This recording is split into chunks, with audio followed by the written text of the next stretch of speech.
No problem. Yes, you know, I think it do a lot of damage here. He can do it. They hit a lot of cars. They do. I know. Yeah. In my teenage years. Didn't see you there. Behind you.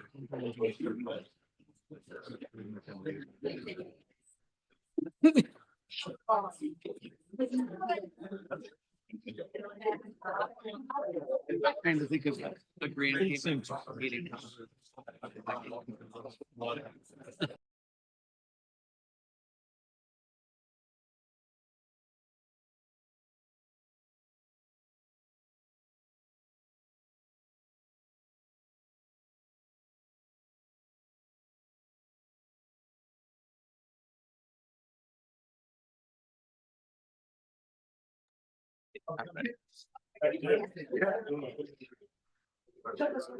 Let the battle begin. Good morning, everyone. Morning. Morning. Morning. So I'd like to call the order of the Board of Commissioner meeting of April 22, 2025. I have to use a gamble, John. Oh, man. Oh, no. Take this, will you? Good morning, everyone. Looks like we're going to have a long day, so let's get at it. Welcome, everybody. I'd like to call the order to the Board of Commissioner meeting today of April 22, 2025. And Commissioner Rhodey, will you please open prayer? Thank you. Dear Heavenly Father, you are holy and we adore you. And as we wrap up this Easter season, we thank you so much for the gift of your Son and for the salvation that he brings us. We thank you for the beauty of your creation that you display for us every day here in our county and for the beauty of our people. We pray that you would bless us and our children and our children's children. God, we know that your word tells us that when the righteous reign, the people are blessed. And so we pray that we would make decisions with wisdom and discernment, God. God, we can't wait for the day when Jesus returns and reigns here. But on this side of heaven, we're human and we make mistakes. And we pray that when we do that, that we will have the humility and the integrity to correct course. So please be with us today in this meeting and help us to have wisdom and discernment as we work to protect the individual freedoms and the God-given rights of our people while meeting the responsibilities of this government body. In your name, amen. Amen. Stand for the pledge, please. I pledge allegiance to the flag of the United States of America and to the republic which stands one nation under God, indivisible, with liberty and justice for all.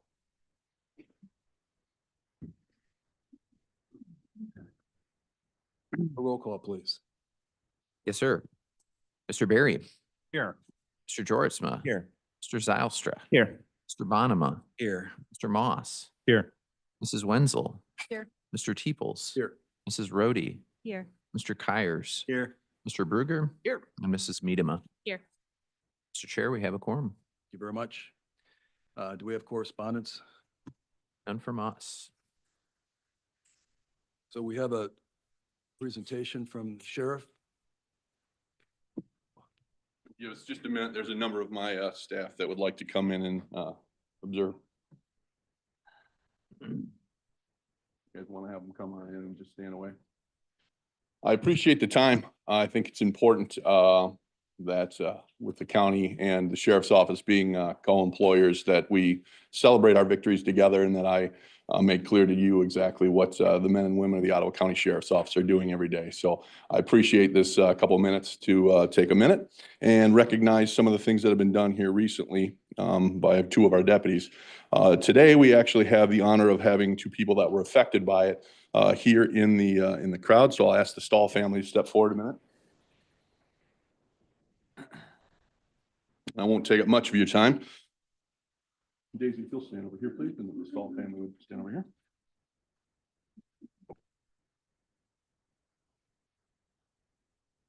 So today we are here to recognize Deputy Daisy Sanchez and Deputy Greg Wolski for actions taken on February 16th, 2025 in Spring Lake Township of Ottawa County.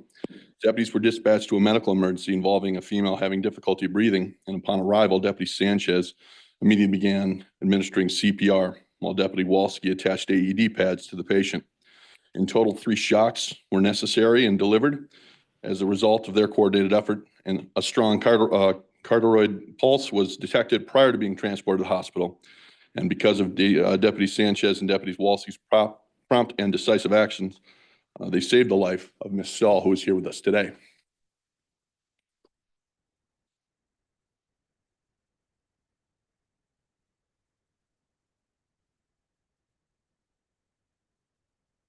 So for their service, they received this and a pin for their uniform to wear that will be presented by Ms. Stahl.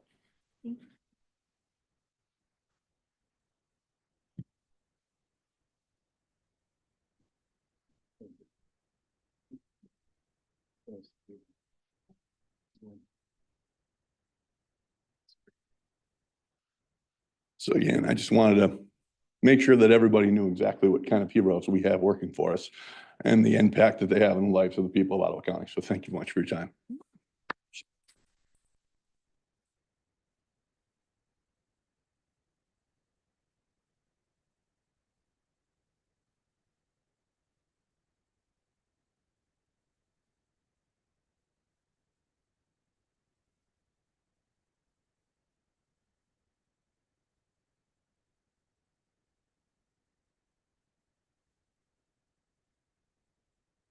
Thank you again, very much.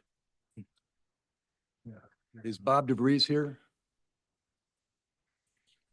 Yep, he is. I see him. He's stuck. You just can't hear me? You can't get through?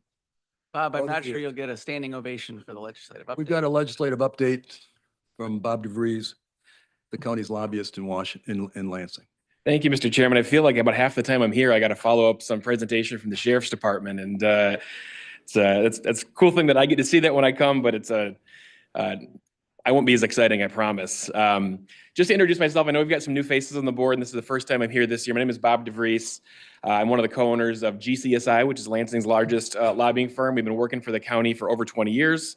I've been pleased to lead this account for 8 years. I'm an Ottawa County native, and I like being able to work for my hometown. And so I grew up in Grand Haven, live in the Grand Rapids area now, but I like that I get to come here and work with you guys on a regular basis. But I'm going to run through just a couple of the highlights of what's going on in Lansing so far this year, and I'd be happy to answer any questions that you have.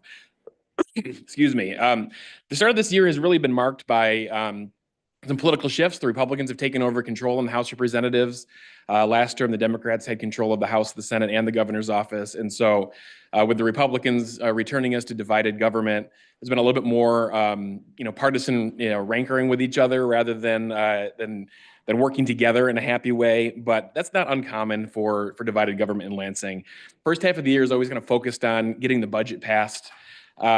And that's been a little bit more interesting this year because of the uncertainty in federal funds coming from Washington, D.C. As you probably know, about 40% of the money that's appropriated through the state of Michigan comes in from Washington, D.C., and that's for everything from Medicaid and Medicare to education, healthcare funds. And there's just a lot of uncertainty about what will be coming, what won't be coming, what pots of money the state might need to try to backfill, what programs will be cut. And I think the courts are going to have to sort some of that out over the next couple of weeks and months. But because of that, I think there's a decent chance that the state budget won't get done by July 1, which is the traditional deadline. There is a state law that says the legislature must have the budget done by July 1, but there's really no penalty or consequence or anything for going past that. The fiscal year actually starts October 1. I mean, that's the real deadline where checks won't be written, services will be shut down if the budget's not done by then. So I would expect that they're going to spend the summer negotiating a lot of this. The other big thing that has been kind of at the top of the list in Lansing this spring is road funding. And the governor's always been very high on road funding, but this year the House Republicans put together a pretty comprehensive plan that puts about $3 billion, 3.3, I believe, towards our road funding. And they're doing it through diverting spending away from things like economic development, spending some of the budget surplus money that we have right now, and then just committing to some unspecified future cuts through the budget process. The governor has put together a similarly sized plan. Less details in her plan, but it's she's not in favor of the economic development cuts that the House Republicans have pushed. And instead, she's proposed some new taxes, taxes on digital advertising, although there's not many details on what that would look like, potential taxes on delivery, so you'd pay a surcharge every time Amazon or DoorDash shows up at your house. And in theory, with as many as come to my house, I think that probably adds up over time. But we haven't seen bills introduced for most of the governor's plan, so it's hard to give like a one-to-one comparison on what that would look like versus what the House has looked like. Whereas the House has passed their plan out of the House, it's sitting in the Senate right now. I don't think the Senate will pass what the House has done, at least not as it's been introduced. But once again, that'll be part of the budget process, and I think we'll see something included in the budget whenever that gets done. I mentioned that the politics are a little bit more rancorous at the moment. Two of the things that are kind of pushing that are some Republican-led potential ballot initiatives that would amend Michigan's constitution. One is a kind of a rerun from last term called Axe My Tax that would get rid of nearly all property taxes in the state of Michigan. The leaders of that made an effort last year to go get the signatures, and they came up short. We don't know how short. But it was an all volunteer-led process, which generally is tough with the huge amount of signatures you need to gather. And then the other one that was just really approved last week, as far as getting the signatures going, is a proposal led by Representative Brian Posthumus that would require proof of citizenship for voting. There seems to be a lot of support for that among the Republicans in the legislature.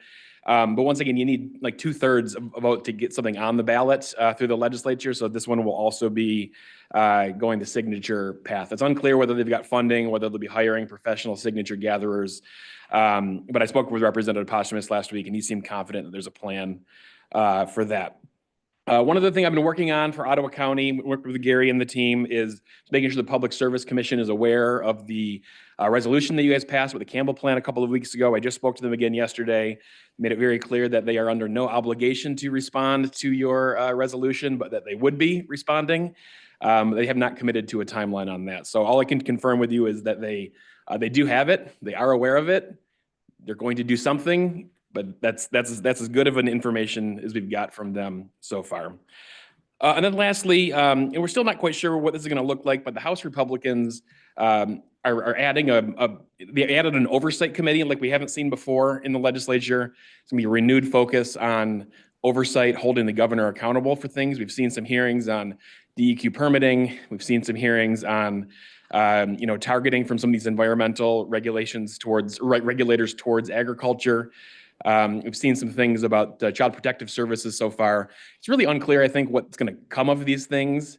Right now, it's generating headlines, but it's not generating legislation. And so that's just one kind of new thing. We're trying to figure out what that's going to look like this year, how that might impact us. But it's new, and so that's always at least interesting for me. But that's kind of what's going on in Lansing at the moment. I'm happy to dive deeper into anything that I've mentioned, or if you've got questions, but anything.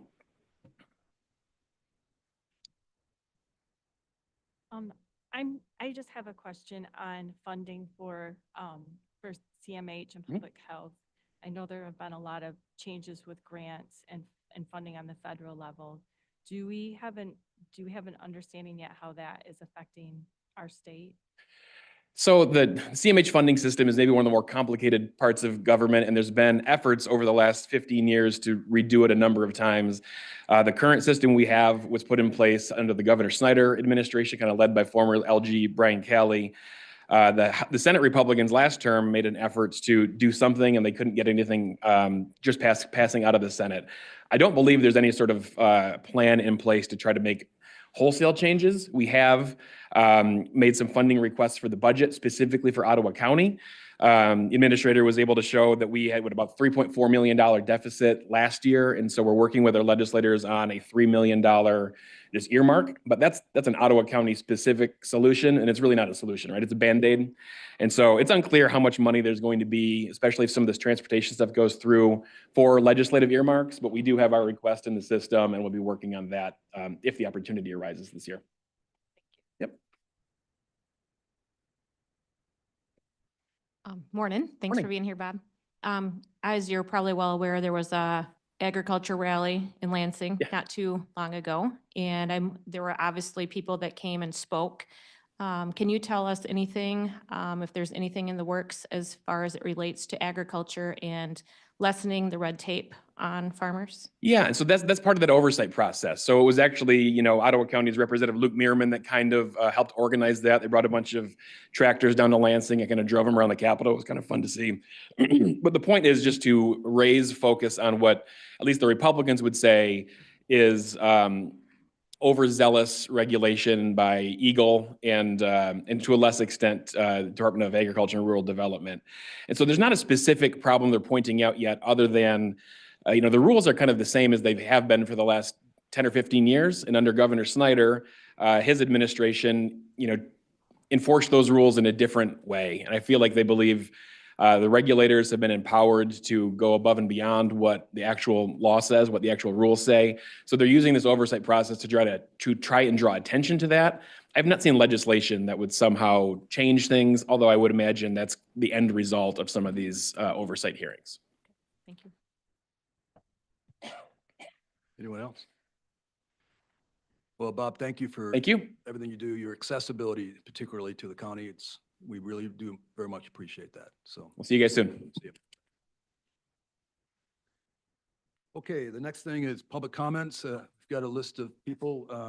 Please limit so whoever's first, I think it's Ms. Mushrow, please come forward. Please limit your comments to 3 minutes and tell us where you live.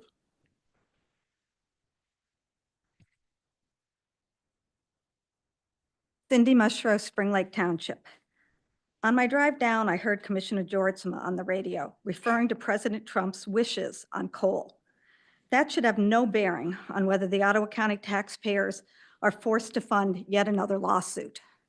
However, I am here today because of the continued assault on DEI by the commissioners associated with Ottawa Impact. These commissioners initially ran for office speaking out against what they considered overreach by the executive branch of the federal government. But now with President Trump in power, they have done a total 180 and have decided that it is their role to enforce the president's executive orders. Their hypocrisy is evident as they continue to focus on their political ideology, not the needs of Ottawa County. They object to contracts and grants that would benefit Ottawa County if the organizations have not rejected the principles of DEI. They use their local office of commissioner to try to force a state university to change their policies on DEI. When I moved here 27 years ago, my husband and I were shocked at how homogeneously white Grand Haven High School and Ottawa County were. The demographics have changed some, and I feel this has benefited both the community and the students. It enriches their lives and makes them more ready to function in the diverse world we live in. The principles of DEI are simply that the community should be open and welcoming to diverse families, that all should be treated equitably and fairly. I know that there are citizens in Ottawa County who disagree and think the county was better when it was just white and Christian. They are entitled to hold narrow-minded views on the benefits of diversity and inclusion, but they are not entitled to force organizations to share their views. It is ludicrous for them to call programs that foster diversity, equity, and inclusion racist, and it is wrong for them to try to punish organizations who believe in these principles. Since several commissioners seem to favor buzzwords, I thought I would share the definition of gaslighting. It's to manipulate someone using psychological methods into questioning their own powers of reasoning. When white Christian nationalists try to convince others that a program designed to promote diversity, equity, and inclusion is racist, that's gaslighting. But DEI is about so much more than race. It is about curb cuts, reasonable work accommodations for disabilities, equal pay, family restrooms, parental leave, closed captioning, and so much more. It is about valuing individuals who are on the autism spectrum and recognizing their ability to contribute in so many positive ways to society. Ottawa County should support the principles of diversity, equity, and inclusion. To turn our back on the progress we have made would be so damaging. If the acronym DEI is an issue, change it, but not the principles. Thank you, Ms. Mushrow. Thank you very much. Our next public comment is James Rushkamp, Port Sheldon Township.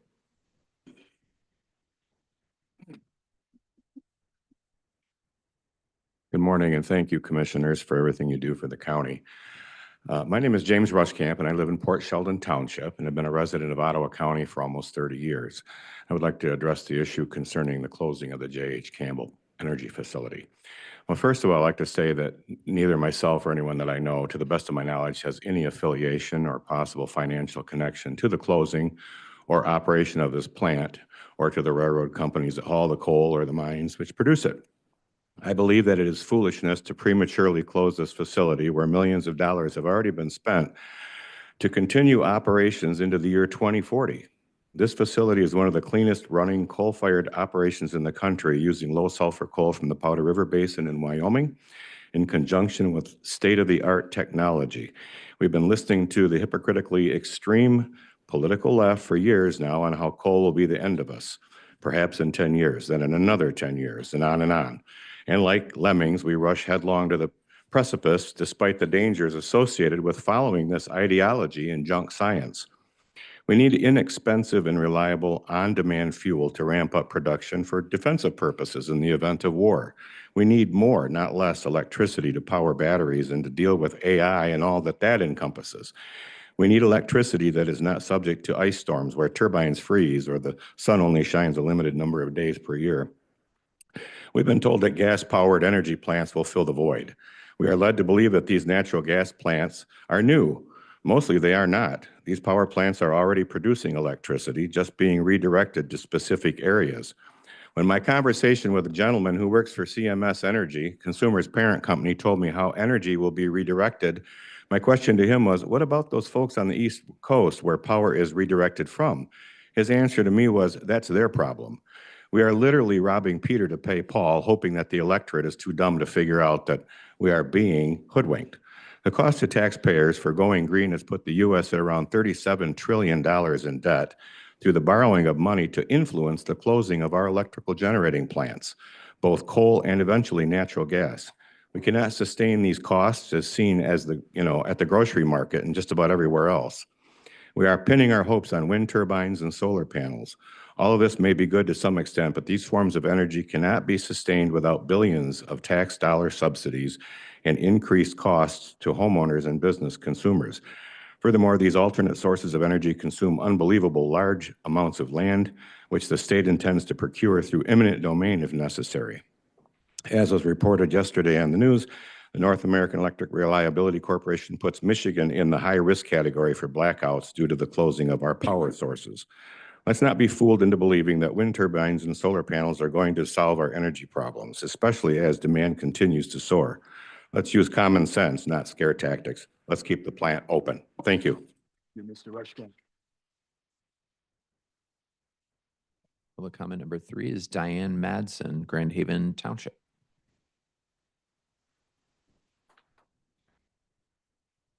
Good morning. My name is Diane Madsen, and I reside in Grand Haven Township. And I'm here today to speak on the benefits of inclusion. And as you can see, the shirt says, I have a homie with an extra chromie. And my homie's name is Max. What that means is my son, or my grandson, Max, was born as an unexpected blessing with Down syndrome. Down syndrome is trisomy 21, which means he has 3 copies of the 21st chromosome instead of 2. So he has an extra chromosome than the rest of us. He has 47 instead of 46. And that extra chromosome gives him extra special abilities of acceptance and love and humor and friendliness for every person that he meets. He's become a community celebrity, a special friend to Aiden Hutchinson. He's been able to attend one of the spring trainings and go to a Lions game. He's an honorary member of the Plymouth Canton Marching Band. He has had the opportunity to lead the U of M Marching Band in the fight song. And he's presently mainstreamed as a 7th grader and as a very important member of the student body. Recently, he was asked to participate in the last basketball season of the year. And he's an outstanding athlete. So during warm-ups, he's off in the corner shooting threes, and he's making them. And so the crowd goes wild. My daughter sent the coach a letter afterwards, thanking her for letting Max have this opportunity. And what I want to read to you is the letter that came back to her. Got to find it first. I knew this would happen. Dear Christy, I really appreciate you reaching out, but it is I who needs to thank your family. You see, I've been teaching for 25 years at the same school and in the same room. And in all these years, I have never seen a student like Max bring so much joy to so many others. I have never seen a person bring so many people together. I have never seen a kid armed with so much love. So thank you for helping Pioneer receive so much joy. We are so much better off because of Max. By the way, he calls me Cupcake and Sweetie Pie. So if Max were here today, he would go to each one of you and he would shake your hand and say, "Hi, I'm Max. It's nice to meet you." And I guarantee you would smile. He makes an impact on every single person that he meets. You see, he doesn't have a disability. He has a special abilities, and he reminds us to live in the present, be welcoming and accepting. And his presence, as those of others with those special abilities, makes us better humans. So as you make decisions about inclusion and diversity and equity, please keep Max in mind. We all need to be more like Max. And I wanted to share with you a picture of Max. Thank you, Ms. Madsen. You're welcome.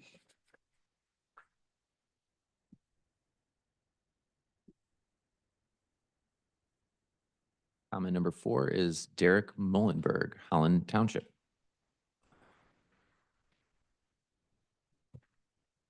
Derek Mullenberg, Holland Township. I want to urge you guys to vote no on the Campbell resolution, not because I have anything against coal or anything else. I just think it's a bad financial position to put the county in. That boat has sailed. There's not really much we can do about it now, and time has passed. Big reason I'm here today is to talk about the fact that social media and newsletter articles from the Ottawa GOP are recommending no vote on upcoming millages for local schools in the Ottawa Area Intermediate School District. I'd like to offer my perspective on why you should do your own research and consider voting yes for this millage. The Ottawa Area ISD supports over 7,000 individuals with disabilities, which represent approximately 13% of the total student population. These services include programs like speech therapy, occupational therapy, autism spectrum support, and early childhood development intervention. These services are required by law as per the Individuals with Disabilities Education Act passed in 1975. Why this millage? Simple answer is state and federal funds provide only 42% of the funds necessary for the ISD to provide these mandatory services. Headley rollbacks and Proposition A, combined with the 2009 global economic collapse and a sharp reduction in taxable values, have further increased this shortage. Without this millage, schools will be forced to allocate general funds to cover this shortfall. The shortfall is currently approximately $14 million annually. For those of you with kids in private schools are not required by law to offer these services, but instead depend on the ISD for coverage as defined in the law. A formal letter of support has been published by the Ottawa Area Superintendents Association, which represents all K-12 districts, including Black River and Holland Christian. Studies have shown that students requiring support that have access to special education resources are more likely to succeed in school, leading to increased graduation rates. This in turn reduces the need for long-term public assistance as more individuals are able to find employment. Other benefits include lower healthcare costs, improved mental health, and lower rates of substance abuse. Voters have approved special education millages in 1961, 70, 89, 99, and 2007, which have helped Ottawa County become the success story it is today. Supporting the millage is a vote to support the future of our country. You guys can find out more, oaisd.org/about-us/millage. Thank you. Thank you very much. Number 5 is Nancy Pockron, Georgetown Township. Good morning, everybody. When people hear terms like diversity, equity, and inclusion, reactions are mixed. Some feel inspired, hopeful even, because these principles represent fairness, belonging, and opportunities long overdue. But others roll their eyes or dismiss the conversation outright. Why? Because the language has become loaded. Over time, misunderstandings, bad faith arguments, and poorly executed initiatives have overshadowed these ideas' real purpose. Here's the truth. Diversity isn't about ticking boxes. Equity isn't about lowering standards. Inclusion doesn't mean giving everyone a free pass. These principles are about building stronger organizations, uncovering hidden talent, and creating workplaces where effort and ability, not bias or barriers, determine success. Yet, we can't ignore that these concepts have been misrepresented and in some cases poorly applied. It's time to reset the conversation. Instead of reacting to the headlines or half-baked assumptions, let's focus on what diversity, equity, and inclusion really mean, why they matter, and what happens when we get this wrong. Let me remind you, when I graduated from high school in 1973 and became full-time in the workforce, I couldn't even get credit in my own name. I had to have a male relative or adult, another male adult sign for that. When I got into working, my career starting in 1978, I could be fired because I got pregnant. I was overlooked several times for promotions because management wanted a family man in the position. I've seen other situations.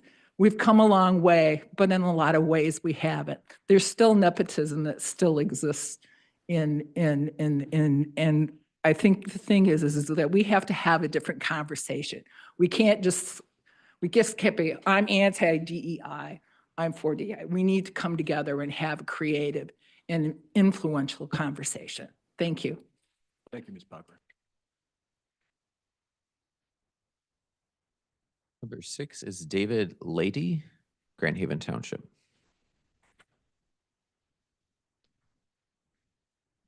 Good morning. My name is David Lady. I live at I own a home at 15140 Arborwood Drive in Grand Haven Township. I'm here to speak in favor of keeping the Campbell plant open. The Campbell plant is a baseload facility. Campbell 3 provides over 800 megawatts of power on a daily basis. Wind and solar cannot do that. Wind and solar is not designed to be base loaded. I worked for Townsend and Bodum in 21 years of my career. We built Campbell. We built Carn in Essexville as well. And then the last 8 years of my career, I worked on the air quality control project. Campbell has the best air quality control equipment on it that money can buy. Consumers spent over $1 billion putting that equipment on that plant. That cost was passed on to the customers. And now they're going to close that plant 15 years early, which makes absolutely no sense. It is a very clean plant. Can't burn coal any cleaner than what they're doing at Campbell right now.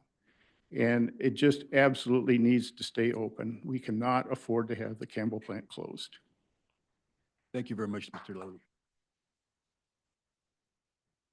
Number 7 is Joseph Parnell McCarter, Georgetown Township. Joseph Parnell McCarter, Georgetown Township, volunteer leader of the Save the Campbell effort. I thank this board for deliberating follow-up action to the Campbell resolution, given that MPSC and Consumers Energy currently intend to move forward with its precipitous closure and demolition. I especially thank those on the board who have not let this issue be swept under the rug. We all have an interest in a common sense energy solution that helps us prosper and avoids the downward economic spiral of the UK and some other European nations. They have destroyed their coal and many other fossil fuel plants, resulting in the highest electric energy pricing in the world, combined with tenuous electric consistency. We also have an interest not to waste our valuable farmlands on something that does not provide reliable baseload. We support both of the Campbell motions up for consideration today, but let me propose some possible changes if these might be necessary to obtain majority board support today.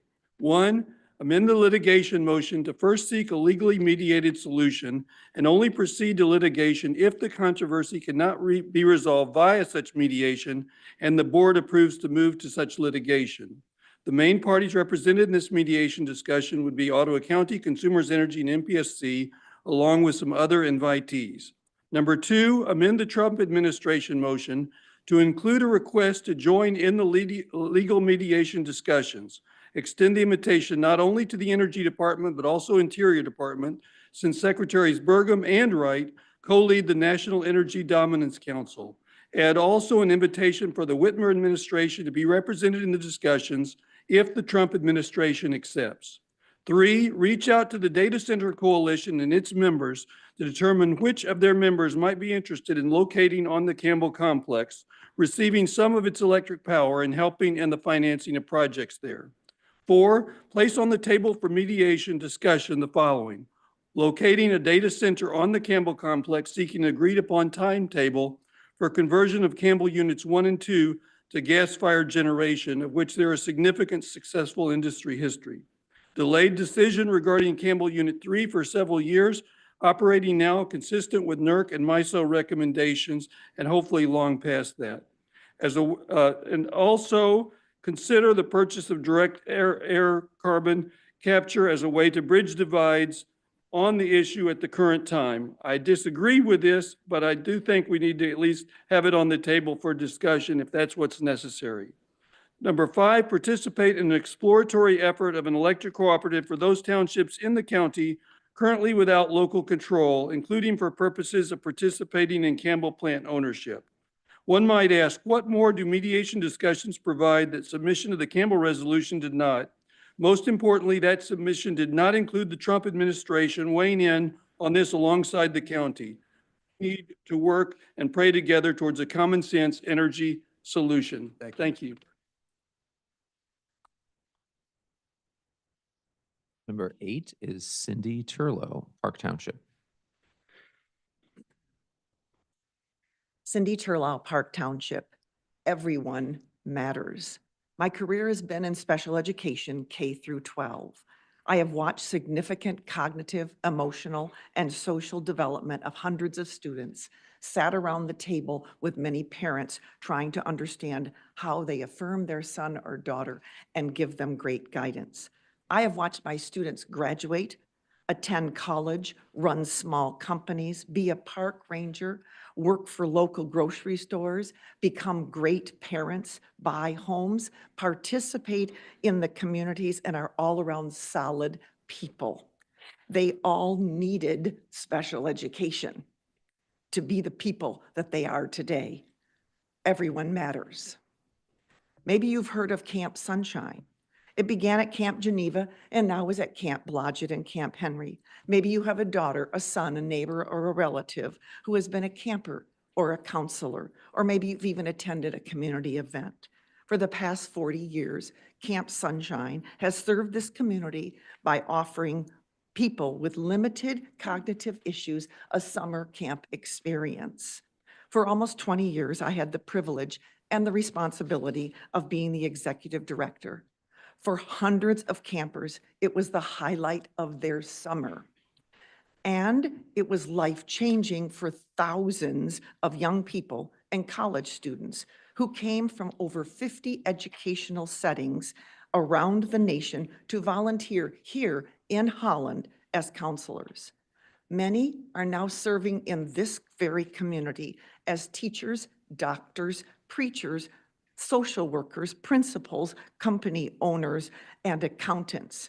They realized that it was their campers, special ed students, that taught them that all are valuable, all are respected, all are to be treated with dignity, all are loved. Everyone matters. Thank you. Thank you, Ms. Turlow. Number 9 is Sheila Detloff, Holland Township.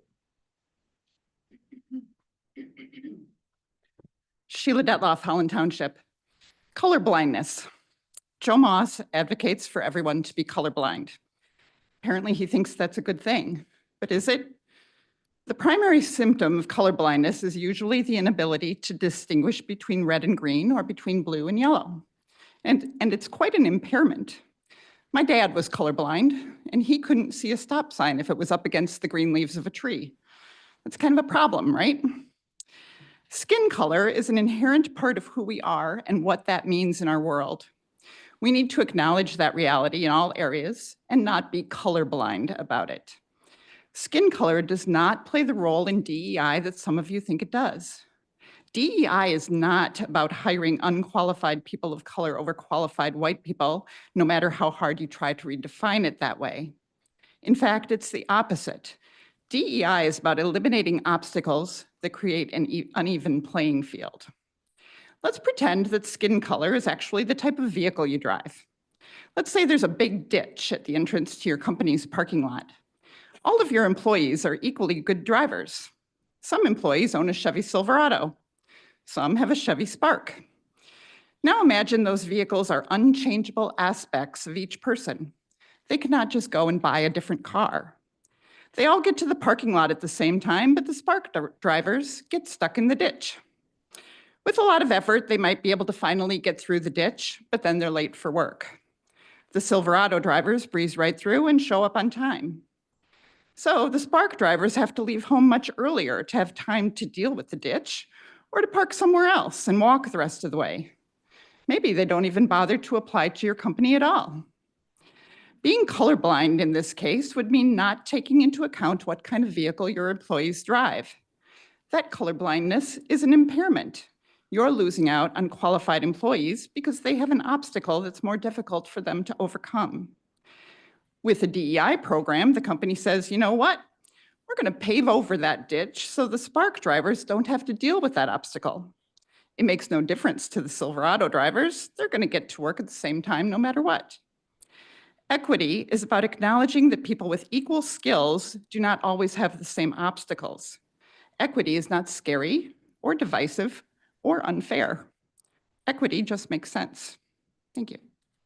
Thank you, Ms. Gill. Number 10 is Becky Patrick, Allendale Township.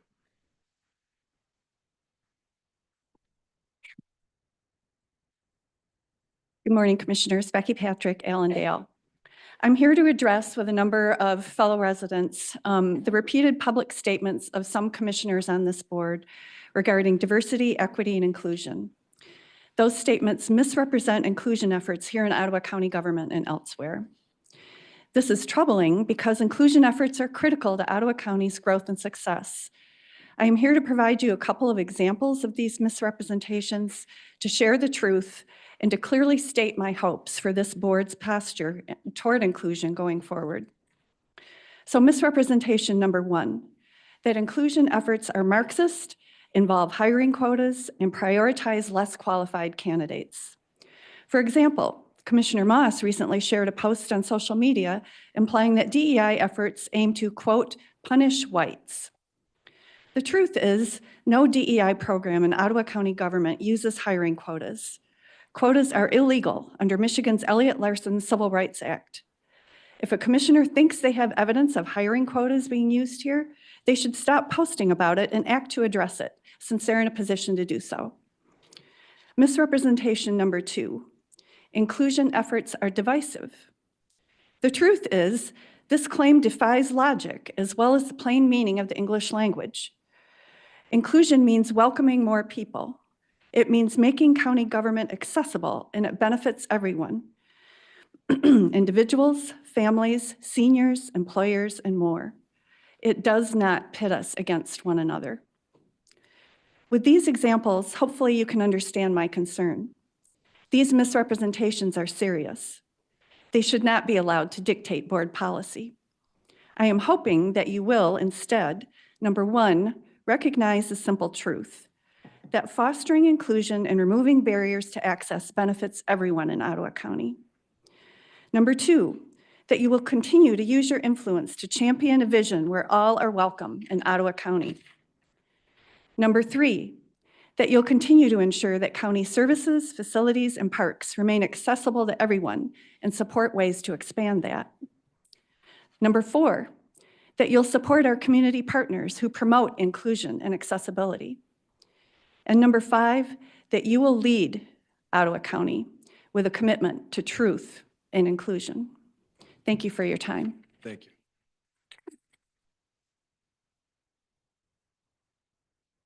Number 11 is Mike Haas, West Olive.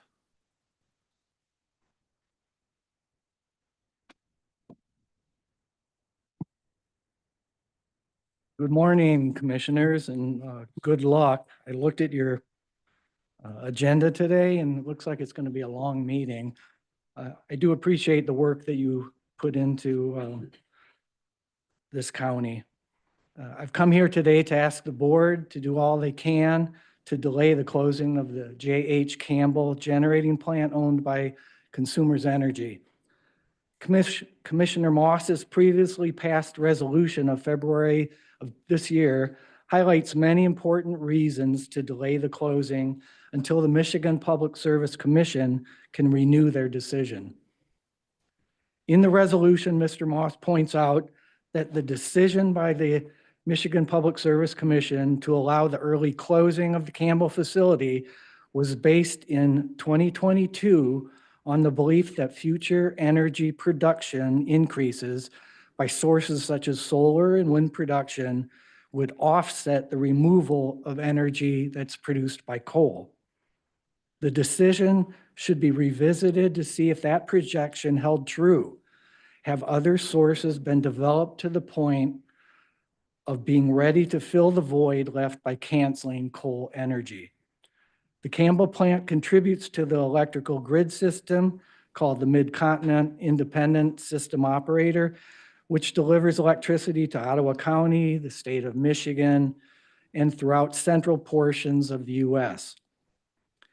This grid area is the only one rated as high risk in comparison to 10 other North American grid areas extending from the Canadian Arctic to the Gulf of America, and was found to be lacking in reliability in summer and winter due to plant closures exceeding new energy additions and the rising energy demands. That rating was given by the North American Electric Reliability Corporation in December of 24 in its report of long-term reliability assessment. The closure is scheduled to occur soon, but not because the plant has reached the end of its designed life. The Campbell plant has 3 energy-producing units. Units 1 and 2 were designed to run to about 2030, while Unit 3 was designed to run to about 2040.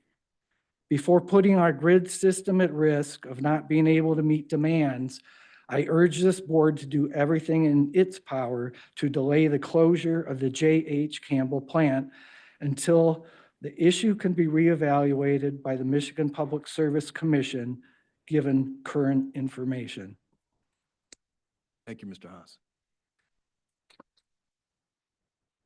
12 is Judge William Belargin, Judge of the 57th District Court in Allegan County. Good morning. I'm also cross-sworn by the Supreme Court as an Ottawa County judge for the purposes of the West Michigan Regional Veterans Treatment Court. I know that you weren't asking for a presentation, but since it's been about 8 years, I'm just giving you proof of life that, yeah, we're still here. And at that time, I was able to present to that Board of Commissioners challenge coins that were donated to the West Michigan Regional Veterans Treatment Court by an independent veterans association. So I would like to present these coins to yourselves as well as to Jason, your Veterans Services rep. I do want to let you know though, and I won't take all your time, but we have been able to work with hundreds of veterans actually, but we've graduated upwards of 60 people that we have really prevented from being put into the system for long-term incarceration, either in local jails or in prisons, and actually have helped them get services that many of them were not even aware that they were eligible for. So we team with the Veterans Administration and a lot of mental health services. And I just wanted to let you know that we're proud of the association. Judge Ed Post joined Judge Brickley and myself in creating this regionalized court, the first and I think the only one in the entire state that crosses the jurisdictional boundary of all 3 of the counties. So I know you have a busy morning, so if I could just present these and you can distribute them. Thank you so much for your time. Thank you, Judge.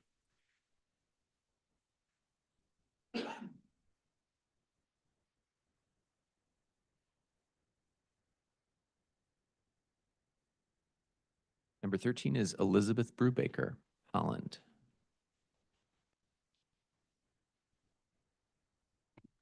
Elizabeth Brubaker, Holland Township. 1 year ago, there was a report on a study done by some economists on the subject of name bias in hiring processes. The researchers sent out a series of identical resumes to analyze whether race and gender impacted callback rates of job applications at 97 U.S. employers for entry-level jobs. The study analyzed distinctly Black names and white names, as well as male and female names.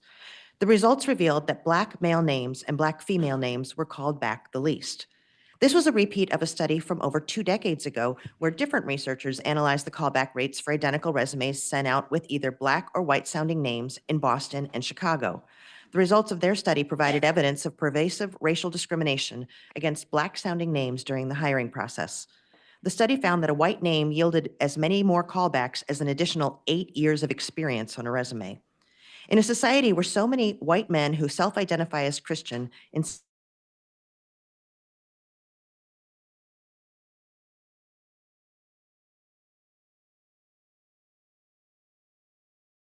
are devalued. As the studies I described show, some don't even get a chance to interview for positions that they're qualified for, even with the same experience as white male applicants who did. At the same time, white self-identified Christian men are often praised for being granted positions of power despite not meeting the specified prerequisites for the position. Consider the current U.S. Secretary of Defense, who had no previous experience in a senior role in the military, didn't serve in the government, and never led a large organization. Consider the current head of the Department of Health and Human Services, who has no formal medical training whatsoever, and who medical doctors warned would do the U.S. harm in this position. Consider the proposed replacement for Ottawa County's award-winning administrative health officer, a man who did not meet county and state requirements. Or consider the 2023 hiring of an Ottawa County administrative aide who only met one of the 5 stated requirements for the job. DEI propaganda propels the myth that diversity, equity, and inclusion is used primarily as a means to grant unearned privileges to marginalized groups. Diversity, equity, and inclusion isn't some scheme to prioritize women or people of color. Rather, it's the stated intention to break through the scheme that refuses opportunities for people who are identified as such. Diversity, equity, and inclusion has been shown to result in faster innovation, a higher probability of hitting financial goals, and the ability for businesses to reach a wider audience. Making space for diverse perspectives and diverse experiences to succeed together is part of what has made the U.S. a great nation. Thank you. Thank you, Ms. Beasley.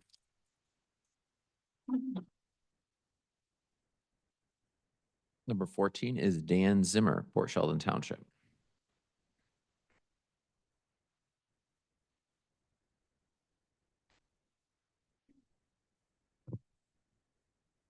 Dan Zimmer, West Olive, Michigan.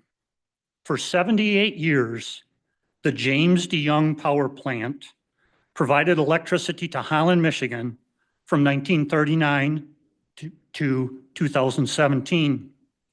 In 2017, the decommissioning started. Today, the old site structure has been leveled.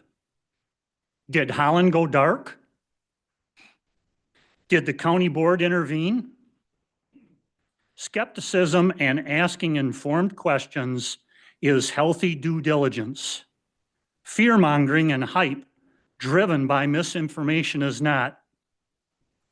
The board pushing regulators to revisit and reevaluate decisions under the microscope of current data is healthy. The board making the decision to undertake legal action as the stopgap to consumers' closure is not. Frankly, if MISO and Michigan Public Service Commission are not taking legal intervention action, this board should follow their lead. A few board members may very well be all in and bet the county. A few board members need be reminded the county track record on past all-in endeavors. Will legal action involve the Federal Energy Regulatory Commission? What about MISO? Should Michigan Public Service Commission be included?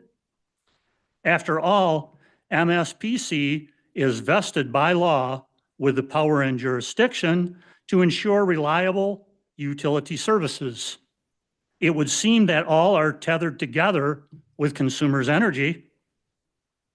An argument could be made that recent Trump tariffs could adversely affect MISO. If that does happen, just have Trump mop up the tariff mess with an executive order keeping the Campbell plant operational. If not, just sit this out. Thank you, Mr. Zimmer. Number 15 is Chantel Martineau, Park Township.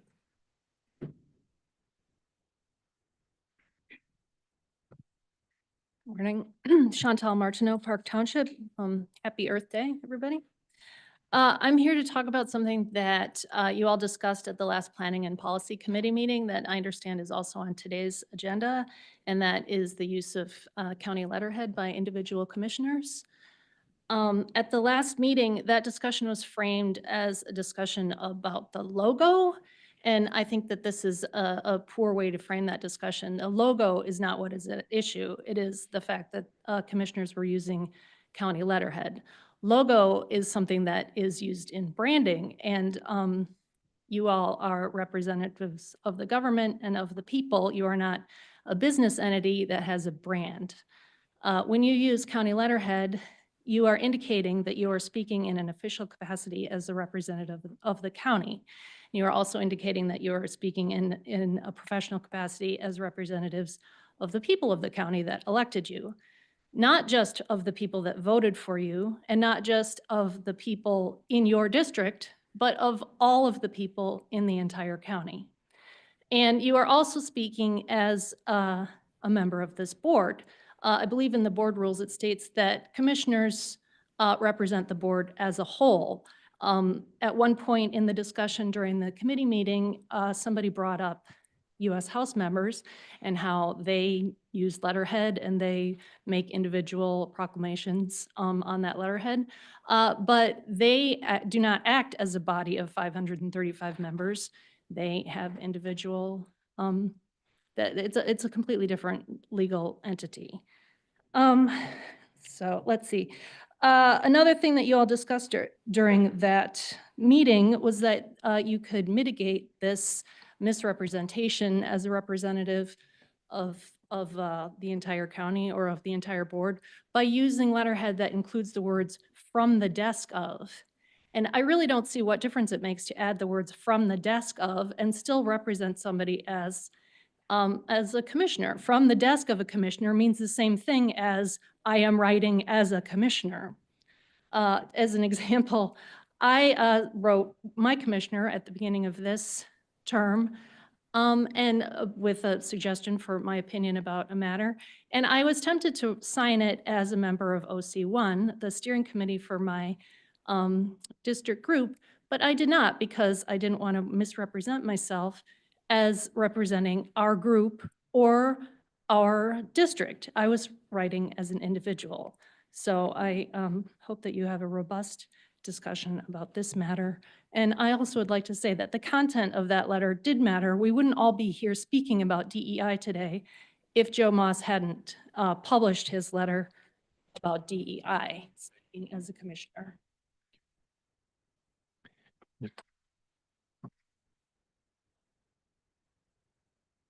Number 16 is Judith Bogart, Holland Township.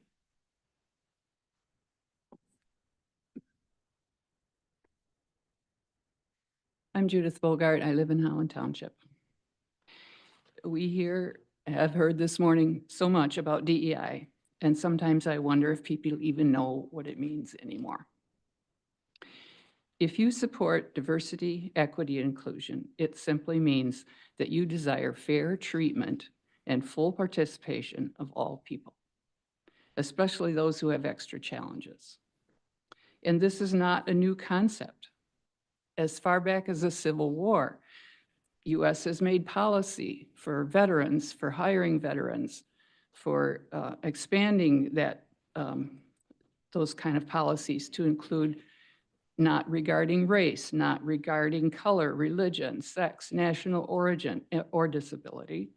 And those DEI policies have had bipartisan support. So this is not a new thing. Smart business leaders also recognize the value of DEI policies because they promote fairness for all people, and that makes businesses more competitive. It brings in fresh energy and talent. A community that welcomes diversity becomes rich and vibrant, while one that squelches it becomes stagnant and dull and repressive. And speaking as a person of faith, I want to do that aspect of it as well. A look at creation shows that God delights in diversity. There are millions of species of animals and plants, even bacteria, which aren't even able to be numbered at this point. And each plays their part in a beautiful tapestry of life. Humans also are diverse. Each of us, although we have many characteristics in common, are a unique part of this fabric of our society. If some are excluded or not allowed to develop and use their skills, society does not function well. The tapestry is broken.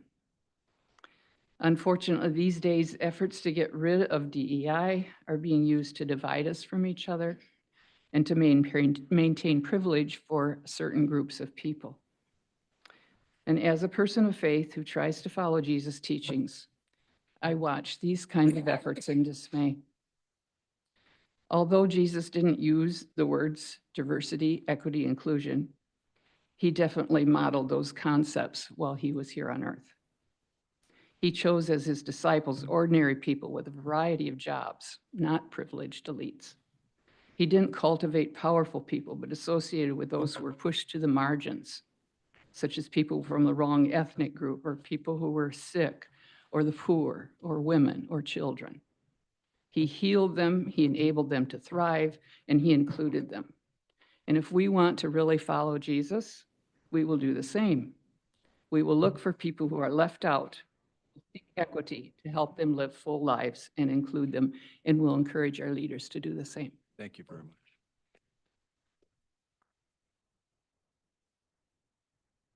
Number 17 is Karen Obitz, Spring Lake.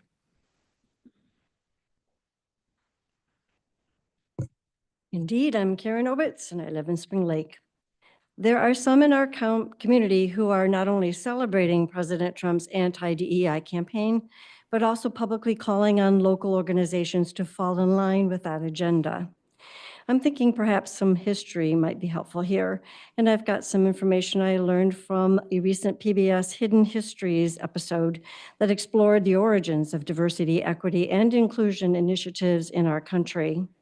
When PBS's Al Rogan asked Sean Harper from the University of Southern California's Race and Equity Center to explain how the current debate surrounding DEI fits into its broader history, Mr. Harper pointed out that despite the ways in which we see the acronym DEI being politically scapegoated at this time, the majority of polls show that most Americans still endorse its broader ideals.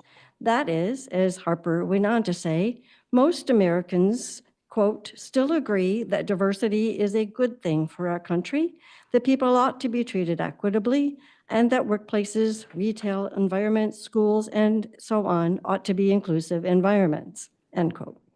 So I say it's time we stop fighting over semantics and instead commit to creating the kind of community I always understood to be the goal invoked by our former county motto, where you belong. And come to think of it, why don't we consider reinstating that motto or one like it as a statement of our shared commitment to help ensure that as it grows, Ottawa County, beginning with this board's leadership, models what it looks like to live and work together in ways inspired by the civil rights movement of this country, which, per that PBS episode, has roots that go as far back as the post-Civil War Reconstruction era.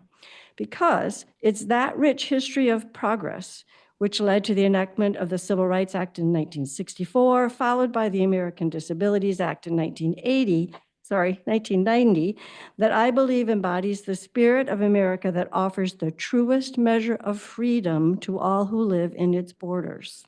So the next time one of our county departments brings to this board for approval a grant or contract in which there are references to diversity, equity, and inclusion, I urge you all not to get caught up in a battle of semantics over a 3-letter political lightning rod acronym.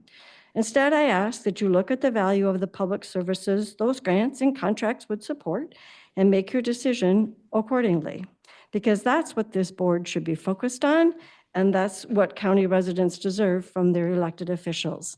Thank you. Thank you, Ms. Owens.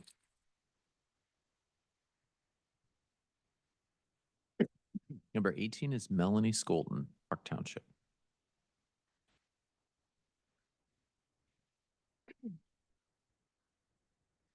Good morning. I am Melanie Skolton from Park Township.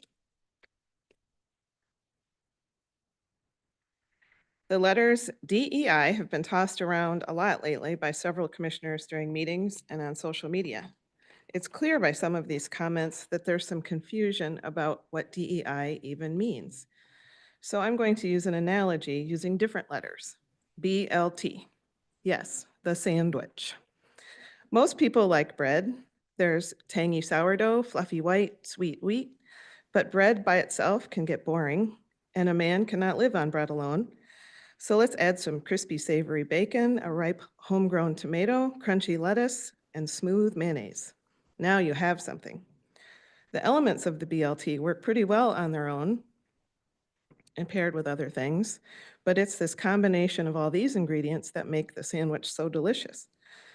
Dare I say it's the diversity of the ingredients that make it work so well. Let's also talk about the quality of the ingredients. Anyone in Michigan knows that there's a significant difference between a winter grocery store tomato and an August garden tomato. So what makes the homegrown tomato so much better? Ideal growing conditions.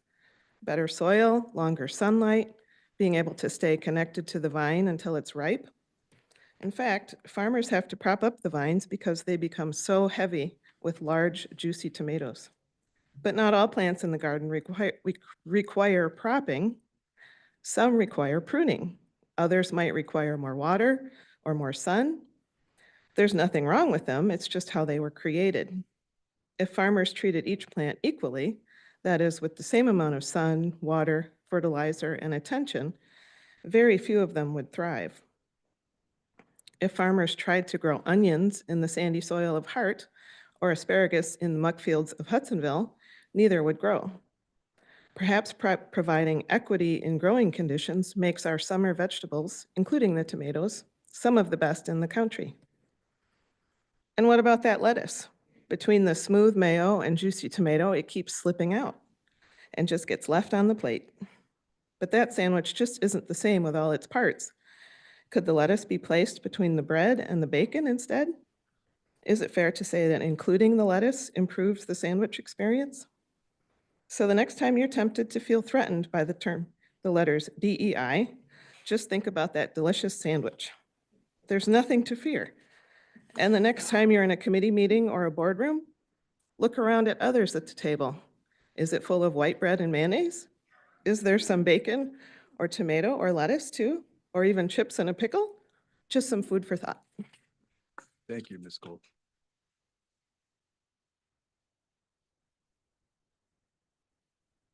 Is Deb Cizik, Port Sheldon Township.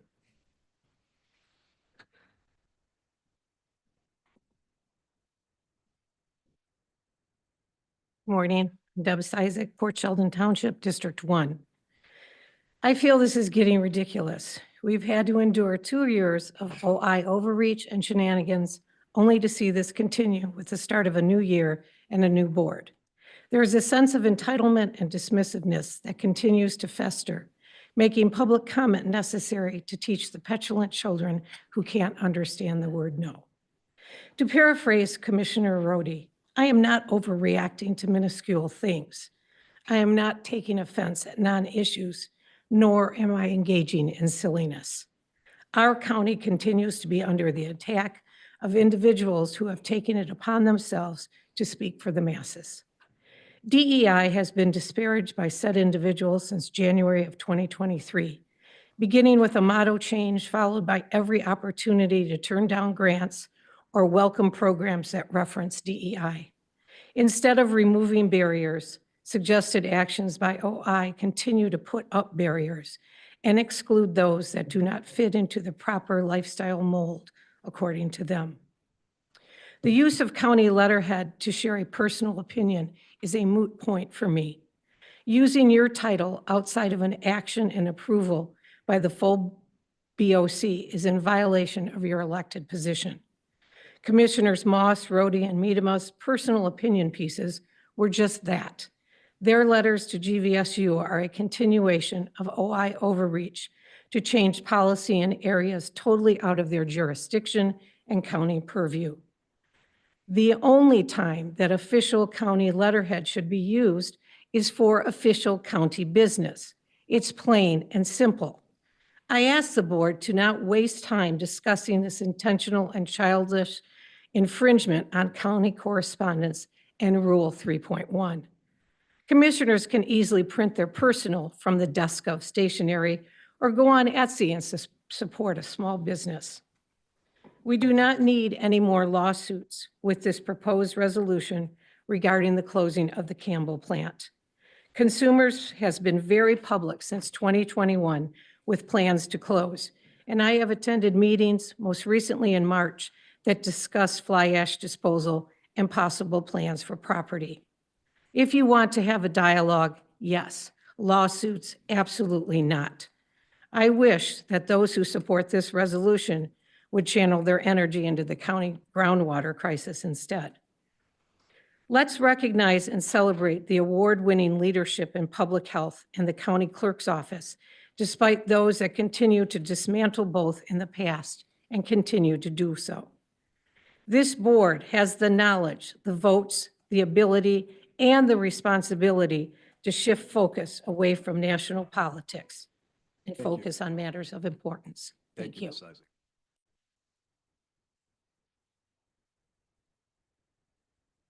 Number 20 is Joel Studebaker, Jamestown Township.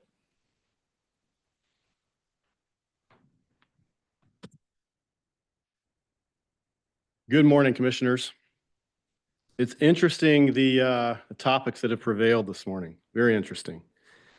We've heard terms like force, gaslighting, propaganda, overreach, fear-mongering, hype, semantics, warnings against feeling threatened. I would position that what we're actually talking about here is not even a specific topic. Obviously, DEI is the topic of the day. It's about where the paradigm sits in our county. It's about what is the middle, and it's about what is the left and what is the right, and who were you elected to actually represent? Were you elected to somehow do the impossible and represent everyone at the exact same time? Or were you elected to represent the constituents of your specific jurisdiction? I find it interesting that we're told, as I am the vice chair of the Ottawa GOP, that we might be fear-mongering, for example, on something like voting no on millages. And yet we watch how our property taxes continually climb at a greater rate than does the 3% standard increase in wages. So which is it? Which one do we care about? Which people do we care about? And then we hear over and over again allegories attempting to define what is DEI.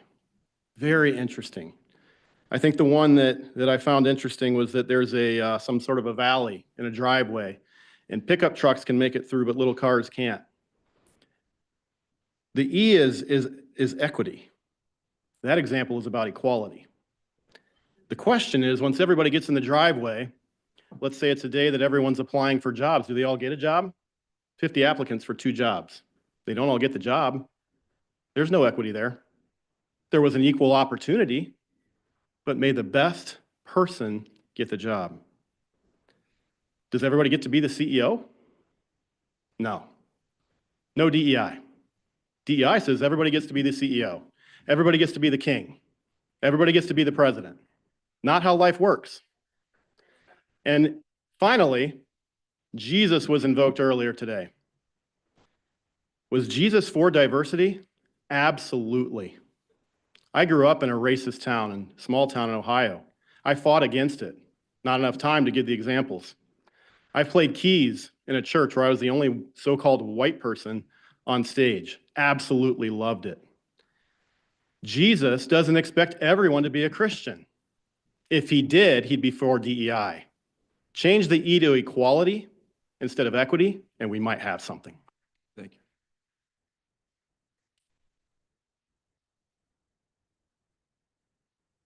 Number 21 is Gwen Veltema Clem, Holland Township.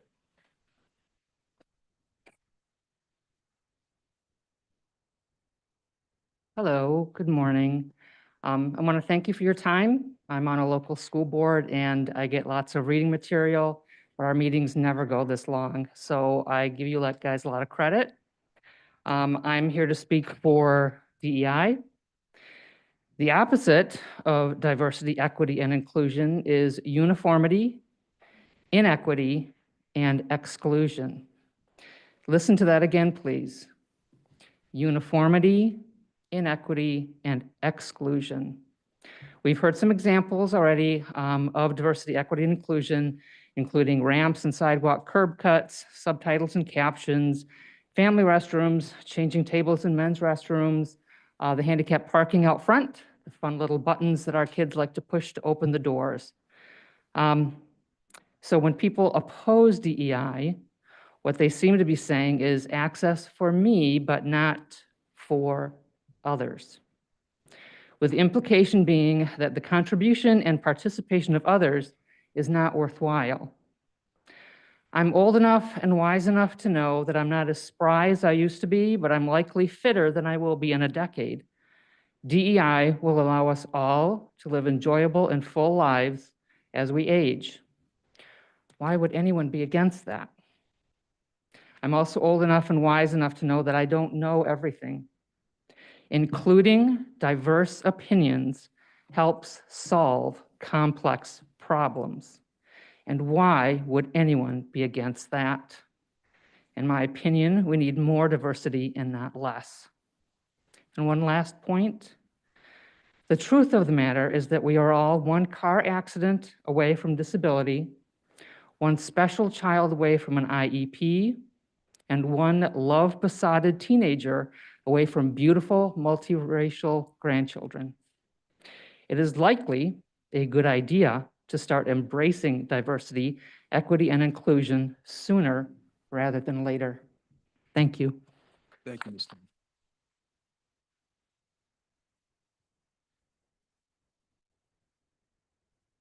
Is Kim Nagy, Georgetown Township. Good morning, Kim Nagy, Georgetown Township. I am here to express my dismay at misuse of county funds and resources in use of the county letterhead to the letters sent to GVSU on their policies. This board has no purview where the policies or procedures of Grand Valley are concerned. I'm here because I have First Amendment rights to express my opinion, as do the commissioners regarding whatever's going on at Grand Valley. If they want to do that as private citizens, that's great. There are areas, there are places where they can take their concerns. Using the letterhead was obviously done to throw weight around and be intimidating by use of the title. And those are my tax dollars at work. I don't appreciate that. And I think that it is, I know that it was a violation of one of your rules. I also do not believe that printing letterhead that says from the desk of is appropriate at all.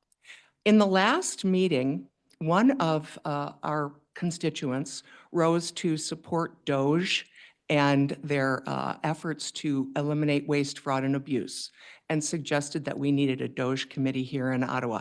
I agree with him on this point. Let's stop wasting resources and stop abusing power. Thank you. Thank you. Number 23 is Megan Ryan, Holland Township. Hi, Megan Ryan, Holland Township, District 4. I'm here today to show my support for inclusion, access, and belonging for everyone. Every person has value as a child of God, and I'm amazed at the diversity of his creation. I believe it is an act of love to make sure everyone is welcomed and included. That includes people of all genders. That includes people of all skin colors. That includes people who speak all different languages. That includes people of all faiths or no faith. That includes those with different physical abilities. That includes neurodiverse people, whether they will ever write a poem or play baseball. That includes the old and the young. That includes those of any political affiliation or none at all. Whether the county ever goes back to the Where You Belong motto or reestablishes a DEI office, it is my hope that every elected official and every employee will work to ensure that every resident feels like they belong and has access to services and opportunities. Thank you. Thank you. The next few public comments did not return their slip. So if you're number 24 through 27, if you just come and state your name and your jurisdiction. We have number 24, 25, 26, 27. Number 28 is Richard Dossman, Wright Township.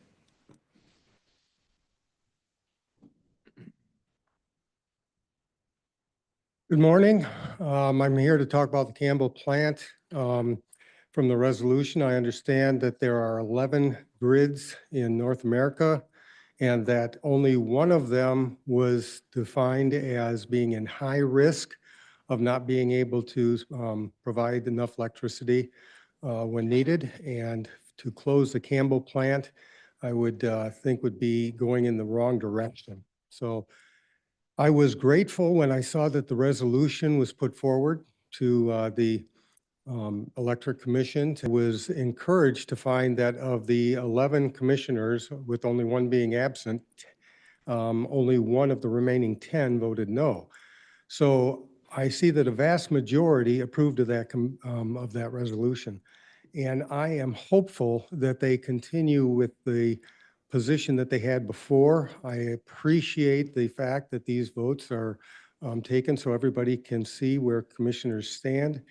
And I would encourage you to do whatever is necessary to follow through on the resolution that you put forward to make sure that the electricity that your constituents need is not put at risk. So please, please do whatever you can and whatever options are available to keep the Campbell plant open. Thank you. Thank you. Number 29 is Ken Schwalier, Wright Township.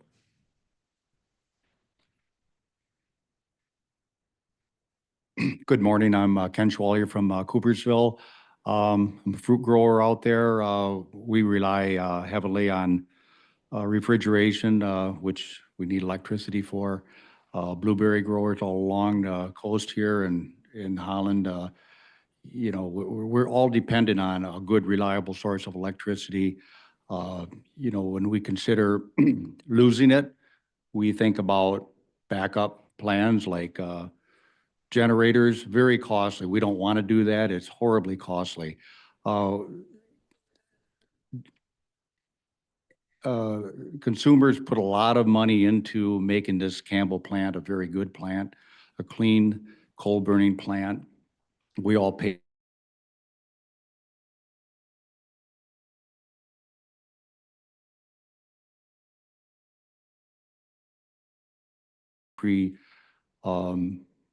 you know, tear it down before it's, you know, useful life. I agree with a lot of the data and studies that I've heard, you know, stated already and stated by people up here supporting keeping the plant open. You signed a resolution, you know, to keep it going, you know, have the resolve to maybe spend a little money if it's a legal cost. There's cost to not doing it. So I would encourage you to, you know, stand up and back up your resolve that you made earlier in the first resolution. Thank you very much. Thank you very much. We have number 31, Barbara Lee Van Horsen, Grand Haven City. Barbara Lee Van Horsen, City of Grand Haven, and the Momentum Center. Today, I want to thank you, the Board of Commissioners, as well as the Community Mental Health Board and the residents of Ottawa County for creative problem solving. Nearly 10 years ago, when when mental health funds were facing unprecedented cuts and CMH was no longer able to deliver the services that people needed, this county became the first in the entire state to pass a mental health millage. That funding has been a critical component in funding the crisis intervention team, providing psychiatric services in jails, supporting pathways to better health, sustaining the Ottawa Community Schools Network. And it also was a catalyst for 4 different social recreational programs that operate in the county, including the Momentum Center. Last month, we welcomed 15 new members and served 287 members. There were only 29 members we didn't see or actively engage in during the month. We also made referrals during the month to Community Action House, Pioneer Resources, Bethesda Farms, Disability Advocates of Grand Rapids, Love Inc., Mosaic, and the People Center. In this time when we have an epidemic of loneliness and isolation, the Momentum Center is one place where anyone can go to find unconditional welcome and support and community. The Momentum Center is an important part of the care network that you helped create in Ottawa County, a network that looks at people as individuals and tries to find the right resources for their individual needs. We also know that we have an epidemic in the housing area right now, a crisis. And I want to invite you to our next town hall where we'll explore the cost to our mental health of housing instability and insecurity, as well as explore the stigma of being unhoused, along with our panelists from CMH, from DHHS, from Love in Action, Community Action House, Good Samaritan, and those are the panelists. This county has much to be proud of because we know in no uncertain terms that when we really work together, we all gain momentum. Thank you. Thank you.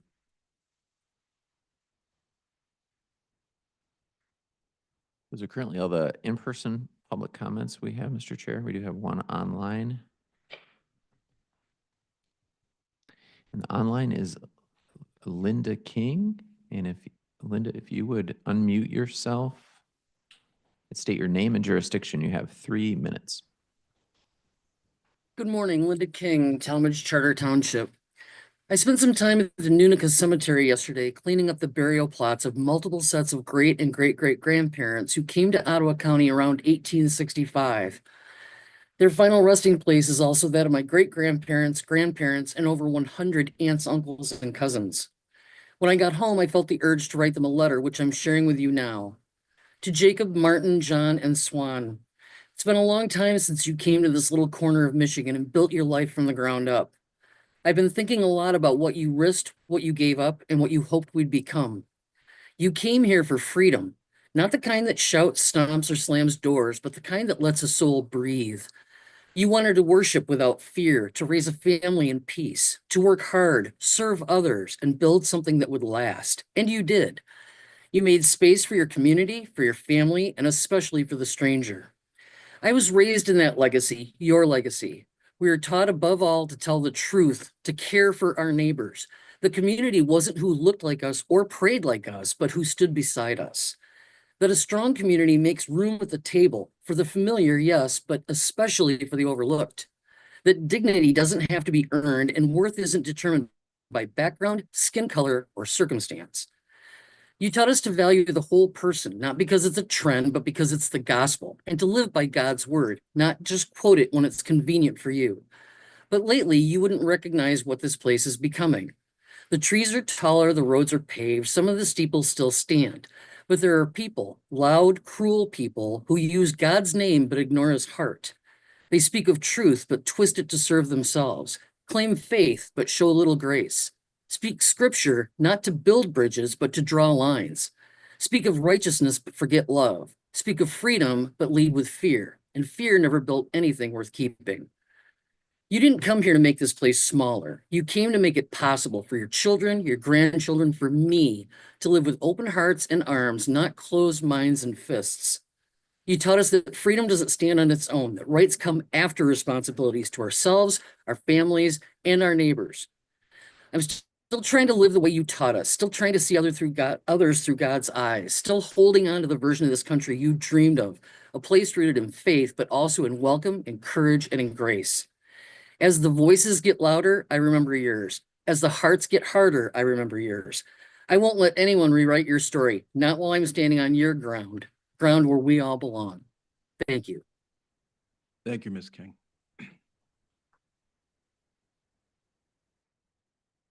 So those are the names of the individuals that have signed up. Is there anyone else here that would like to speak to the board?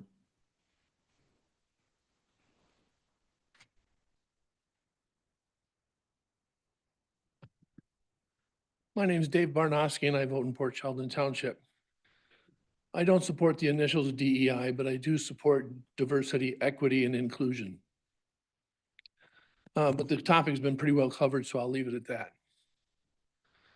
I do not support continuing the Port Sheldon power plant running.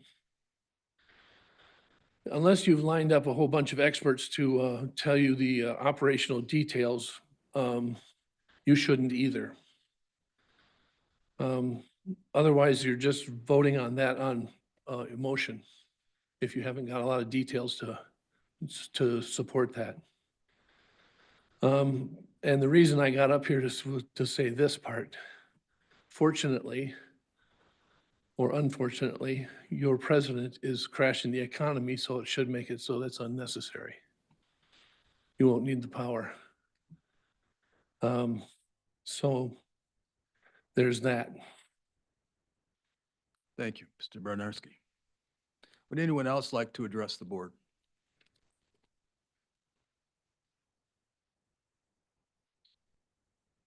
I'm Jerry McCaleb, live in West Olive.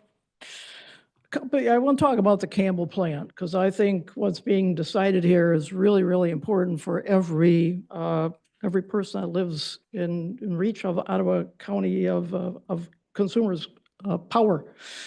But a couple of years ago, I was part of a FaceTime call to a gentleman in Nepal. It was wintertime, and although he was home, he was wearing his winter coat and a knit cap. And I was struck by the fact that this was normal life for this man. He wasn't complaining. This wasn't unusual. This is life in Nepal. This is America. So in Port Sheldon Township, there's a perfectly good power plant. J.H. Campbell is 3 plants, and the last built 3 was built in 1980. In 1960s, coal was a favored and most cost-effective form of energy and remained so until after the turn of the century when gas and renewables started to make the scene. Energy planners, due to the size and scope of their business, must look at long-term needs of customers. And in 2016, Campbell 3, to meet 2015 clean air standards, completed a major the number is anywhere from $800 million to $1 billion of renovation on that plant. And among other improvements, this work upgraded scrubbers and filters to reduce emissions. The size of the investment was reasonable, as the plant was expected to be running past the year 2040.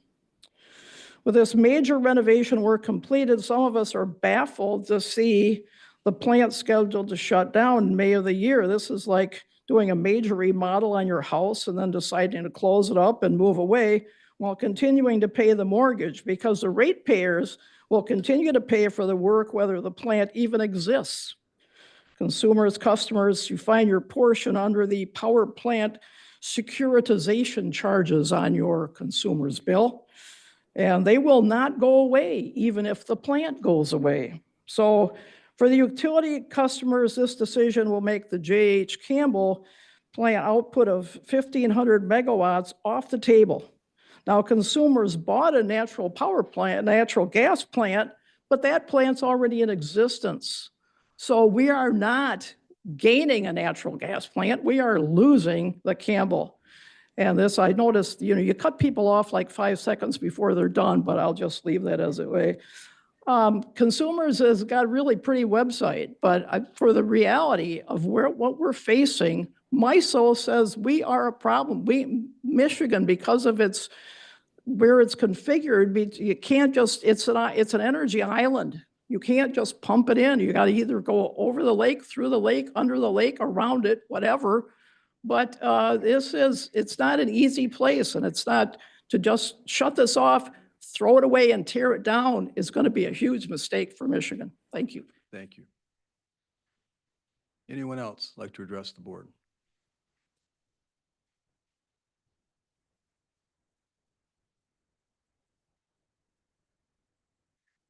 My name is Heather Kors, and I speak to you from South Holland. I had something written, but I'm going to speak to you about DEI, and I'm going to be absolutely blunt. They're complete crackers over here. Who's offended? You offended? Can I say the word nigger? Would that offend you?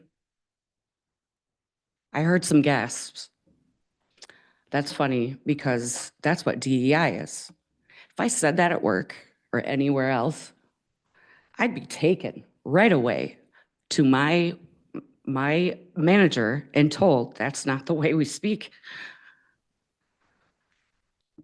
That's I should be in trouble for that, shouldn't I? For saying that? I should, because it's what adults do. You speak nicely to people. You don't allow them to speak whatever they wish without consequences. I should be in trouble for that. And I find it absolutely heinous that some of us are typing away on their computers and not paying attention to their constituents. If I was your constituent, I would be absolutely angry.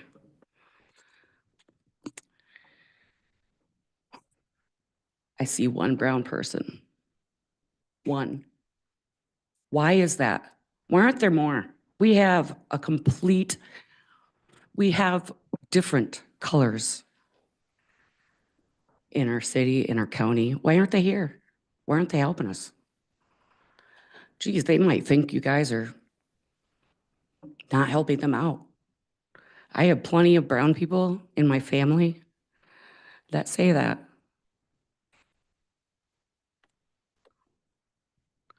They say Holland is full of crackers. Anybody offended? I am. Thank you. Thank you. Anyone else like to address the board? Anyone else online?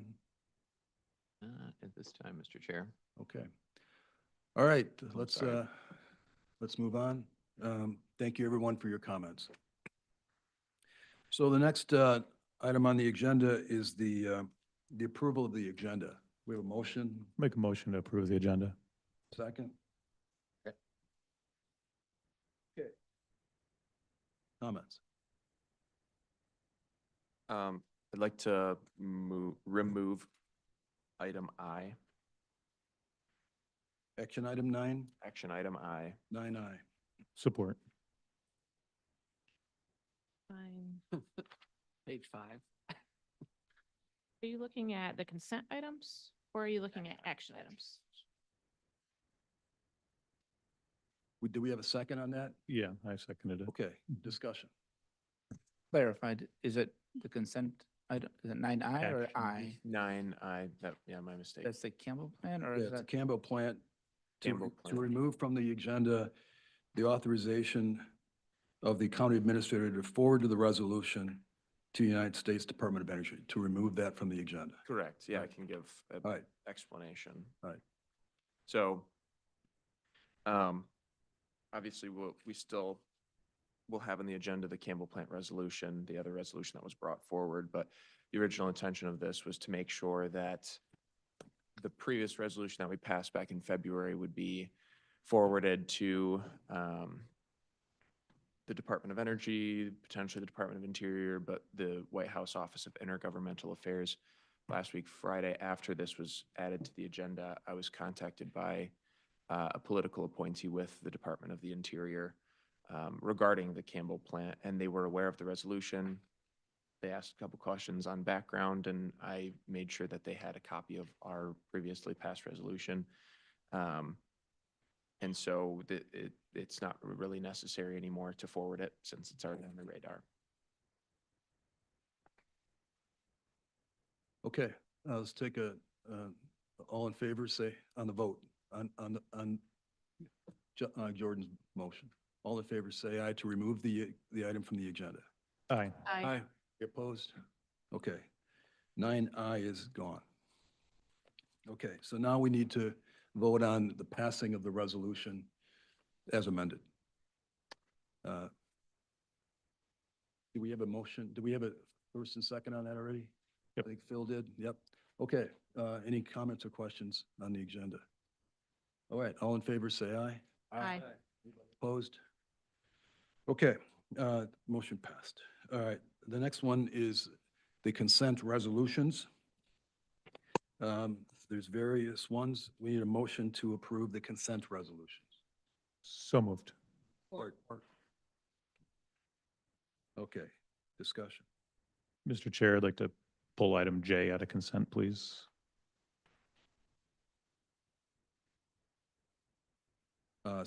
Item 7J, move it out of consent into an action item is what you're thinking? Yes, please. Okay.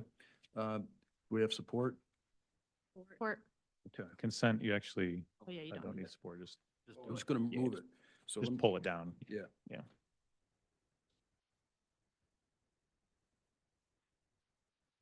We'll move it to item 9K, even though we don't have an I. We'll move it to K. Okay?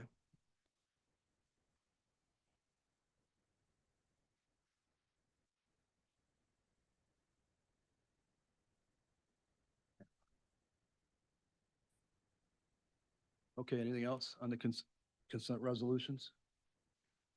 You ready to vote on it? Okay, please. Sir. Mrs. Rhodey, Yes.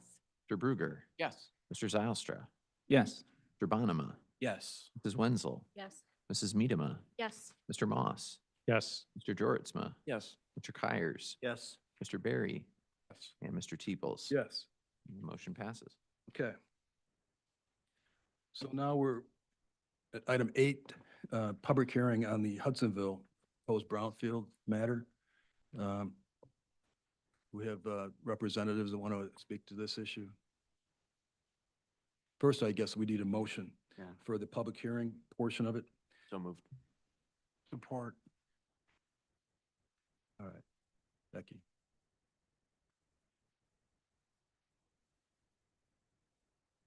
Good morning. We can either take a roll call or just do a voice vote on it. Just for the public hearing portion of it? Correct. All right, let's just take a vote. All in favor of the public hearing, say aye. Aye. Anybody opposed? All right, thank you, Justin. Okay, Becky. What, would you like me to just present the project briefly before any potential public commenters, or how much depth would you like me to go into, Mr. I Chair? guess whatever we need to do for the public hearing process. Generally, it's just opened, allow people to come up and comment, Mm. closed, then we move to the resolution, but I can provide a quick overview if you wish. I think the board understands where we are because we just did this. So I think if there's anybody in the public that would like to come forward to address this issue, you're welcome to do so. Okay, I don't see anyone here that wants to address this matter on the public hearing portion. So that matter is closed. Now let's move to the next portion of this matter. I think we have to take a vote. Motion, Need a Go ahead. Oh, yeah, sorry, we have to close. the motion to hearing. close the public hearing. All right. Seconded. This is the first time I've gone through a public hearing on brownfield, so I'm learning the lesson here. So, all right. Do we have a motion to close? Joe, Seconded. you got it? Yep. All right, all in favor of closing the public hearing? Aye. Aye. You opposed? Okay, hearing's closed. Now let's go to the proposed brownfield amendment on the project. We have a motion. I'll make a motion to approve the brownfield plan amendment for the landings at Rush Creek Development by Lacati Group LLC in the city of Hudsonville. Support. Okay. Becky, you want to address it? If there's anything you want to say about it? Yeah, I guess address changes between finance and here. Again, I'm Becky Huttinga, Economic Development Coordinator for the county, and I administer the authority board. So pursuant to some feedback received at Finance and Administration, there were some changes you saw that were made, and you probably also saw that they were not corrected in the action request. We couldn't correct those, so the resolution that you have is redlined. I'll just summarize those briefly for you here. The only changes that were made were in the length of the plan. It went down from 21 years to 20, and that was due to reductions in the local brownfield revolving fund amount from roughly 500,000 to roughly 213,000, reducing the overall developer capture to about 4.9 from the original roughly 5.1. Let me think. And there was some minor reductions in the administration. So basically an overall reduction in the total capture of about $500,000. So that's all redlined in there. And the other change that you'll see is there are still 12 units that are income qualified. Those units now have been split between 8 at 90% area media income and 4 at 80% area media income. So those are the changes that are represented in the red line resolution that you have. Regina has a clean copy of the full brownfield and the revised plan. The revised plan that's in your packets does reflect all of those changes. So I just want to clarify that. So again, this project is before the board. It comes to you from the city of Hudsonville, who provided concurrence. The project is using housing TIF, the new legislative fix for addressing housing issues. The next step in this process, should it be approved at this level, it will go to the Michigan State Housing Development Authority for approval by a staff member. There's different bodies that approve these at the state level. That is where this one will be approved. Gentleman's name is Josh. He's quite cooperative to work with and very responsive, so it'll go to him next. And then after that, the plan will be final. This will be the third housing TIF presented to you from the city of Hudsonville. 2 were supported last year, Prospect Flats and Terrace Station. There was also a housing TIF in Spring Lake that was supported last year. And then we also have 5 traditional brownfield plans that were under contamination. So that's just kind of a landscape of the different TIF plans that we have in place in the county. So happy to answer any questions you might have additionally or provide any more context. I also noticed that the city manager from Hudsonville is here. Tyler, would you like to address the board at all?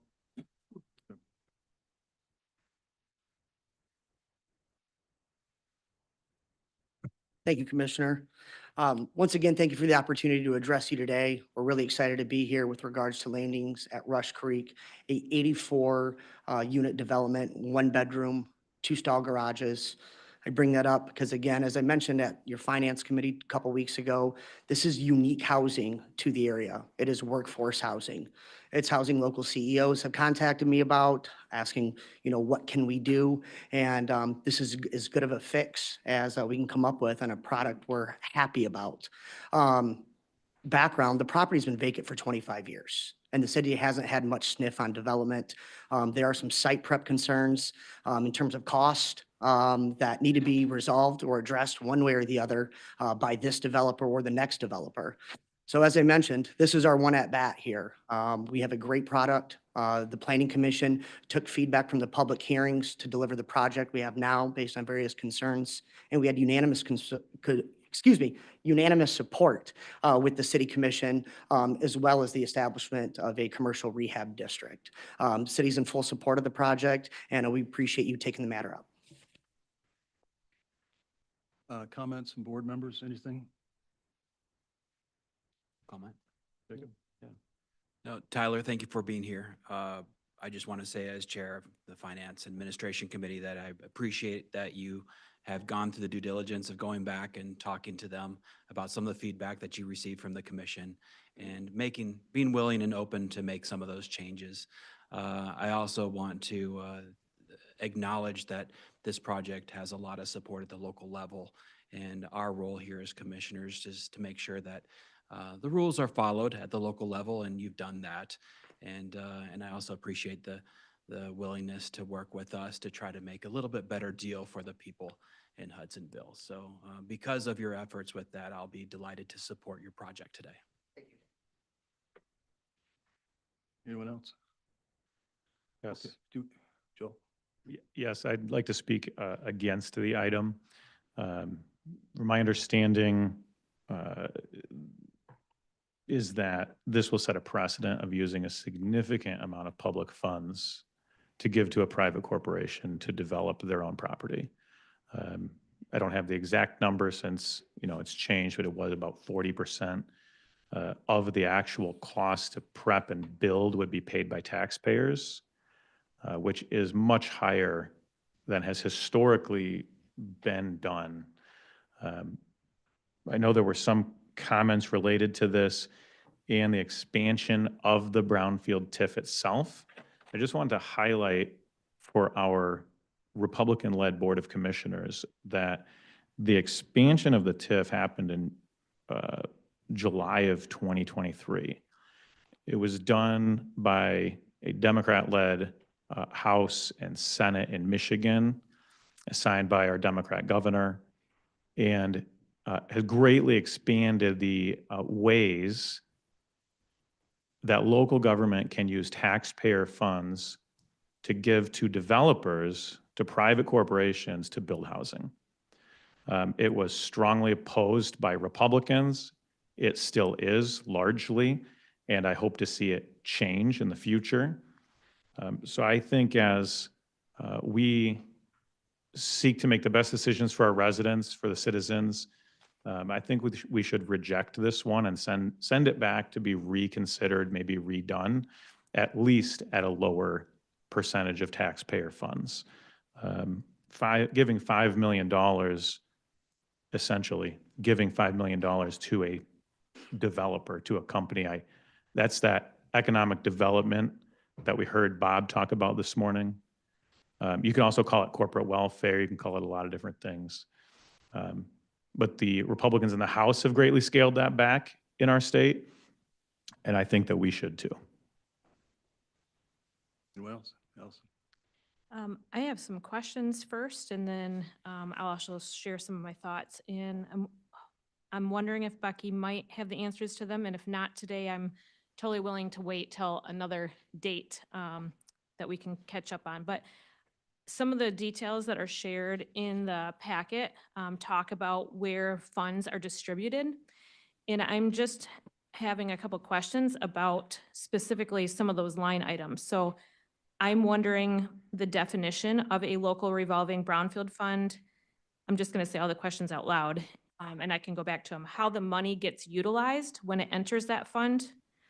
If this is public information for how the money gets spent when it enters that fund. I'm wondering about the Brownfield Redevelopment Authority, and I'm wondering if that's public information and how the money is handled when it enters that fund. So those are some of my current questions that I don't think I've ever asked before. And if you have the information, I'd love it. But if we need to follow up later, that's fine too. Act 381 allows for tax capture to go into a local brownfield revolving fund. You can also capitalize it in other ways. Ours is not currently capitalized. Our first deposits will go into that fund at the end of 2026. We hope to have all of the operational documents ready for our first funds to be dispersed out of there when an application comes in. Fiscal year 10/1/2027 is when we intend to have that up and operational, because that's when we'll have the fund capitalized. There are many other different examples that you can look at around the state that have local brownfield revolving funds. It's a very common tool. We just haven't had the ability to use it because it hasn't been capitalized yet. So we get our first deposits, and so that will all be established through the authority. The administrative funds that go to the authority, again, these are larger through the housing TIF that, this board approved, 3 last year. And if another one's approved, that's a larger amount of administration that we'll get than we have in the past.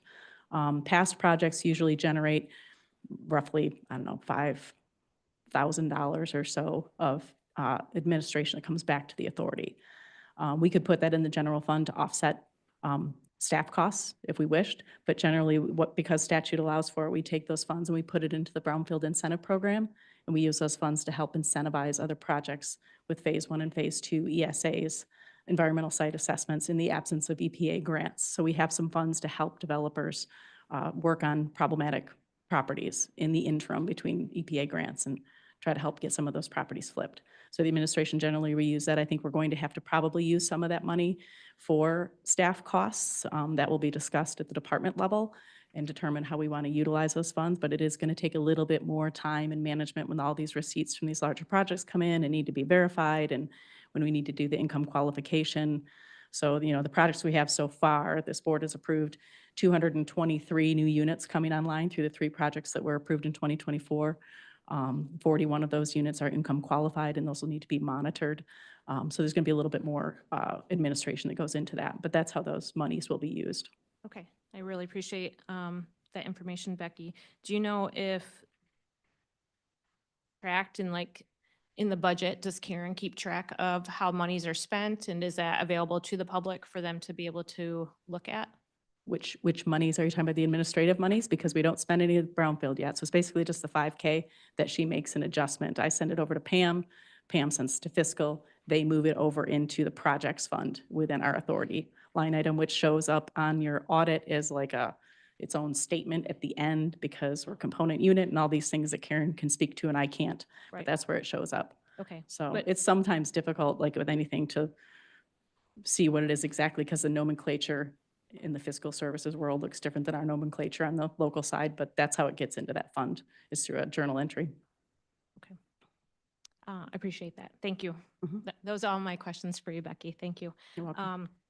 My other comments would just probably be similar to what I already shared at the last committee meeting, so I won't re-echo all of them. I do appreciate that the city of Hudsonville did go back to the drawing board and made some cost adjustments since the last meeting. I do still think that is an very high cost to our taxpayers.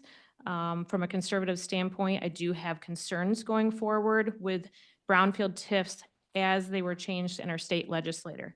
The parameters have changed. Brownfields used to be looked at solely looking at taking care of blighted buildings or property. And we must consider as a board what led to that change in the law, the arguments for and against these changes, and then going forward, speak into them at our local level. I do have a concern that we are picking winners and losers, and I do think it has potentially a detrimental effect on our community long-term wise, as well as short-term wise. So I will be voting no on this motion today. Anyone else?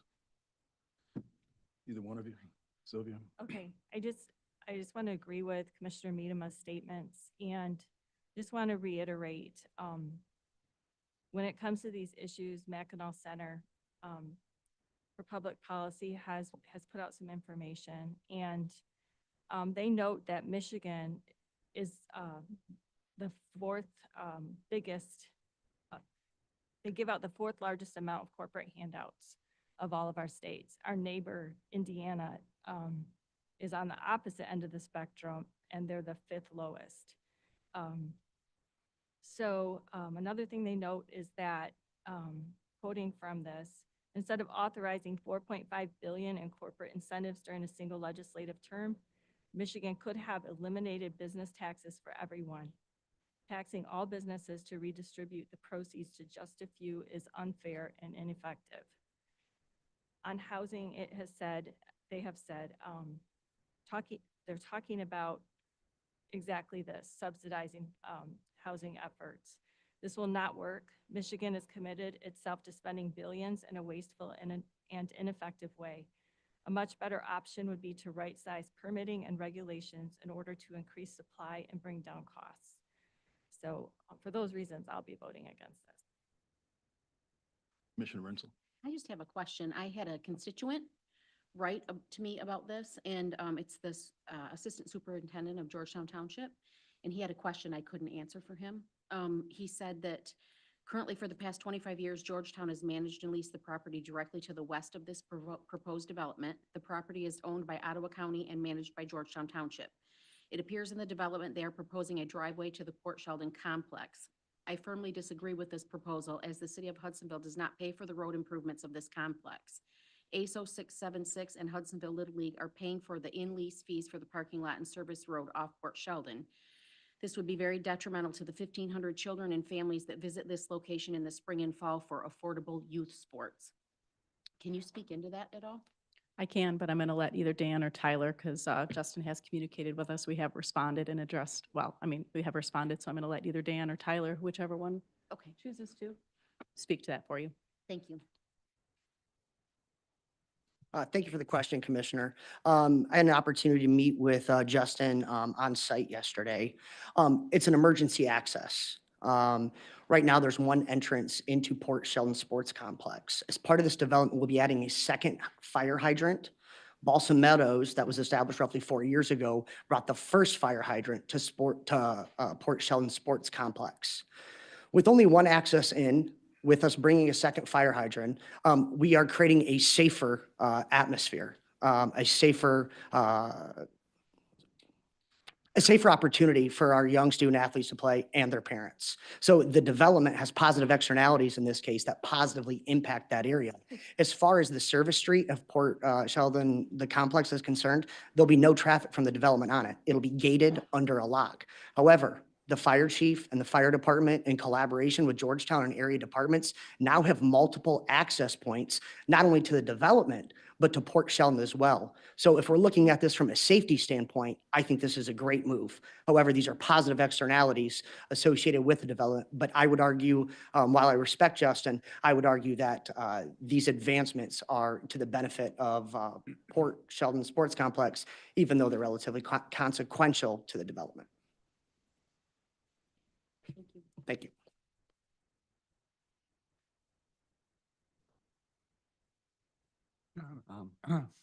I'd just like to speak to this a little bit. Ottawa County needs housing. That's just a fact. Supply and demand affects the cost of housing.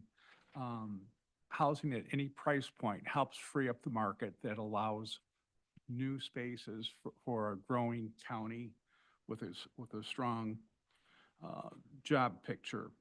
A project like this is sometimes referred to as backfilling or using already developed areas and getting a little higher density. This allows you to utilize existing infrastructure, which is water and sewer. That's better utilization of assets that are there, and also controls sprawl. We also, most of us, I think, agree with the idea that we want to preserve farmland and green spaces.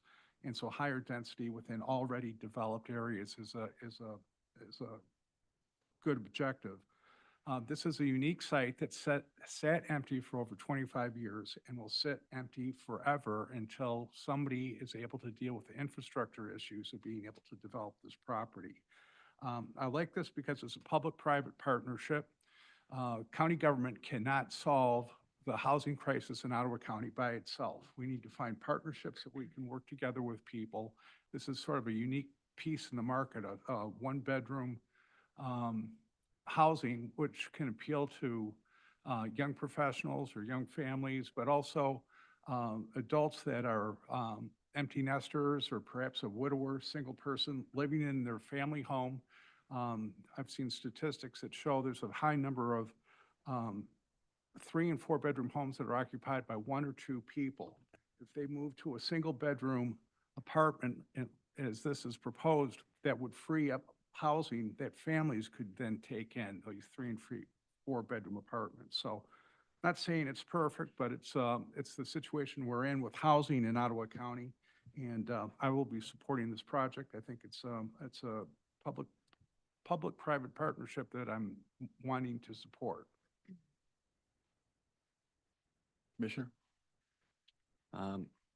Usually I like to speak extemporaneously, but sometimes I get carried away. So to focus, I'm reading today. This plan for Hudsonville and all 3 brownfield housing plans that were unanimously approved by the prior board, including 6 of the members present here today, is for me a textbook example of traditional conservative supply-side tax policy paired with local control and strategically designed to impact business growth in Ottawa County. It creates jobs, it creates housing. When leaders in our manufacturing sector are asked, what is the greatest challenge you face in recruiting a qualified workforce, the top answer is housing.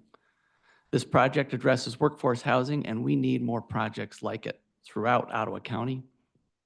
Hudsonville and Spring Lake have been leaders in meeting the needs of our businesses and our residents in the housing space, and I encourage other communities to step up just as they have. This project creates, out of nearly thin air, enough tax base to help offset already expensive building costs. By the time this brownfield housing TIF is completed, it will have added much-needed housing stock. Instead of paying down less than $40,000 of Hudsonville's school debt millage, by the time the 20-year term is completed, over $500,000 will be paid down. Instead of less than $35,000 going to the Ottawa Area Intermediate School District, just under $1 million will go to the OAISD. And instead of nearly $4 million being sent to Lansing, it stays right here in Ottawa County. Jobs are created, taxes lowered, local control exercised, housing stock increased, debt paid down, and nearly $1 million for the OAISD that helps fund, among other things, our trades programs. I applaud the board members here today who voted in favor of the last 3 brownfield housing plans that came before the BOC. The decision to vote yes then and the decision to vote yes now is unequivocally the right decision. Thank you. Anyone else? Okay, can we take a roll call, please? Mr. Kyers, Yes. Mr. Moss, No. Mrs. Miedema, No. Mrs. Wenzel, No. Mr. Barry, Yes. Mr. Zylstra, Yes. Mr. Bruger, Yes. Mr. Bonema, Yes. Mrs. Rhodey, No. Mr. Jortsma, Yes. and Mr. Teeples. Yes. The motion passes. Okay, the next thing on the agenda deals with the Ottawa County equalization values. Motion to approve. So moved. Okay. Support. For being here. You bet. You're welcome. You want to explain what we're doing here? Yep, I will. While she's pulling it up, I'll just say, because these items are on the agenda, that makes this the Ottawa County equalization session under the Michigan Constitution, which for you means absolutely nothing, but for me, it makes today a holiday, right? So, yes, thank you for this opportunity. Do I have a clicker, or are you going to be this one here? All right, very good.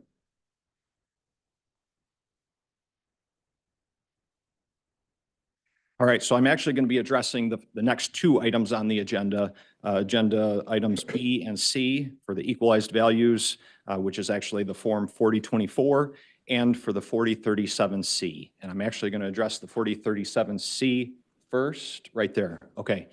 The 4037C is actually a third in a sequence of forms in the property tax system. So the first form is the 4037A, which is a summary of all of the work that your assessor does during the year. They put together all of the assessments, they sign off on it, and they hand that over to the Board of Review in each of the local municipalities.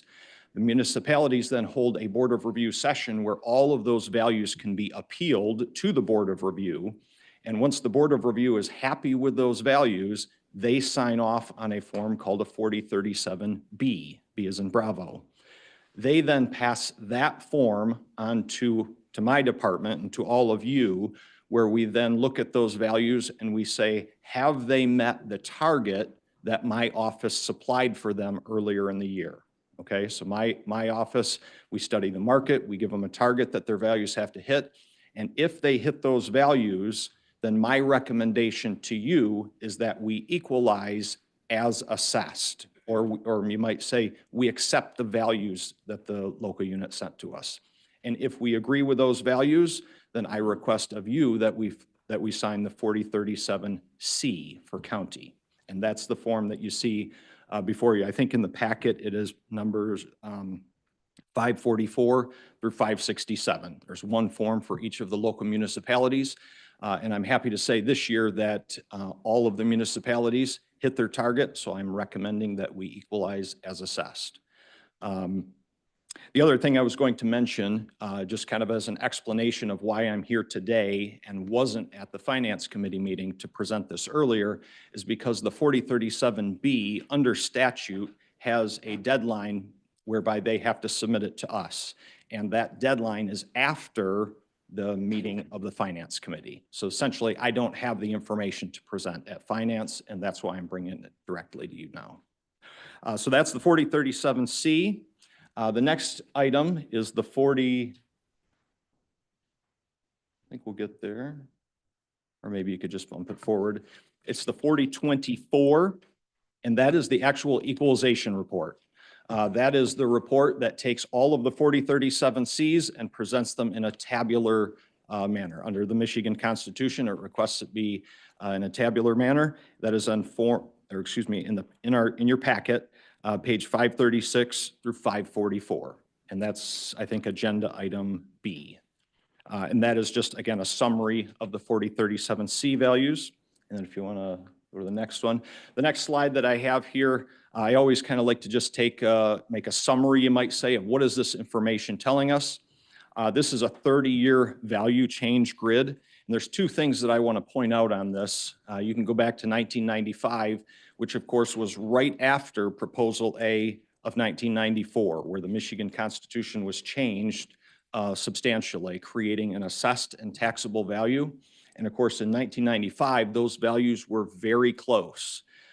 As the years have gone by, you can see the red line or the maroon colored line is substantially higher than the green line, which represents the taxable value. And that does two things, both of which I would say are a good indication that our property tax system is working well. The first, I'll draw your attention to the grid in the upper right, which is showing the assessed to taxable value ratio. And that is indicating that, I think, a little bit tough to read, but I think it's showing that it's 67% ratio of taxable value to assessed on average over the county. Another way of saying that is that our property taxes that we pay are 67% of what they would have been under the old pre-Proposal A system. Does that make sense? So I'll say one of the things that Proposal A set out to do 30 some odd years ago was to limit property tax growth. And by this grid, I'm demonstrating, yes, that is certainly working.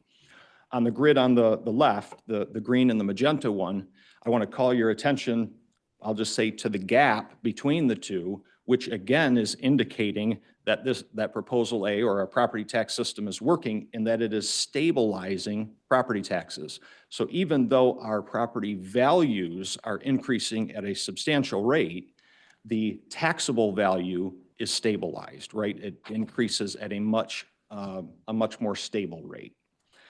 The next thing, before I move on to the next slide, the other thing this grid is demonstrating is that the assessed value increase countywide was 9.59% this year, which again is a healthy growth, though lower, of course, than it was the last couple of years. And our taxable value increase was 6.64%. Again, a healthy growth and very similar to what it's been in prior years because of the effects of Proposal A. On the next slide, I always kind of, when I'm presenting the equalization reports, like to pull out a slide that is, oh, I'm sorry. Oh, I'll let you, there we go. That is pertinent to, you might say, the conversation of our day. And this one, I pulled out the J.H. Campbell plant. One of the things that I would like to mention is that I'm presenting here the financial effects or the property tax effects of the closing of the J.H. Campbell plant. I have no opinion as to whether it should or shouldn't close. So don't include me in those discussions. I'm simply reflecting this is the financial impact to Ottawa County, and actually I'm presenting in here Port Sheldon Township as well. And if you look on this grid, you can see that if you go back about 20 or 30 years, the J.H. Campbell plant as an entity was a substantial portion of Port Sheldon Township's budget. And it was I'll even say at that time, a substantial portion of Ottawa County's budget. I think it was at that time 6.some%. And if you go back another, I don't know what it was, about 20 years before that, as far back as I could track the data, when this plant came online, it made up somewhere around 82% of Port Sheldon Township's budget. It was substantial for them.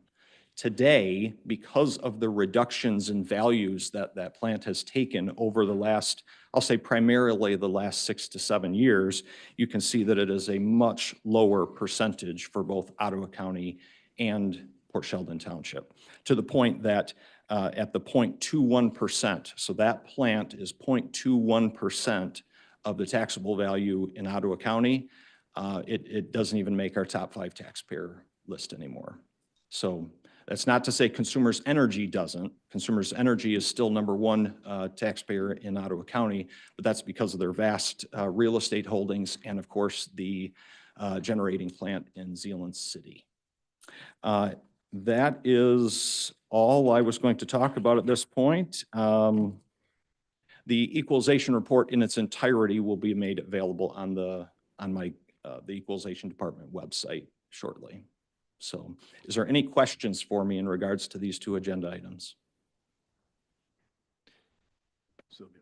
Yeah. I have a question, not so much in regards to these, but I think it's always helpful when we talk about property taxes, because there's a lot of conversation at the moment about that among our constituents. Can you just explain, I believe it was a Headley Amendment that changed or created that difference between those 2 values that you were talking about. Can you explain how that applies to property values? Well, I'll try and take that one apart a little bit, because the Headley Amendment was actually 1978.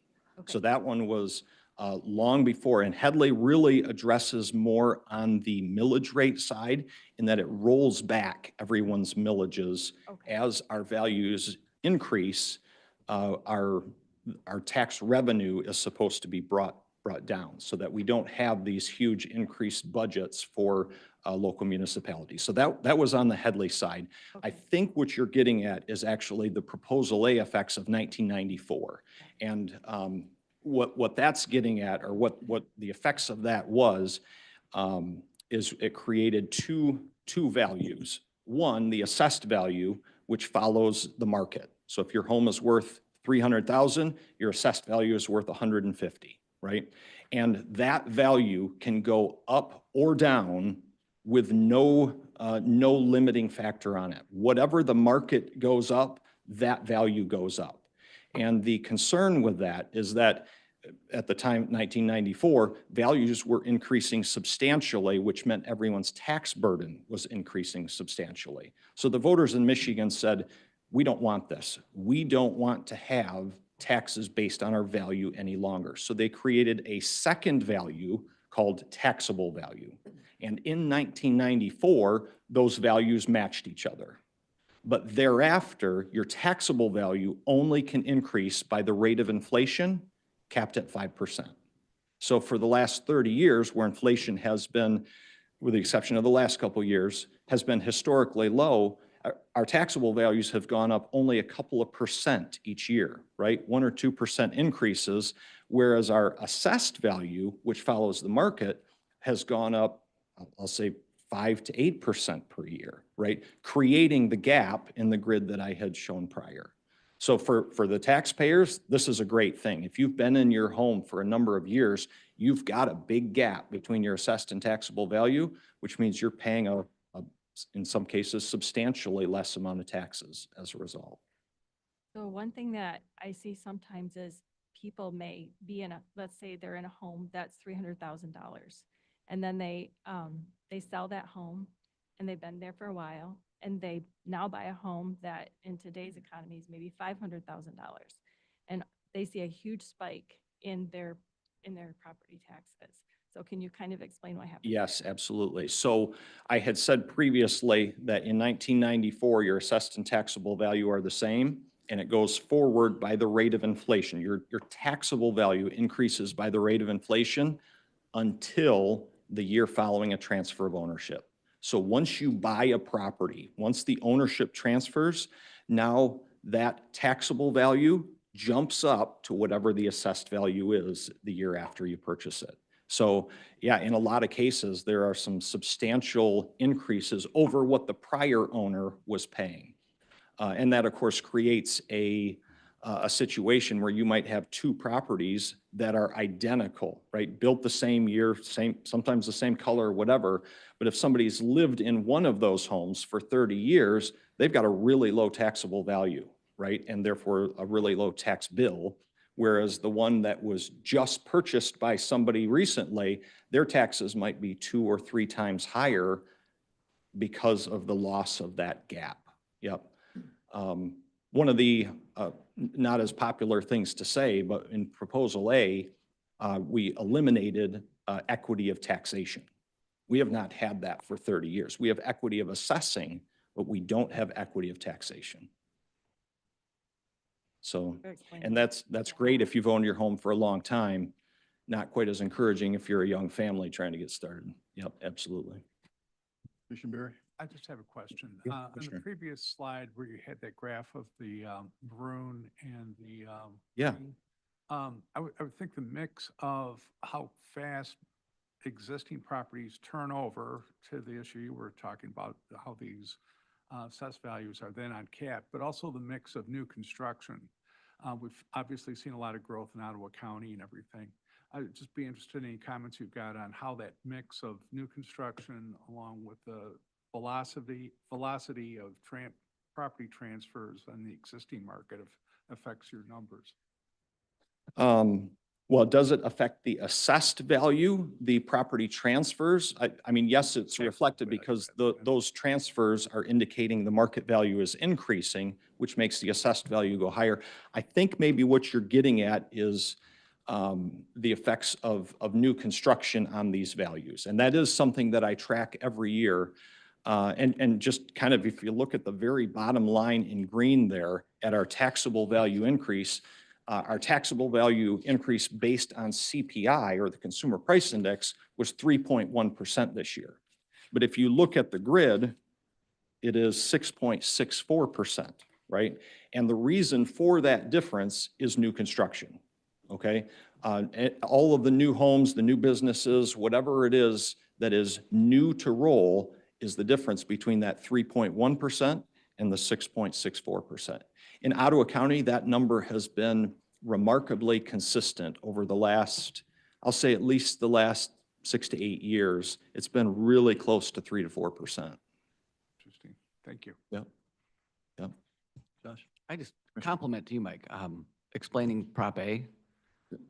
I Yep. mean, A plus. No, thank you. I love to do it. Yep.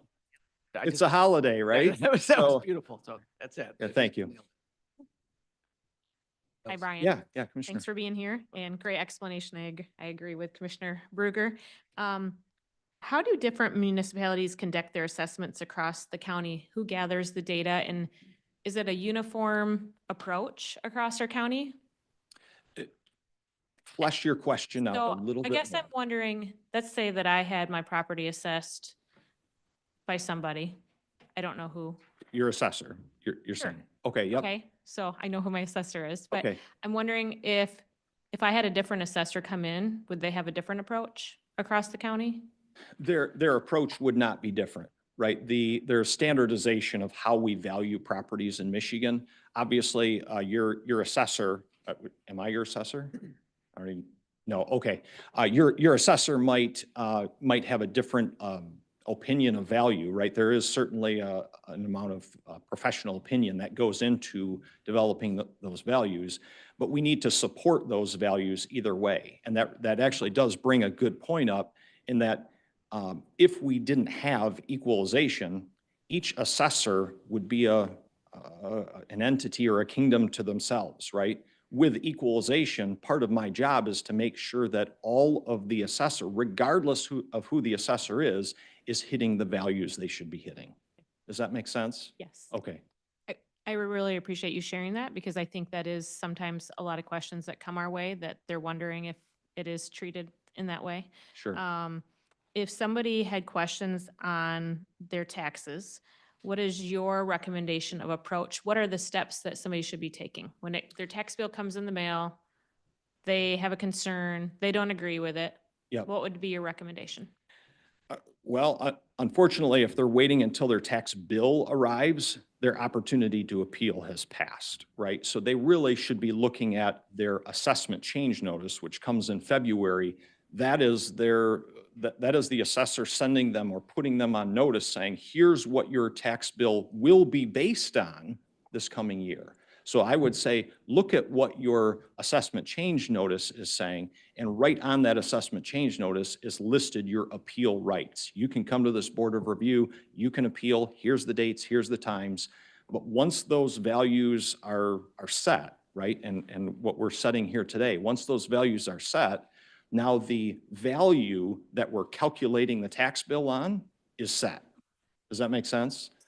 If they have questions, right, as to how it happened, I would encourage them, reach out to your assessor, right? Start at the local level first. If they're not happy with that, with the explanation or whatever, reach out to my office. I'd be happy to walk them through it. Okay. Yep. Thank you. Yep. Yeah, Brian, would you be willing to share the rest of the top 5 taxpayers? I'm sorry, I don't have them off the top of my head. I do publish I want the to thank them for list. keeping it a little lower for the rest of us. Yeah, you bet. I do publish the list on our website, Equalization, under reports. The one for this year is not on there yet, simply because you guys haven't approved the values yet. But once you approve this over the next couple of days, I'll be placing that on the website. So, yep.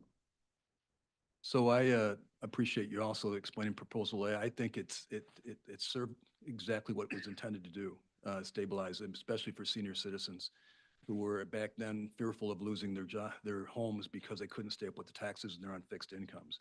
The negative part is exactly what we just talked about. When the property transfers or it's bought new, right, there's a new assessment and those people get stuck with it. So it's one of those, balancing acts on anything. But I applaud Proposal A and the initiative. It's happened. But explain for me, if you could, what happens at the state equalization hearing that you'll be going to? What happened? How does that work? So you're authorizing me to represent you at the hearing if there is a concern. Okay, so just like my office does county equalization, right, to make sure that all of our assessing jurisdictions are assessing or equalizing correctly, the state equalizes us. Okay, now the state very seldom, I don't even remember a time where the state factored a county.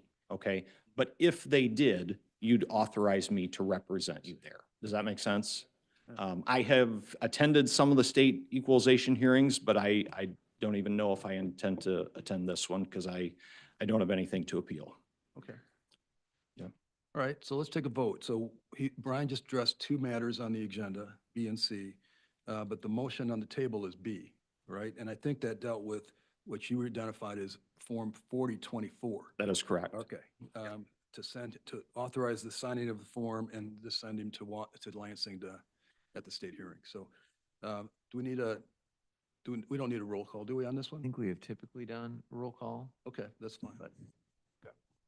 Please do. Mr. Bruger, Yes. Mr. Zylstra, Yes. Mr. Kyers, Yes. Mr. Berry, Yes. Mr. Moss, Yes. Mr. Jortsma, Yes. Mrs. Rhodey, Yes. Mrs. Miedema, Yes. Mr. Bonema, Yes. Mrs. Wenzel, Yes. and Mr. Teeples. Yes. Motion passes. Okay, the next item is Brian's as well. It's for the approval of the Form 4037C, right? We need a motion and a second. Motion to approve a 2025 Ottawa County Equalized Values Form 4037C for each jurisdiction in the county. Second. Okay, could we take another roll call on this one? Yes, sir. Mr. Zylstra, Yes. Mr. Bruger, Yes. Mr. Jortsma, Yes. Mr. Kyers, Yes. Mr. Berry, Yes. Mrs. Miedema, Yes. Mr. Bonema, Yes. Mrs. Rhodey, Yes. Mr. Moss, Mrs. Wenzel, Yes. and Mr. Teeples. Yes. Motion passes. Okay, the next item is D. It's identified as the data center research. This deals with what we had in our public meeting a couple of weeks ago. So we need a motion. Make a motion to approve the contract with People Driven Technologies to assist the Innovation and Technology Department with planning, designing, and executing the upcoming data center refresh and cloud integration initiatives, Phase 1. Support. Do we have anyone that needs to address this one to the board? No? Okay, so just to clarify this isn't the 2.0 $2.2 million scope of the project. This is just, as we talked, as they explained, right? This is just the design portion of that to get it rolling. So, Wait, that was- is there someone here that could ask, that's what answer I a was couple just, questions? I was just looking, I didn't see anybody. Oh, there is somebody. Okay, great. Good morning, Commissioners. Thank- I just have a couple questions. Could you identify yourself, please? Yeah, Michael Morrow, the Technical Infrastructure Manager for Innovation and Technology. Thanks for being here. Would you be willing to just share what amount of money we're looking at in this particular phase? Maybe the time frame and hours involved, just a little bit more of the scope? Yep, so this is basically the assessment and discovery and architectural design and technology selection of the phase. So there's a $0 amount on this. Okay, $0? Yeah. Okay. That's a pretty good deal. One follow-up question on that. It's not an hourly contract? I thought it was an hourly agreement. No, those are for extra services beyond, Okay. yeah. So the design phase is $0. Thanks to people-driven technologies. So we've lost a couple of commissioners to take a roll call. But I think we got a quorum. Yep, you do. So.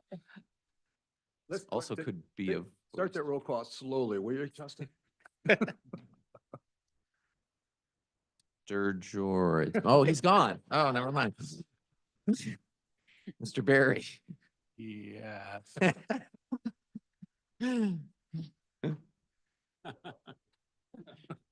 Mrs. Medema. Yes. Mr. Moss. Yes. Mr. Zylstra. Yes. Mrs. Wenzel. Yes. Mr. Kyers. Yes. Mr. Bonema. Yes. Mr. Bruger. Yes.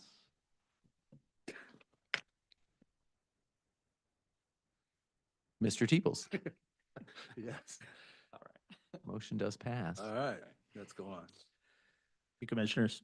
Thank you. Can I make a motion to take a 5-minute recess, please? Do that. For 5 minutes. Thank you. Thank you, everybody. To take a vote for that? Gotta take a vote. We're on gonna that. take a vote. Yeah, so it's. So all in favor of taking a break, 5 minutes? Aye. Aye.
Everybody's here? Yes. No surprise. Okay, I'm going to call the meeting back to order of April 22nd. We're on agenda item 9E, update to the county rules. I'm going to run back to the data center refresh. Mr. Yes, Chair. yes, we need to go back and take a couple of votes on the last matter dealing with the data center research contract. So, Right, so we are looking for Mr. Joritsma's vote. I vote yes. Cody, okay. and that motion passes. All right, now we're at item 9E, updated to the rules. I need a motion in a second, please. So moved. I'll support. Somebody, Let's read it. want to read it? You want to read it, Jordan? I guess Sure. you made it. Motion to approve the amendment to Article 1 of the rules of the Ottawa County Board of Commissioners, paragraph 3, to read as follows. Robert's Rules of Orders, 12th edition, shall govern all questions of procedure not otherwise provided by the rules or by state or federal law, except for section 16.5, which shall instead require a simple majority vote to pass. No, I'll second. Okay, discussion. Commissioner Zastor. Yeah, I'd like to make an amendment to the motion to change the language in the last sentence there to say require a 3/5 majority vote to pass. Okay, do we have a second on that proposed amendment? Support. Okay, discussion on, why don't you lead the? Yeah, for sure. So my understanding of simple majority would be 6 votes to close discussion, 2/3, 8 votes to close discussion, and 3/5, literally in between 7 votes to close discussion.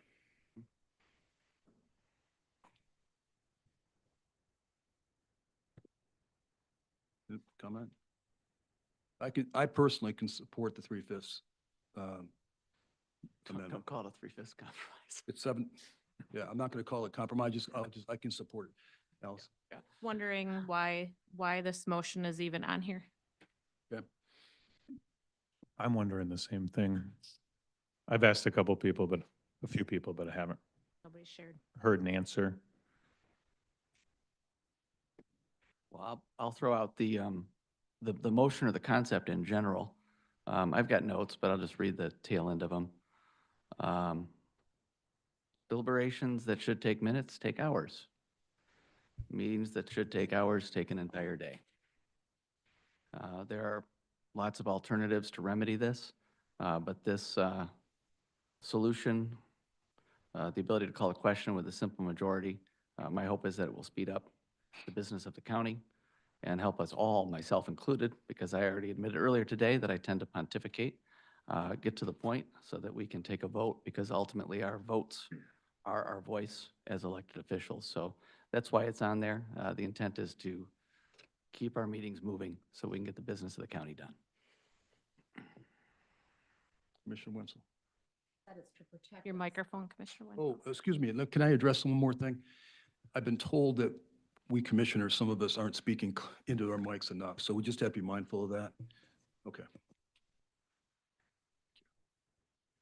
Protection. One, I don't think it makes sense that we're going to follow Robert's rules, but just choose one rule to pull out and say, we're not going to follow that. And then 2, that rule is to protect the minority. And by you doing a 3/5, you don't want to protect the minority or Robert's rules. You just want to say, I want to pull one rule out of Robert. We have to, that book is very thick. So we're going to follow every rule in that book except for one. Just to clarify, the original is majority. My motion to amend is 3/5, which means that it does protect the minority versus, the way it's written, right? I'm trying to find a middle ground between what Josh has said and what you're saying. Because I see both sides, right? The desire to have a meeting that flows and a meeting that protects the minority, right? So literally, the 3/5 is smack in the middle of that. Because I do believe what you say, and I do understand what you say, and I do think that has a lot of value. I also think Josh's point about making sure we're moving the meeting along also has value, right? And Well, it it's shouldn't be hard for the minority to find one other member if they want to keep discussing. Well, and I do think that we all want to move the meetings along, but I don't think it's wise to say, oh, we're going to remove one rule out of Robert's Rules book so that we can make things faster. I'm just offering a compromise so that, both sides can see their points, Commissioner Rhodey? Yes, I appreciate the sentiment behind that, but I think it's an incremental change. It's still changing away from Robert's rules, and it's a big book, and we're ripping one page out, there's one page that is not going to apply to us now, out of this entire book. So, and maybe it's, three pages, 3 sides, out of hundreds of pages. So, I think so I don't agree with your amendment, Doug, simply because I don't agree with deviating at all from Robert's rules itself. But I do appreciate the sentiment behind there. I think it's been very clear to our community that there's actually a 7-member majority, so it doesn't really change much to amend the motion. But I appreciate it's one more voice. Let's hang on, Doug. Anybody else that hasn't spoke on the issues? Joe? Sure, yeah, I will vote to support the amendment, but I will also vote no on the main motion, whether or not the amendment passes, and I'll save my comments for the main motion. Allison? I'm in that same boat. Okay, so the first matter to vote on is Doug's motion to change the motion on the table from a simple majority to a 3/5 vote to pass. Any roll call on this one? Justin, do you mind? Sure. Yeah. Mrs. Wenzel, Yes. Mr. Moss, Yes. Mr. Zylstra, Yes. Mr. Kyers, Yes. Mrs. Rhodey, No. Mrs. Miedema, Yes. Mr. Jortsma, No. Mr. Bruger, No. Mr. Bonema, No. Mr. Barry, No. and Mr. Teeples. Yes. And the motion passes. Okay, so now the motion is to change the rule, but for a 3/5 vote instead. We had a motion, now it's discussion time. Commissioner, Can you guys give some examples of when this actually had to take place and where it really added to quite a bit of minutes to our meetings due to this particular rule change? I know that we have discussed items. I'm not recalling times that this particular rule would have actually affected what you guys are seeking, like what you're saying that you're seeking to do. I don't know if you're looking at me, Commissioner No, Miedema. I'm just looking, I'm not the I'm motion. just I looking only, this way. I only had the amendment to the motion, so I think you might be. I'm not looking, I'm sorry. Sorry. I'm No, not I didn't know if you're addressing looking you. at me You're to just answer the looking at me. question. Everyone else Sorry. is looking down. Sorry. Reason, probably. Yeah. So there's my question. I'd love to hear John speak to it. I think that all this is doing, all the motion as I see it, and that's why I can support it, is trying to to remind us that we're a member of a body and that no one person, regardless of who that person, commissioner is, should dominate discussions.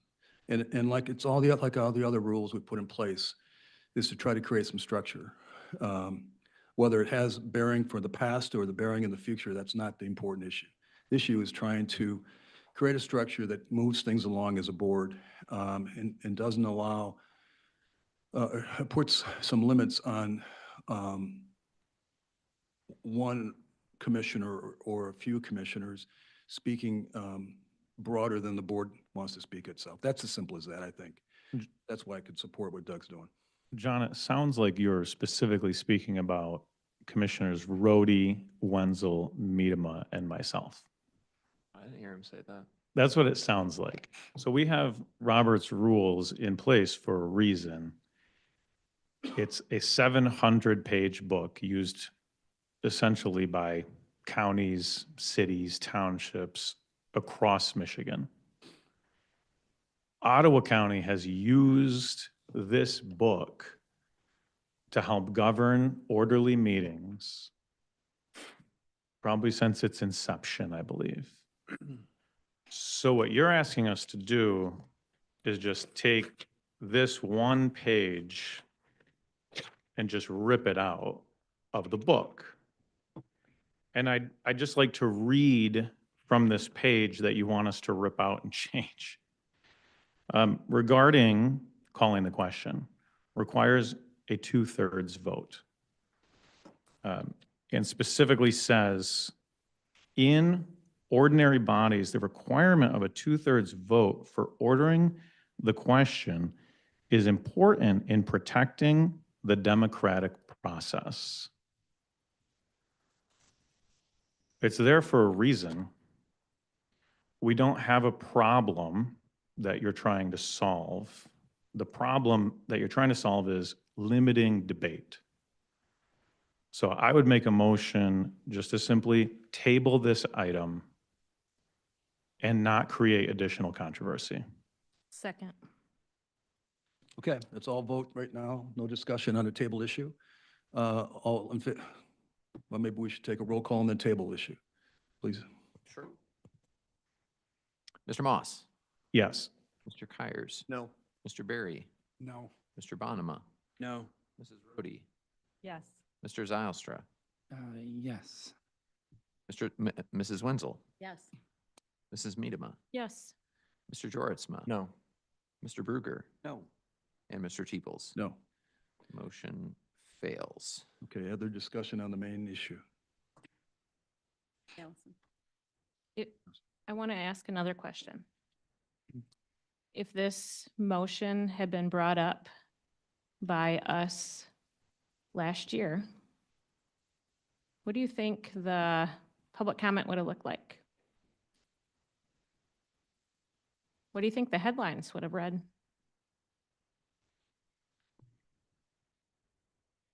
I'm serious. You want an answer to that? It would have never come up because you would do it without putting this in the rules. That's not accurate. I chaired last year. Like a meeting.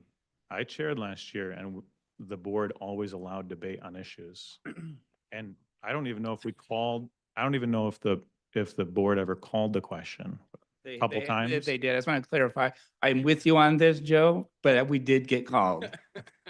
I distinct memories of You that. regularly cut off Yeah. discussion. Okay, okay. Be Regularly. fair, Joe. Okay, I'm with you on this. Commissioners, So but that was not the discussion case. continued. please. Discussion continued and Let me just clarify. No, it didn't. Let me just clarify. As a matter of decorum on this commission, everyone will speak, have the right to speak without interruption, and your turn will come when it's your turn, all right? So just calm down. We'll get through the process. Okay. Joe, finish. Or Allison, I think you well, were I on. mean, I'll leave you this page in your box later as a token. But I think deviating from the last 50 years of county history and from every other county government in Michigan is ridiculous. I also think it's a specific agenda and targeted. There's obviously a 6 or 7 member majority that votes together like we just saw on my motion to table. So to pull 1 out of 700 pages out of the book is transparently agenda driven. No one here wants to sit here for super long meetings, but everyone does want to be heard. So to make it much easier to just end debate is wrong. Okay, so we've heard from Commissioner Moss, Miedema, Zylstra. Is anyone else? Okay, Ms. Wenzel, Commissioner Wenzel. I guess I have a question. We're setting precedents now. So how many rules do we get to pluck out of Robert's rules? We can just keep going now that we've set this. It doesn't make sense to me. And then I think this is a squashing of freedom of speech. There's an incident where I remember with Allison, she had a lot of valid questions, and Jacob, as the chair of that committee, kept saying, and we have Allison again, and rolling his eyes. She had valid questions, and what you guys are trying to do is take away the right to ask those questions. Yeah. Commissioner Rhodey. Yes, so, a block of you ran on good governance, which apparently, and you talked a lot about having short meetings, half-hour meetings, meetings shouldn't be this long. But apparently that now means throwing out, the democratic process and running, just ramrodding everything through without the full opportunity for discussion. One way to shorten the agendas is to stop putting ridiculous items on the agendas. Like, there have been some really ridiculous things coming on here lately, which have all been about shutting down opportunity for speech and expression, and obtaining control over every member of this board who doesn't think exactly like you, which is really interesting because most of us are supposedly Republicans. It appears to me that what has happened is in fact, after running on good governance, you bit off more than you could chew, and you don't quite know how to meet your half-hour meetings that you promised. Good governance is not half-hour meetings. It's providing oversight and giving the opportunity for transparency. And that's our job. Our job is not to be in and out and be consensus commissioners. Anyone else? Josh? So I'll go back to the start of my first comments. Deliberations that should take minutes take hours. Meetings that should take hours should take hours, take an entire day. To fix this, we could remove members from subcommittees and community appointments. For every one appointment for Joe, I could have 4 appointments. That would be a way to actually silence the majority. That would streamline things. We could also eliminate comments from commissioners at the end of meetings and instead make commissioners stand at that podium to speak. This has all been done before, and there are any number of solutions, but this one, as presented, will allow for reasonable discussion to take place among all board members. This change will encourage all commissioners to better respect one another's time and the time of staff members, who spend time listening to us pontificate, myself included.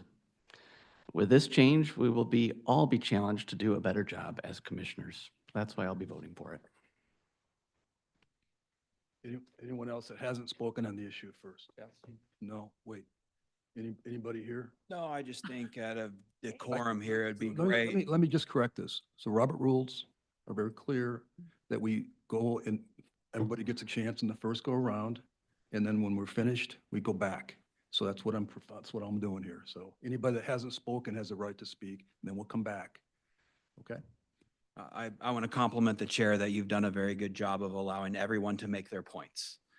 Certain commissioners choose to make their points over and over and over at the cost of the taxpayers' time and employees' time. So I think that this is something that the board can do when needed. It's not that it needs to happen all the time, but there may be times that it needs to be done.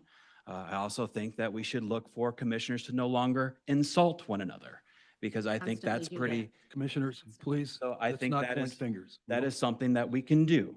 We can do that. So that's where I come on this one. Anyone else that hasn't spoken yet would like to address? Okay, now we're going back, right? And I think Commissioner Minema. I would just state, if your goal is to shorten meetings and to speed things along and use our time wisely, I would suggest taking a look back at entertaining, including another Board of Commissioner meeting a month versus having only one. That's where our time, that's why we're here so long, is because we got rid of one a month. It's not because of so much deliberation. Thank you. Anyone else on this? Yeah, no, I agree with you on that last point, Commissioner Miedema, and hopefully we'll have a discussion on that soon. I just want to talk about Robert's rules because, Joe made a point of ripping out, and I appreciate the drama of that gesture, but, we have changed our Robert's rules to adapt our needs, right? We did that January 3rd, 23, right?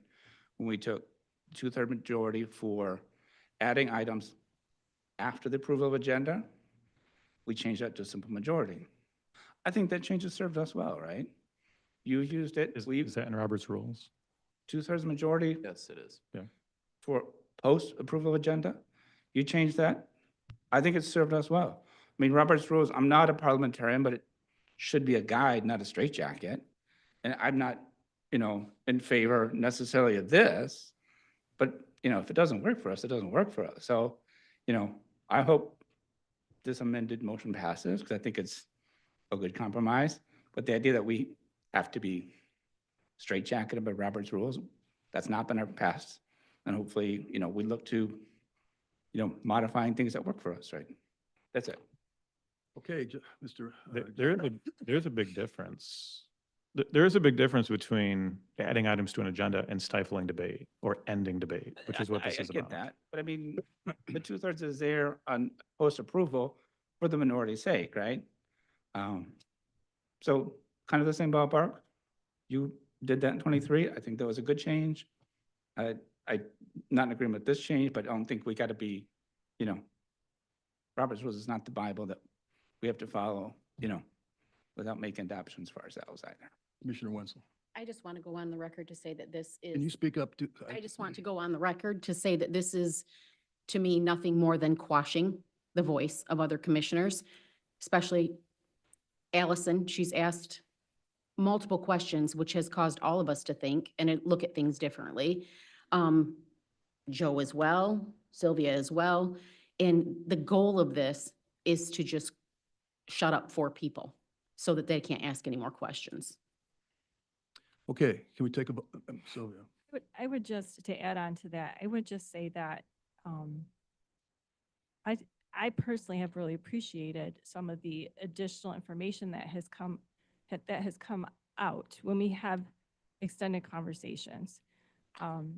Because some of those questions being asked are by people who've been on the board a little bit longer than others. And so I personally really value the insights and the questions that Commissioner Miedema, because I do think this is very much directed at her. I really appreciate all the work that she puts into representing all of our people well. And so, anyways, I am not going to enjoy seeing her experience and all the work she puts into things being squashed.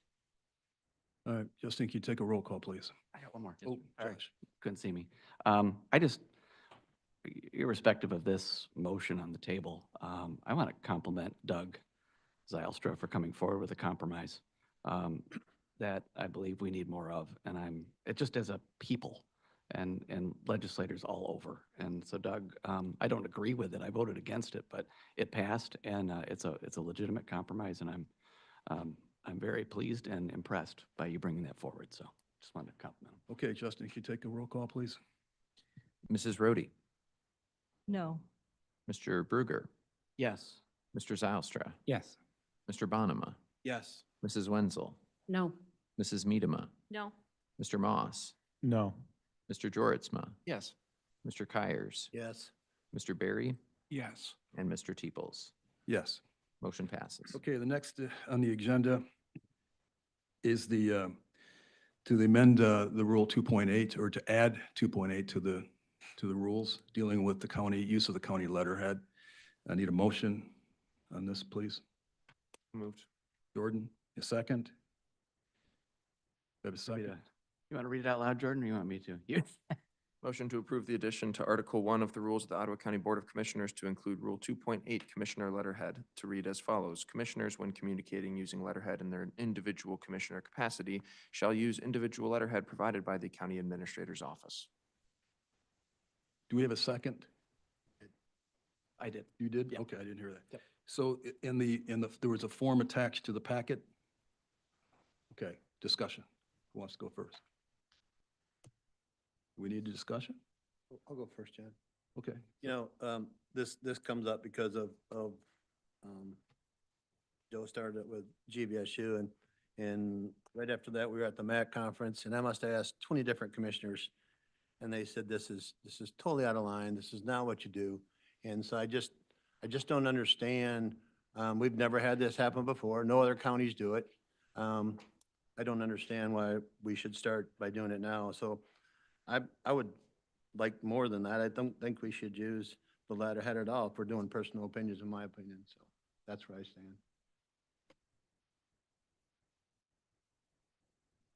Doug? Yeah, no, I agree with Phil. Just prior to 2023, we were given a stack of thank you notes. I thought that was very useful. I don't see any reason why we should go beyond that as far as correspondence by commissioners, so I'll be voting no on this as well. Well, I didn't know if you're voting no, but I'll be voting no, sorry. I don't want to put words in your mouth. Yeah, I just want to make sure the public understands that there is no letterhead.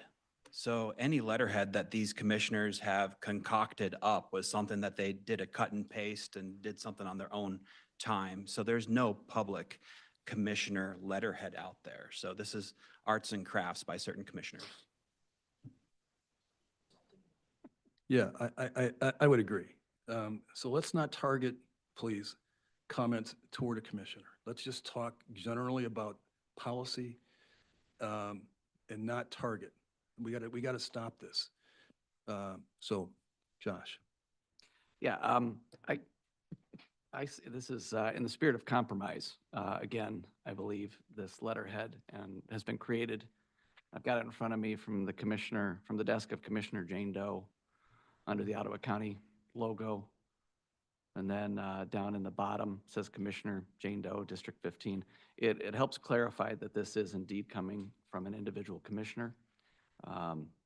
They have been elected to serve, and part of being able to serve, part of the privilege of being able to serve is to utilize a logo in this capacity. One could make that argument. And I see that as a compromise, and I'm willing to accept it. However, I see the other side that Phil brought up and Doug brought up. And if there's not enough support to get a compromise through, then I would suggest that we make a motion. I'm not making one now, but make a motion that very specifically that states that commissioners are not allowed to use the county logo for, I guess, any purposes, and that county logo is reserved for board decisions made by the entire board as a whole.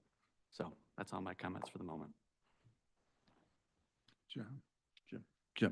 Got a few thoughts on this. I received a lot of communication from constituents and people in the county that were concerned that the aforementioned letters to Grand Valley State University had Ottawa County Board of Commissioners logo on it.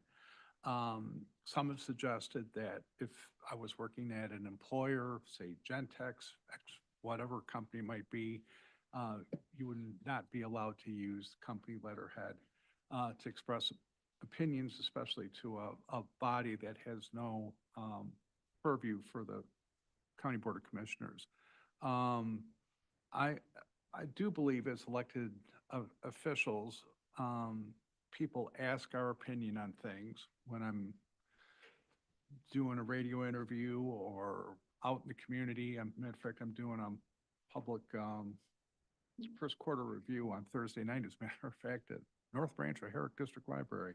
But I will be speaking about my opinions and thoughts on what the County Board of Commissioners is doing. We have emails that have the county logo on it. I think as we make decisions here, we're going to want to be consistent on what we want to do. If we can have a logo on our email, it seems like it's pretty much the same thing to have a logo on correspondence that we might be sending out. I think it's a little unprecedented.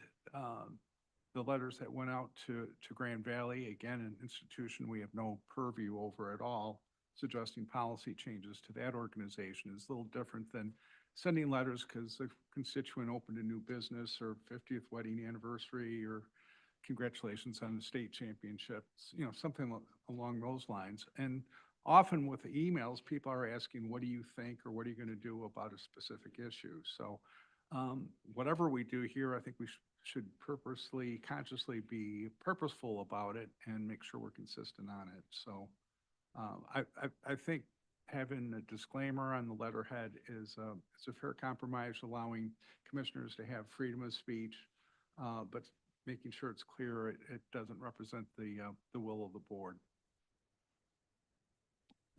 I'll express my comments that I expressed at the planning committee meeting as well. I agree with what Commissioner Berry just said. This issue has blown up my communication links throughout the county.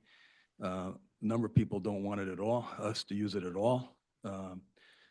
You know, I think that as commissioners, we have a right, we're elected officers and have a right to speak.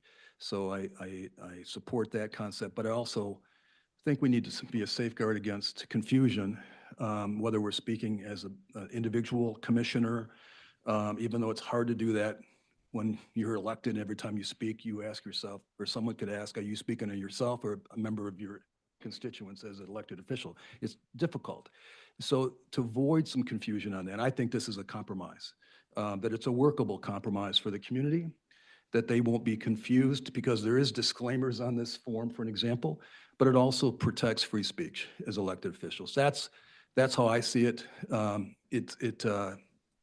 look at it as a workable compromise that satisfies objectives. May not be perfect, but it does satisfy objectives. That's how I look at this. So, Commissioner. Microphone.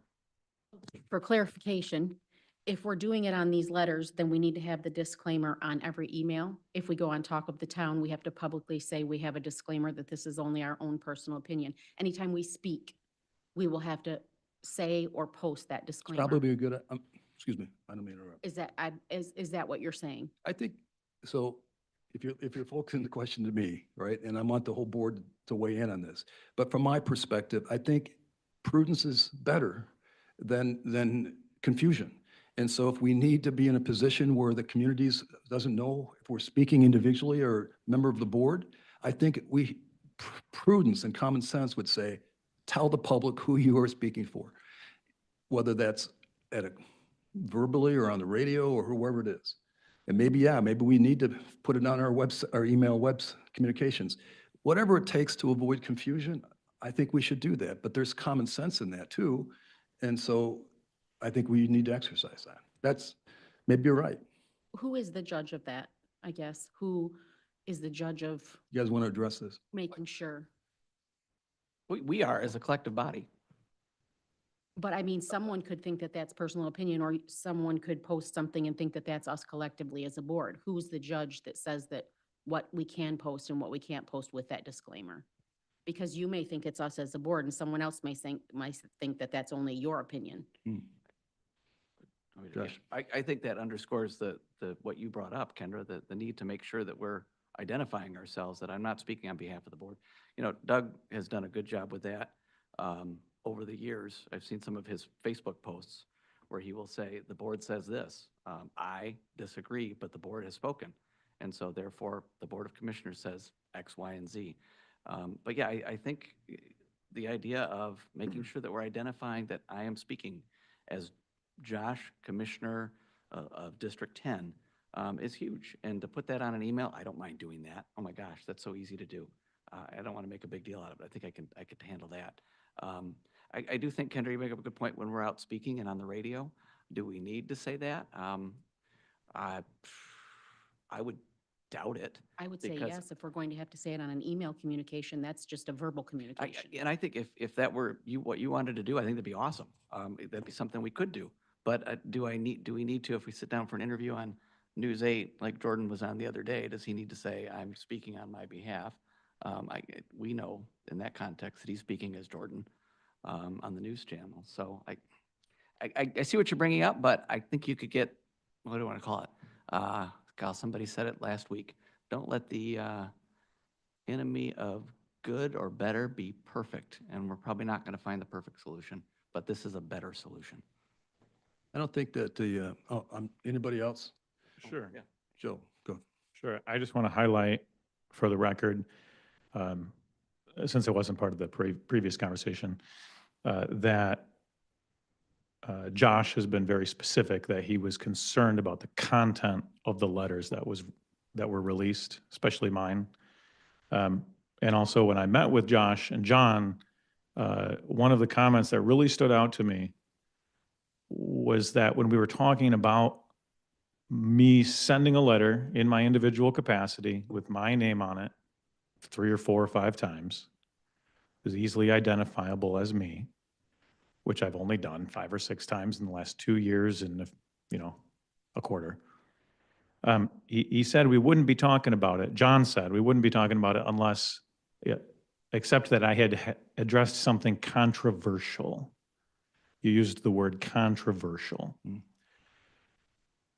Anybody with common sense who looks at a letter that says from Joe Moss with Joe Moss on the top with Joe Moss at the bottom and Joe Moss's signature knows that it's coming from one commissioner. It's got a signature on it. It had my address, it had a phone number, it had an email address. So the common sense solution here is to just stop trying to control what each individual commissioner does, stop worrying about the content of a letter they wrote, and move on. Okay, we ready to? It's also very unprofessional to have disclaimers on your letters. Say that last point so I can make sure I heard it. It's unprofessional. It's unprofessional to have disclaimers on your letter. I've never seen any elected official have a disclaimer ever before in my life. And I looked. Okay. I could echo on to that I spent an hour looking to see if anyone else has a disclaimer. And from my perspective, it does look very unprofessional in nature when you add that to the body of a letter. You can just take any example that you might send a letter to somebody. I heard a couple of you saying, oh, I'd love to send a congratulations to somebody. And then here you have the opinions expressed herein are those of the individual commissioner. It could be any topic. And to me, it doesn't change the sense of when I read that it looks very unprofessional. The rest of it was fine. I'm not loving from the desk of, because from my perspective, it's very clear that it has the commissioner, who it is, from the district. That's already there, has their separate phone number, email, just like Commissioner Moss was sharing.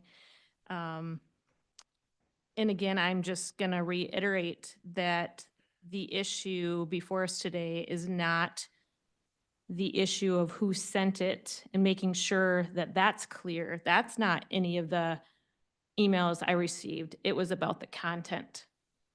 And so that's really, I believe, what the crux is here. That's the real issue about why certain commissioners have brought this forward today. And that's disappointing to me because we were all elected in our own, to have our own voice, to be able to speak freely. That doesn't mean that everyone's going to always agree with us, but we should definitely be protecting the freedom of speech of all of our commissioners. Sylvia. To echo some of that, but let me just add some additional thoughts. You know, we were elected by our constituents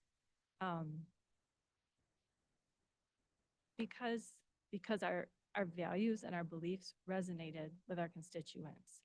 We were elected to represent them and to use our voices on their behalf. The same is true of people who work in the legislature and on the federal level. They regularly write in advocacy on behalf of their constituents. Just because no one on a county level has made a practice of doing that does not mean that it's out of line or out of order. I would argue that commissioners haven't fully stepped into their role before. If this has not been being done, it should have been being done. That, you know, we are elected to advocate for our people. And so, you know, to their point, you don't have disclaimers on on other elected officials' communications. It's very unprofessional. It's like, you know, I'm advocating on behalf of my constituents, but my board, you know, wants to discipline me, and, you know, they don't agree with what I have to say, so they have to, you know, put this little unprofessional disclaimer at the bottom of it. So you know, I think it's ridiculous. Another thing that's comparable is that, I'm not meaning to pick on you, Commissioner Zylstra, but you have had the county logo, you know, on your online communications. I believe it's on your website. That's never come up as an issue. The same people who I'm imagining are loving what you're writing on your website are not loving what we're saying with the logo, you know, being used elsewhere. So this has never come up before that, oh my goodness, Commissioner Zylstra's, you know, got the county logo on his website and we don't agree with everything he has to say. Who gave him permission to do that? You know, it's another use of the county logo. So I think this all comes down to people not agreeing with the content of the letters and wanting to squash the speech of those individuals, or to minimize the impact of the speech by putting an unprofessional disclaimer on whatever letterhead they use.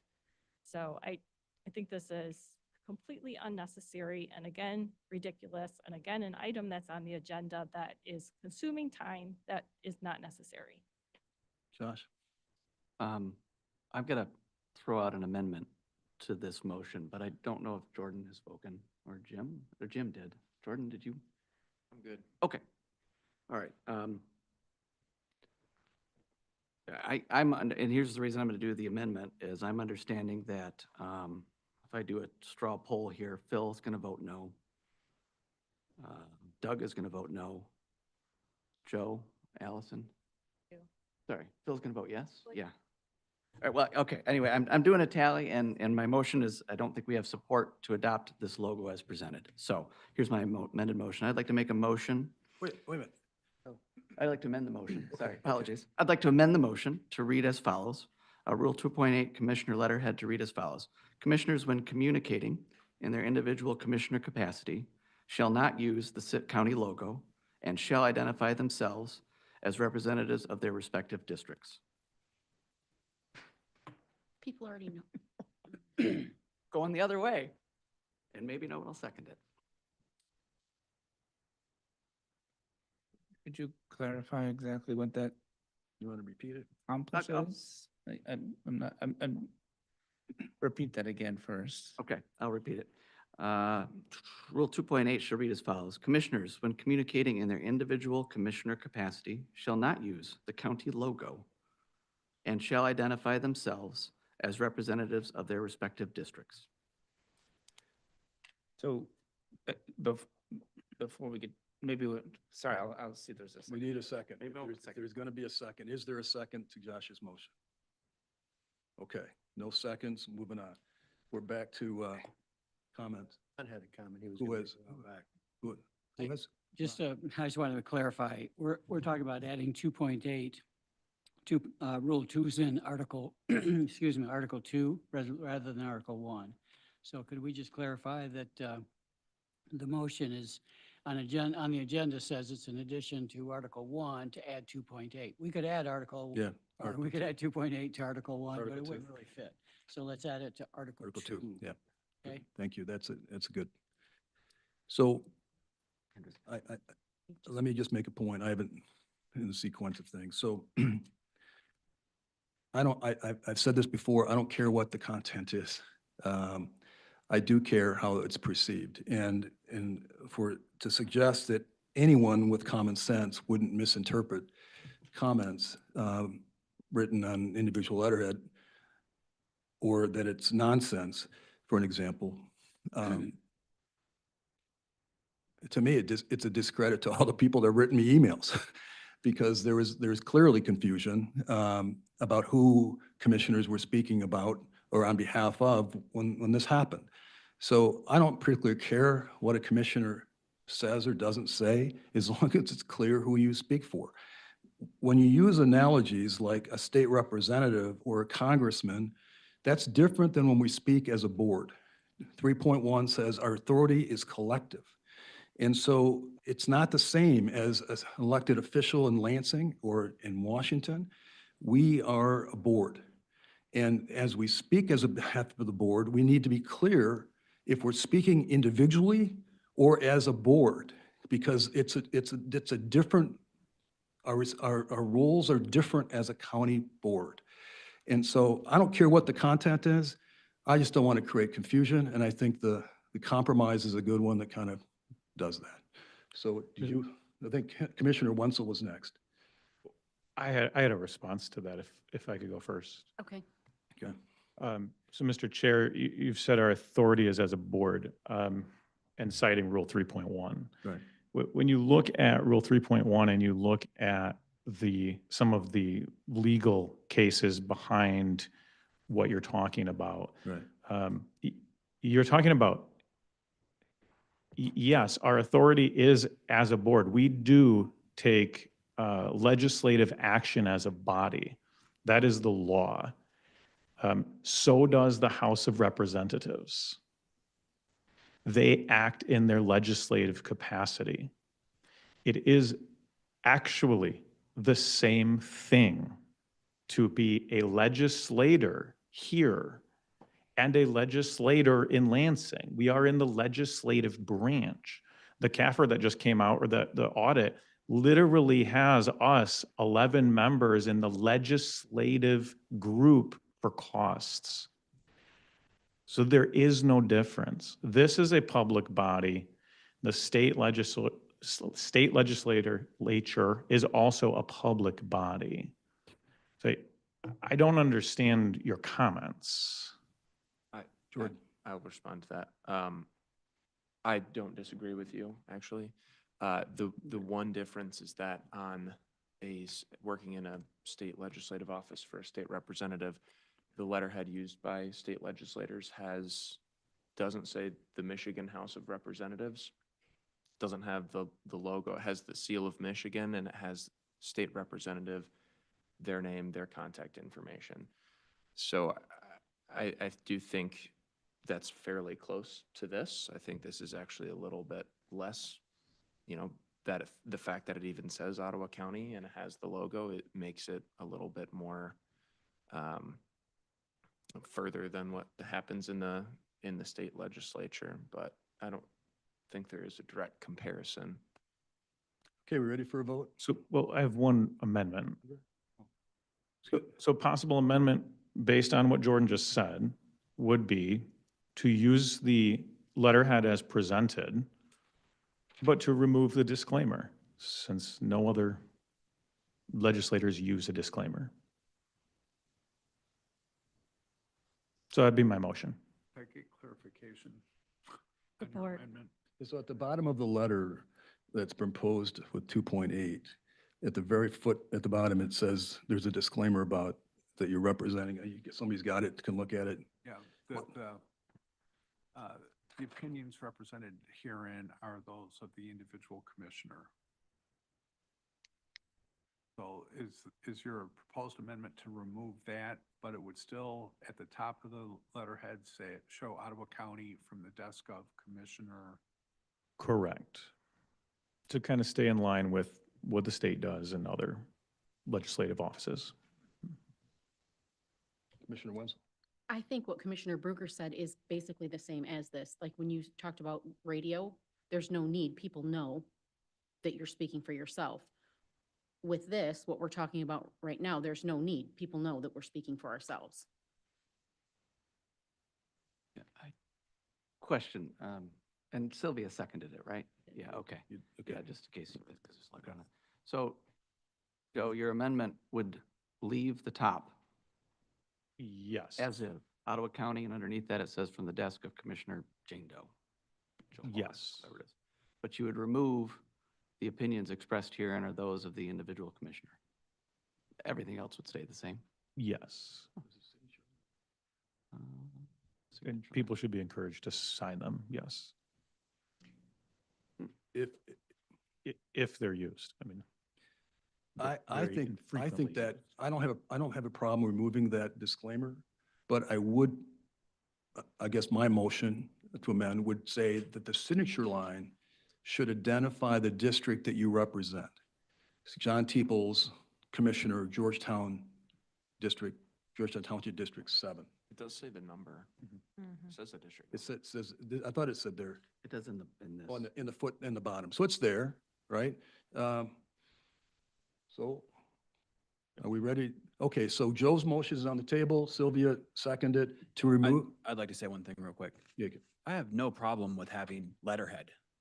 I just want it known that there's never been letterhead.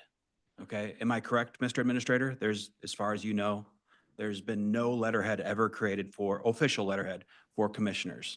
So when I hear these statements, do you want to answer that? Well, all the departments had letterhead that identified like the sheriff's office or, you know, the parks and stuff like that. And I believe the commissioners always had one that said Ottawa County Board of Commissioners. Yeah. I've never been provided it. I've never seen it. So, you know, I think to Phil's point earlier, anyway, there's never been an official letterhead, which I think is why we're meeting today, to say, hey, look, this is now approved as official letterhead that commissioners can use to actually express themselves on an official approved letterhead. So when I hear that it's somehow stifling a commissioner's voice, I don't believe that. We're actually giving you an approved tool that would make it consistent around the board to express yourself on behalf of your constituents. So they hear your voice. You've been elected to give your voice. This is one more way to give your voice. So I don't have a problem with a letterhead. I just, you know, like there's not been one before. So Yeah, but there has been. There's been, the county logo was always on it. So why are we not using that? Why are we even having this conversation then? If there's a letterhead already approved, let's just use that and move on. Because that contained the Indian head along with like the sheriff's office. We had a badge up there. Must be a number of years ago then, yeah. And So that's what was originally used. And, you know, everybody used it and you put your own notation on the top. And, None of these letters that have been put out lately are using that format at no, all. I so, think these all come from within the computer. Right. You know, a lot of people build their own and, but they typically will use the county logo on it. Josh? Joe, I'm not opposed to your amendment, so I just want to get that out there. And John, I want to clarify something you had said, the signature line. We've got a footnote that says Commissioner Jane Doe, District 15. Are you suggesting that, and are we agreeing that underneath my name, for example, I'd sign it, Josh Bruger. Underneath it would say Josh Bruger, Ottawa County Commissioner, District 10. That's the idea. I'd be willing to adjust my motion to what you just spoke. Okay. Yeah. And I think that's in line with what we talked about at the restaurant as well. So, yeah. Yeah, I definitely should be there, I think. Can you, Joe, can you modify your motion that you'd like voted on here? So yes, so it was to remove the disclaimer, but also include the commissioner's name and district Beneath their signature. beneath their signature. Beneath the signature. Yep. Sylvia would have to second. Anybody else? Got, oh, support. you support that? Yeah. Let's vote. Justin, can we take a vote on this? Yes, sir. All right. All right.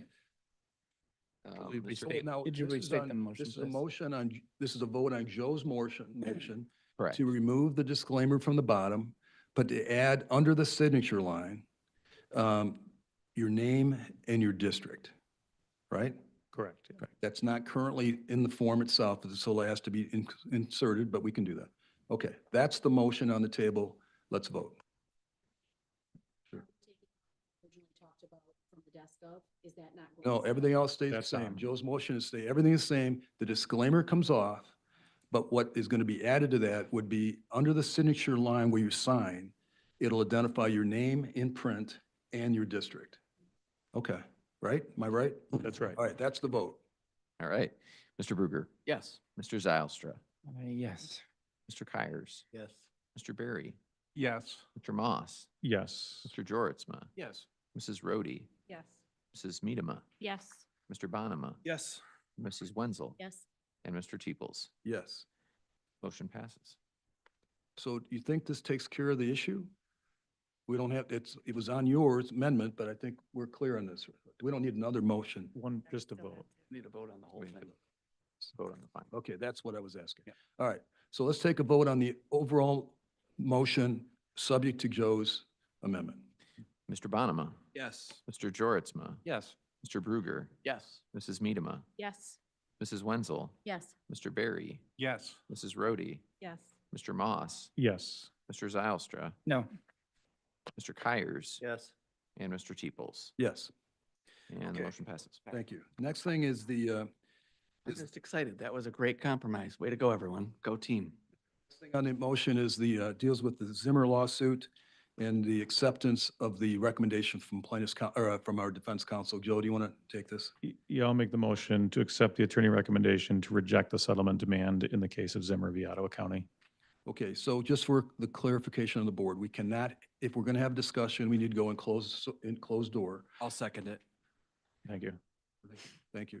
So it needs to be an up or down vote without discussion. Otherwise, we could potentially waive the attorney-client privilege for the whole case, which we don't, in my opinion, we don't want to do. All right, so up or down vote, You clarified the closed session question. if we went into closed session, Right. it takes 2/3. I understand that, but It would be, I guess the question is why we're not having a closed session. because if we go into close, we could. I mean, we could, Right, I to guess I'm- discuss the merits of this matter, right? Yeah. I But we guess- just can't do it, we shouldn't do it publicly without risk of violating the attorney-client privilege. So that's kind of the lay. Right, so I guess I am proposing a closed session to discuss the settlement offer. Okay, so Doug's proposing we go into closed session.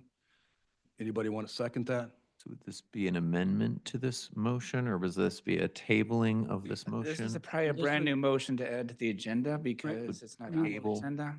The new motion to go into This is a closed. new motion. A new motion to go on the On a closed agenda session to discuss specific pending litigation. and would push concerning- this one down if we're to put it Gotcha. in this place. Can you do that while we're under deliberation of a motion? We'd have to table it. Because Yeah, so I think we probably have to table this issue for a minute. Take I up. move to take- table this item until after the motion that Or the Commissioner motion. After the Zylstra closed- proposed. The motion could be withdrawn too. Yes. So, okay, so, Yeah. so we have a second on the table to table this. I'll Do we? second that. Okay, so let's vote on whether we should table this issue for a moment, all right? Justin, can you Sure. take a vote on the tabling of this matter? Mr. Zylstra, Yes. Mr. Bruger, Yes. Mr. Joritsma, Yes. Mr. Kyers, Yes. Mr. Barry, Yes. Mrs. Medema, Yes. Mr. Bonema, Yes. Mrs. Rhodey, Yes. Mr. Moss, No. Mrs. Wenzel, Yes. and Mr. Teeples. Yes. And that motion passes. Okay, now we're back to Doug's motion about whether to go into closed session. Did you? Could I just have make sure we clarify the motion, make sure it covers what the Open Meetings Act requires? So the motion with permission would be to go into closed session to discuss specific pending litigation because public discussion would compromise the attorney-client privilege and potentially financially or detrimentally affect the financial status of the county. Correct. That is why we pay you, Ron. Thank you very much. That's Thank right, you. that's exception. Okay, did anybody second Doug's motion to go into closed session? Second. Okay. So let's vote. Should we go into We closed have session? discussion on that first, Oh, we can. Okay, on just the merits of going into closed session. That's Do just. we- yes, we can have that discussion. Do we need? I don't, Is I there an- is I there don't any- personally see a need to go to closed session based on the information available. Do you Don't want me think to it's necessary. respond to that or no? Yes, please. As yeah. long, Sure. is just be the caution. Just Yeah, follow I this. got that. You John. got the caution. Okay. Merits. I think there are various aspects of the settlement offer that I would like to discuss. Mm. Some aspects I'm not in favor of, some aspects I am in favor of. I'd like the board to discuss that, if that sounds fair. My understanding was that this item is sort of perfunctory. You know, in litigation, someone makes a demand, you have to respond to it. This one's got certain characteristics. That's not the way we handled the Right. Campbell issue, but And so that, I don't think that the board's not prevented from going to closed session, now or later. I would prefer to allow the board to respond, as I made the motion, to reject the settlement demand and schedule a closed session in the future. I believe that's the recommendation that I received from council, essentially. That is the recommendation I received from council, so I I understand want to that. do That's that. why I proposed that we have a closed session to discuss the actual settlement offer in separate parts. My view is that that would be in the future. That'd be better handled in the future. No time like the present, but whatever. Okay, so let's vote to go into, whether to go into closed session. Mr. Jorisma, Yes. Mr. Barry, Yes. Mrs. Medema, No. Mr. Moss, No. Mrs. Rhodey, No. Mr. Zylstra, Yes. Mrs. Wenzel, No. Mr. Kyers, Yes. Mr. Bonema, Yes. Mr. Bruger, No. and Mr. Teeples. No. And the motion fails. Okay, so Motion now fails. we're back to the motion of whether, to Joe's original motion. Which was to accept the attorney recommendations to reject the settlement demand in the case of Zimmer v. Ottawa County. Right, can we take a vote on this one, Justin? Wait, can we have discussion on No, that? that's the point. If we do that, I mean, as long as we don't talk about the merits of what is proposed in that settlement offer, if we do, that we needed to go into closed session, because the risk is we avoid the attorney-client I privilege. understand that, John. Okay. What I want to do is to make sure that, obviously, the settlement, well, I wouldn't say obviously, but the settlement offer is composed of various parts. Obviously, not going to talk about the component parts, but to give either corporate counsel or the insurance authority some sense of what we may or may not favor. Right? That was the point of going to closed session. So if we just reject it entirely, we're not giving guidance to anybody. What I would propose to the commission is that this is ongoing litigation that requires that all of us should be more involved in. And so I would propose to put this on a future agenda item as a closed session matter, so we could all get in the room, go over the merits so that we're all on the same page and decide what to do. This is going to be a vote whether to accept or reject this particular offer, but then we'll bring it in at another meeting and have a full discussion of the whole thing. So, Yeah, I think too, Commissioner Zylstra, if you have concerns, or thoughts about this, there's nothing that would stop you from emailing legal counsel and sharing those thoughts that you have. That's totally a possibility as well, if you don't want to wait until the next closed session to express. Yeah, I mean, I'm something. only one commissioner of 11, so that's why, I favored a closed session where we could all can get a look at the settlement offer together. But point taken, I guess. I can individually say what I like and don't like about the settlement offer. please take a vote. Mrs. Wenzel. I'm sorry, can you repeat? So this is the original motion now, item 9G. It's Right a back. motion to reject the settlement offer made by plaintiff's counsel in the Zimmerman case. Yes. Mr. Moss, Yes. Mr. Zylstra, Yes. Mr. Kyers, Yes. Mrs. Rhodey, Yes. Mrs. Medema, Yes. Mr. Jorisma, Yes. Mr. Bruger, Yes. Mr. Bonema, Yes. Mr. Barry, Yes. and Mr. Teeples. Yes. Motion passes. Okay, the next matter is 9H, Campbell resolution to approve the resolution that, Allison, want to bring it?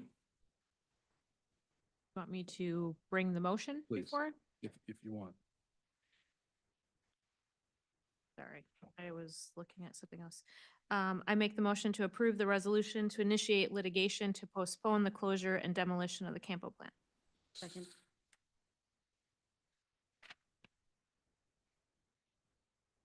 Would it be all right if I read the resolution out loud? Sure. Okay. Sure. It's mostly the same from what we passed in February, but there are a few additions to it. Whereas Consumers Energy operates the or hereinafter referred to as Consumers, operates the J.H. Campbell plant, hereinafter referred to as the Campbell plant, located in Port Sheldon Township, Ottawa County, Michigan.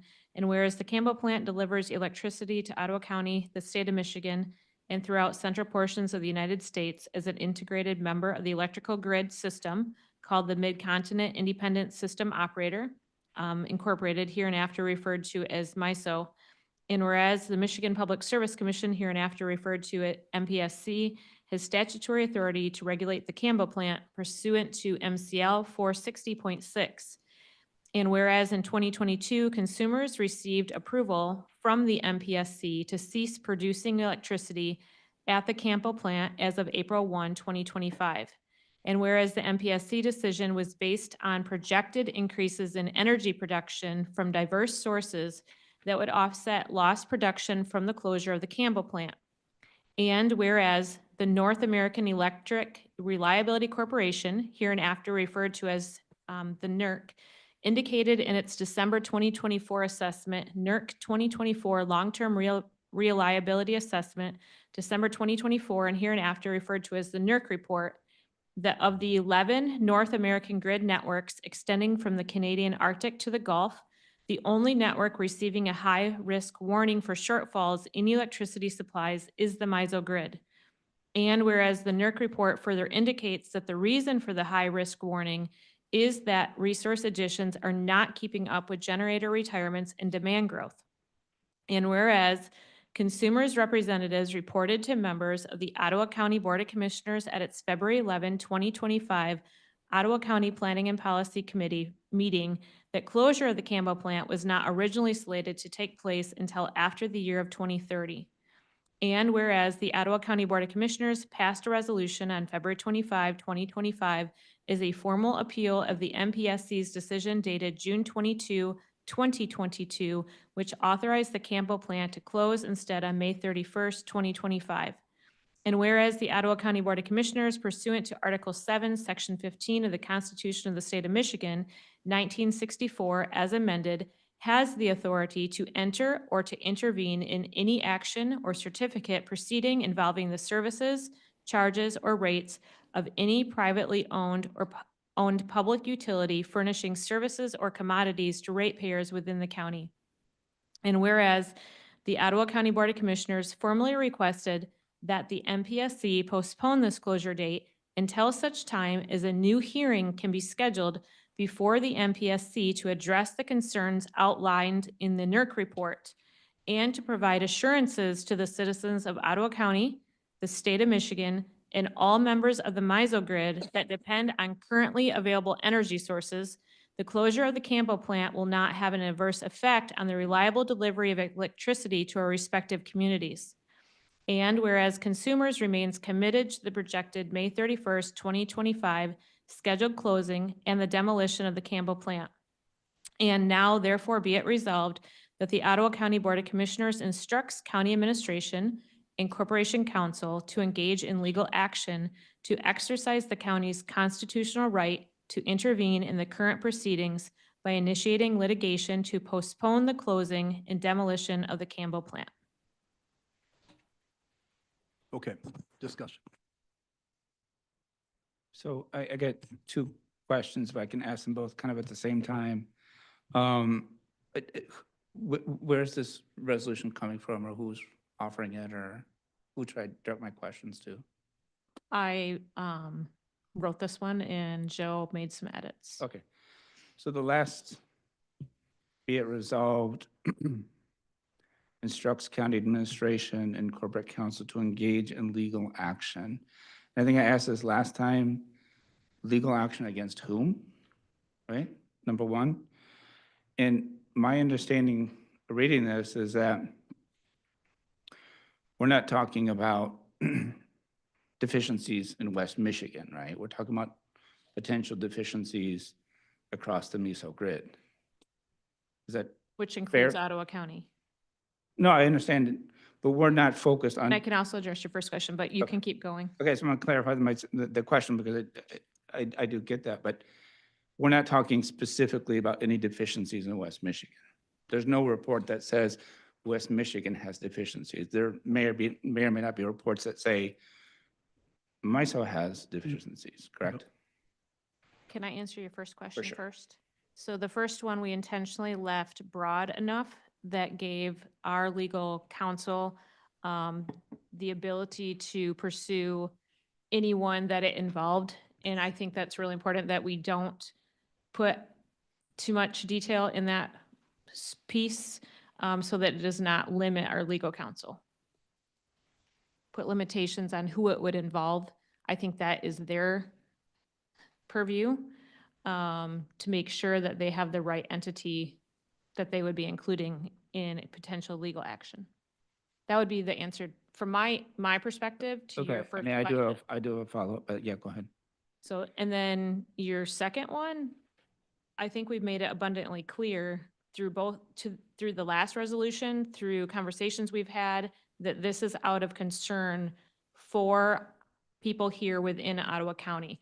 And so we are stepping in as a board to protect the safety of our citizens here within our county. Does it affect others outside of our county? Absolutely.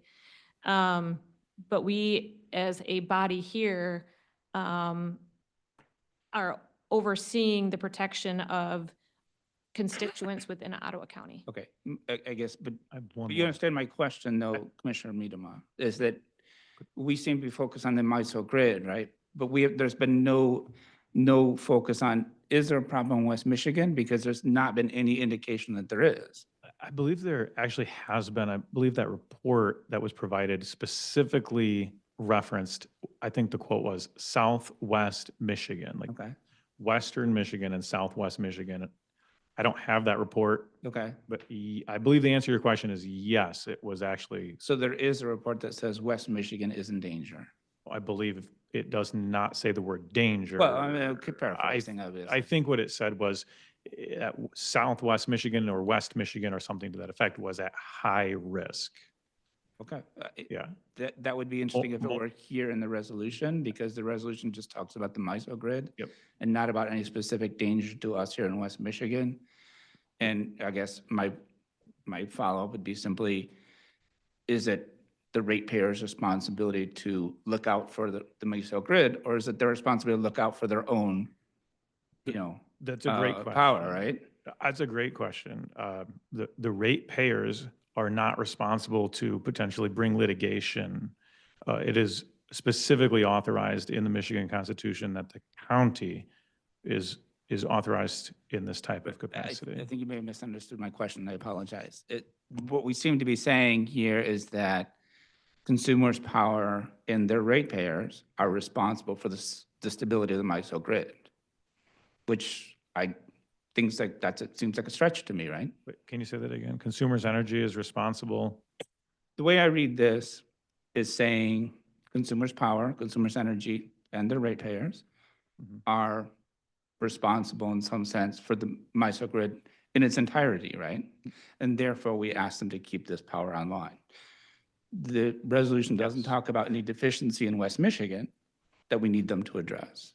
We would like consumers' energy to address the entire MISO grid. No, And make sure definitely it's not. stable. That's what I'm No. reading, and how am I not reading that correctly? What I would read is that consumers has a power plant that's in Ottawa County, and we want them to address that power plant. And they're early closing, and then not just closing, but demolition. They're closing and then demolishing the plant 15 years early. So this would seek to only delay, and I think the key part is that third to last paragraph, where we had requested the MPSC postpone the closure date until such a time as a new hearing can be scheduled to address the concerns in the NERC report. The NERC report only was released 4 months ago, 4.5 months ago, 4 months ago. So that's new information that has not been addressed directly by a hearing with the MPSC because their hearing was a couple years ago. Okay.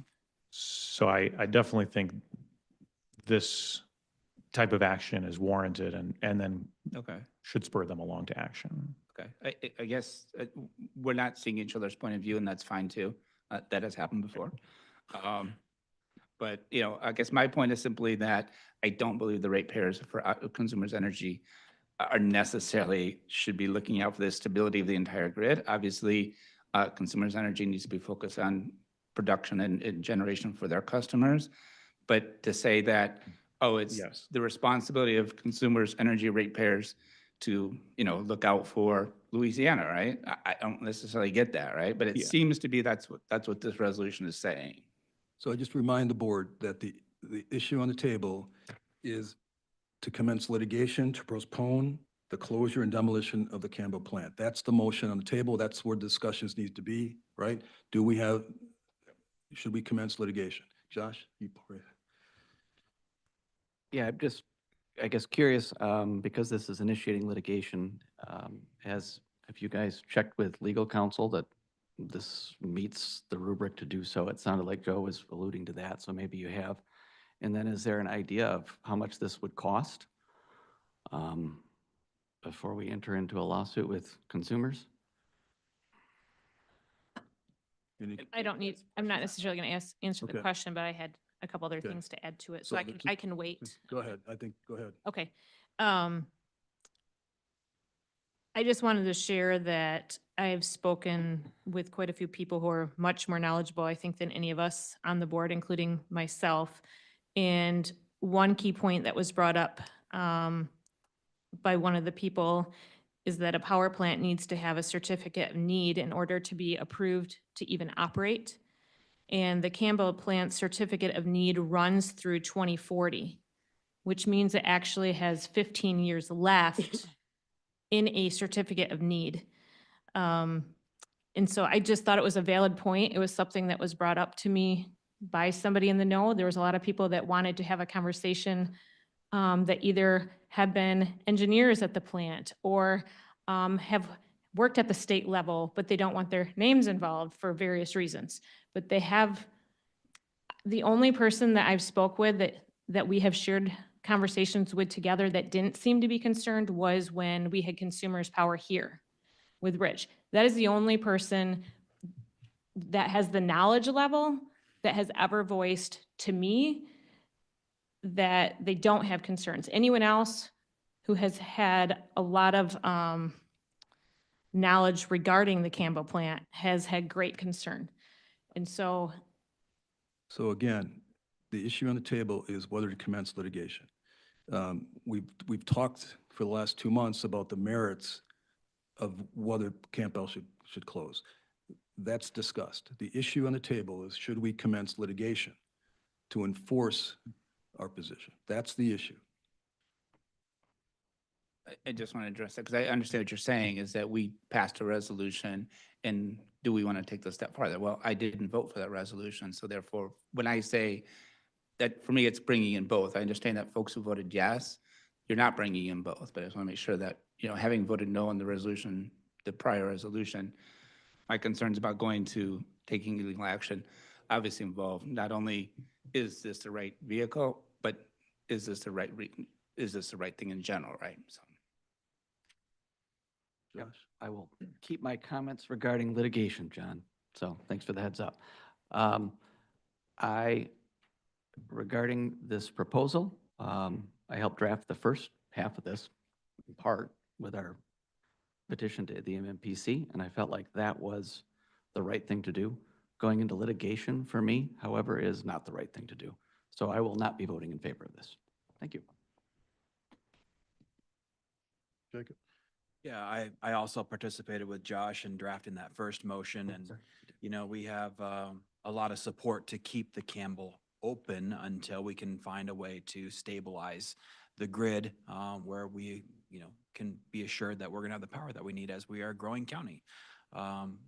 That's hopefully a temporary situation. It doesn't, that Campbell plant doesn't need to stay open forever, but until we can get the grid stabilized, because I think it's at risk, I think we should do what we can. That being said, based upon what we're hearing from the Department of Intergovernmental Affairs and what Commissioner Jortsma has reported back, I think we're going to have much more satisfactory movement there than entering into expensive additional litigation. So I would not be in favor of litigation at this time. Jordan? Yeah, I totally agree. Like I said earlier, after my conversation with the appointee over at the Department of Interior. I think that's a much better place to take these next steps. Obviously, the Trump administration has significant and vast resources and expertise in addressing this issue, rather than Ottawa County taking up this mantle and fight and paying for it by ourselves. I think the federal government is a more appropriate place for this to happen, but it is on the radar. So it's not like we're just hoping on a whim and a prayer. Joe? Yeah, I partially agree. I partially disagree because I think there is a difference between the speed at which the local government and the federal government can act. Initiating or authorizing litigation doesn't authorize a large expenditure. It could be withdrawn at any time.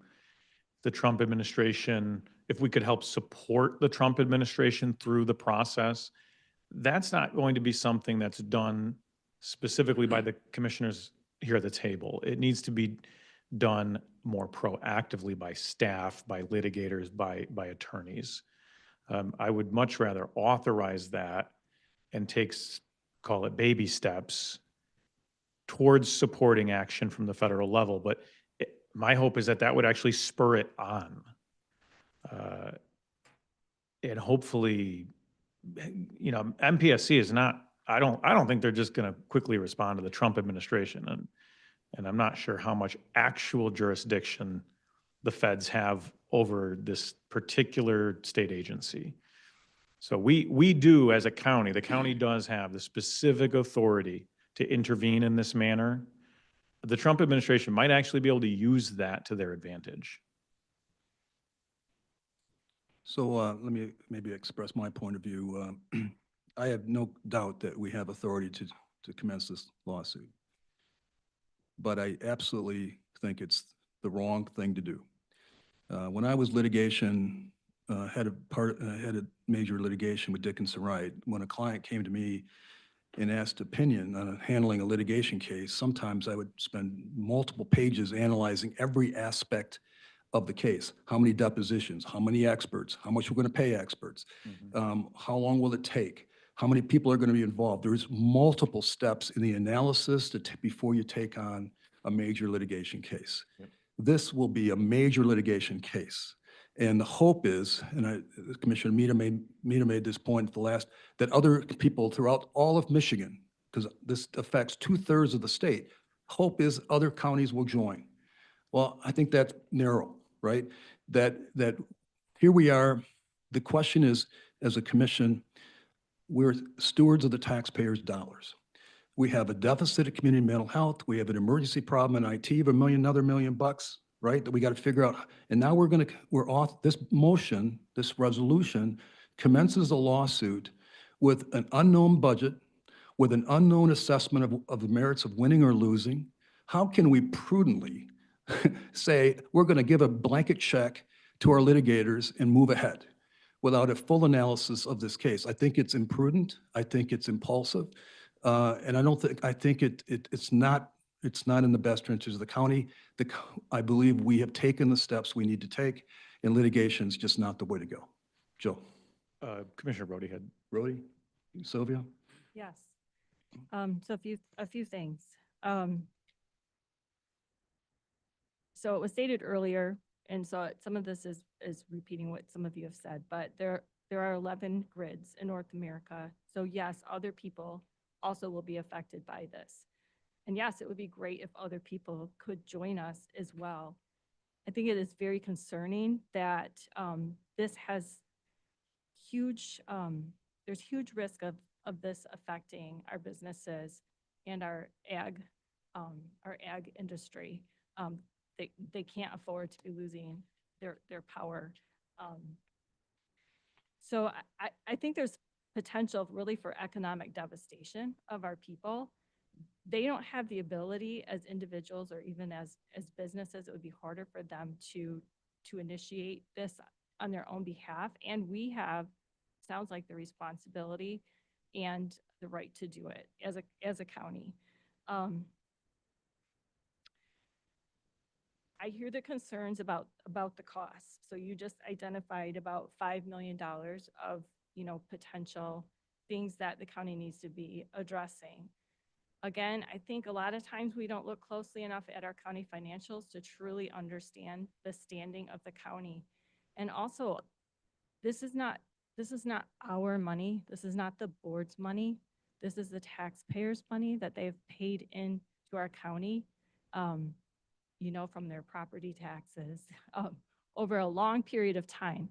And so when I go to the financial audit, under financial highlights, it says the county's net position, which is the excess of assets and deferred outflows over liabilities and deferred inflows at the close of the fiscal year, was $229 million, of which $53.9 million is unrestricted and may be used to meet the government's ongoing obligations to citizens and creditors. Total net position increased by $9.7 million in the last year as a result of the operations. Then it goes on and it talks about the general fund, and there's $34.9 million unassigned and available for spending at the county's discretion. We're not going bankrupt. That was a narrative created by our news media over the last few years for political reasons. We are not and have not ever been at risk of going bankrupt. We are a well-funded, well-run county, thanks in part, Commissioner Kyers, and Commissioner Zylstra, to the long-standing good work of the Board of Commissioners. We are in strong financial standing. On top of that, we have the Ottawa County Insurance Authority, which is a unique insurance authority in the state of Michigan. The financials of the insurance authority are strong. I don't have the current year's audit, but last year, the assets of the authority exceeded its liabilities at the close of the most recent fiscal year by $19.6 million. There's probably close to $40 million, with some liabilities paid out, that are expected to come due to some cases from long ago that are still working their way through. So, for us to say we do not have the financial ability to take on this case and to advocate for our people over something that has the potential to devastate our agricultural industry and other businesses, that is simply not true. We have the assets. We have the ability. And again, that's not our money. It's the taxpayers' money. It's money that they have paid in over decades to build a strong county. And it's our job to protect them and to step in and advocate on their behalf when it's needed. I would argue that it's needed here. And so we have the opportunity to do something. And if we don't act, it's on us. It's on us. Now, hopefully, if we do act, other counties can join us, but someone needs to lead the charge here. I would move to amend the motion. So actually, I'm moving to amend the resolution to, in that last paragraph, instead of my computer just went out on me, but instead of just saying legal action, I would like to amend it to say advocacy and legal action, because, thank you, because I agree with Commissioner Moss that that we want our corporate counsel or our litigators involved not only in pursuing a lawsuit, but we want them at the table. We want them to go proactively, aggressively pursue this. And so I would like to make that amendment so that we are authorizing them to both engage in advocacy, strong advocacy, as well as legal action if it's then necessary. So I'm looking for a second. Second. Okay, so the motion on the table is the amendment to add the words advocacy and legal action. Could you just flesh out what the word advocacy means? Yes, so for instance, calling consumers power and trying to speak with them and see if anything can be done, engaging on the federal level where they already have our have our past resolution following up with the Trump administration to pursue action, you know, and sometimes when you are able to really strongly advocate, you know, for somebody, you don't ultimately end up having to go to litigation. That's right. But let's get some people involved on this, put some hours in, and really force these conversations. So who would be doing the advocacy, I guess, is my question, and what would they actually be doing? Would we task strategic impact with sending letters to Congress? No, I'm just trying no. to understand what you mean by advocacy. No, I'm there. requesting It's a sincere specifically, question. that, you know, just as we would be hiring attorneys to pursue litigation, that the same attorneys would be pursuing advocacy at the same time, maybe a dual path. You know, it might not be ultimately necessary to file a lawsuit if they engage and are at the table in these conversations on our behalf.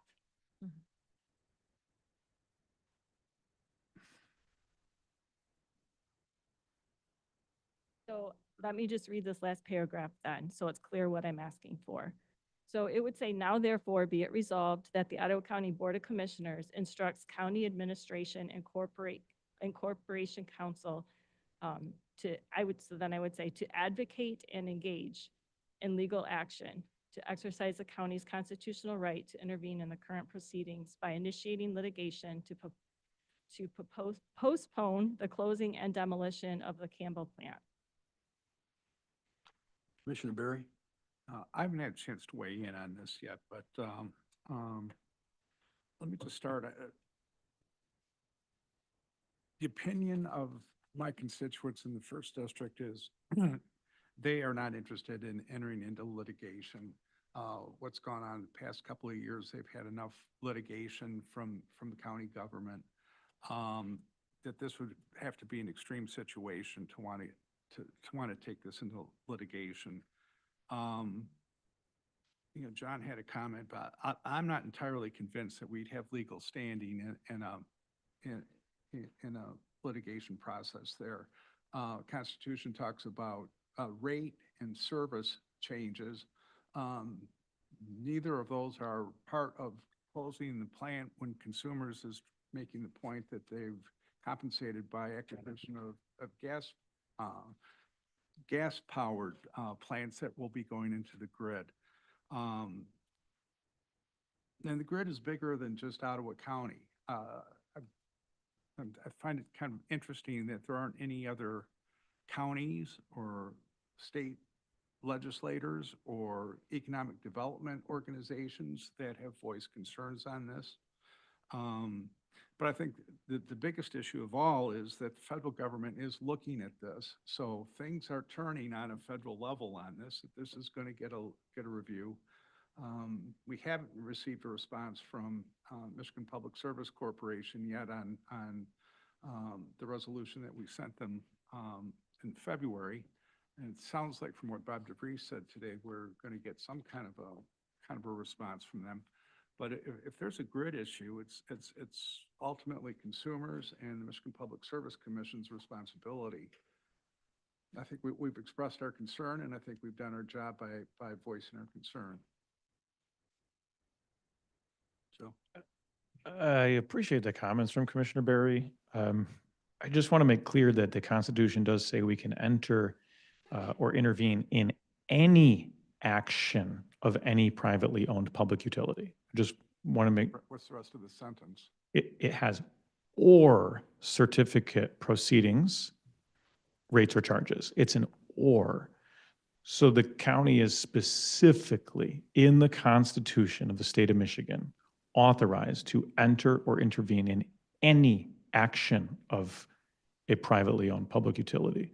So just so we're clear as a board, the county is authorized. We'd actually, based on that, have excellent standing, the best constitutional standing. So let's be careful. I, as an attorney of almost 40 years, am cautious about using language that assumes I know the law without analyzing the law. I won't even go there. And so while my sense is we have the authority, right?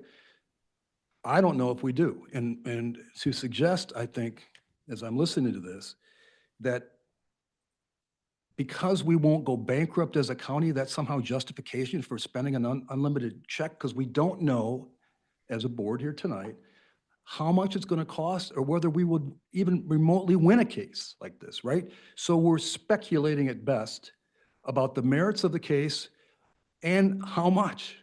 How can we possibly make a decision on pure speculation? It makes no sense to me. But, so you can already know how I'm going to vote on this. I've already said it, but anyway, that's where I'm at. Who else wants to finish this? Phil? You know, we keep on making assumptions that consumers will not support the grid, not support our power.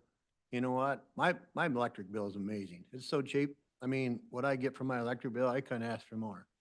And now you think that for some reason, consumers would take their clients and say, you know what? We don't care about you. I have faith in consumers that saying, you know what? We care about you. We'll keep the grid going. We know what we're doing. We have experts in this field, and this is how we'll help you. So I will be voting no on this. Okay, so the motion on the table is still Sylvia's to amend the resolution portion of it to include advocacy as well as legal action. So we need to vote on her amendment first. Justin? Mrs. Rhodey, Yes. Mr. Bruger, Yes. Mr. Zylstra, No. Mr. Bonema, No. Mrs. Wenzel, Mrs. Medema, Yes. Mr. Moss, Yes. Mr. Joritsma, No. Mr. Kyers, No. Mr. Barry, No. and Mr. Teeples. No. And the motion fails. Okay, so let's go back to the original motion that Allison proposed to pass the resolution authorizing the initiation of litigation. Can we take a vote? Sir, Mr. Moss. Could I ask one question of the chair real quick? We need to go in private. No. Would it change your calculus on this at all if there was amendment just restricting the cost to $20,000 or $40,000? I think my sense is no sense wasting any more taxpayer dollars on this at Would all. would like So to no. find out some of those questions you raised No, about standing or, So That was my you're same asking me the question, yeah. would I authorize just the curious. expenditure of $20,000? I'd say no. Okay, thank you. I All think right. the county's done enough. Okay, thank you. Sorry. I'm ready to vote. Mr. Moss, Yes. Mr. Kyers, No. Mr. Barry, No. Mr. Bonema, No. Mrs. Rhodey, Yes. Mr. Zylstra, No. Mrs. Wenzel, Mrs. Medema, Yes. Mr. Joritsma, No. Mr. Bruger, No. and Mr. Teeples. No. And the motion fails. Okay, next motion is the appointment of the jury board, David Kroll. Justin, you want to address this one for us? I'll make the motion first, Mr. Chair. Support. Nominate and appoint David Kroll to the Ottawa County Jury Board representing the Republican Party for a 6-year term beginning May 1, 2025 and ending April 30, 2031. Support. Okay. Can we take 5 minutes? Take 5 minutes. We're almost done, folks, I think. So, I think we have to Let's vote on it. do this one first. yeah, we have to go into close, we have to vote to take 5 minutes, right? Yes. Oh. Right. Well, I you think just we have to motion on the, So just had a motion on the table, so we have to take care of that we didn't first. vote on the table. I can talk really fast. Okay, guys, Really fast. excuse me. All right.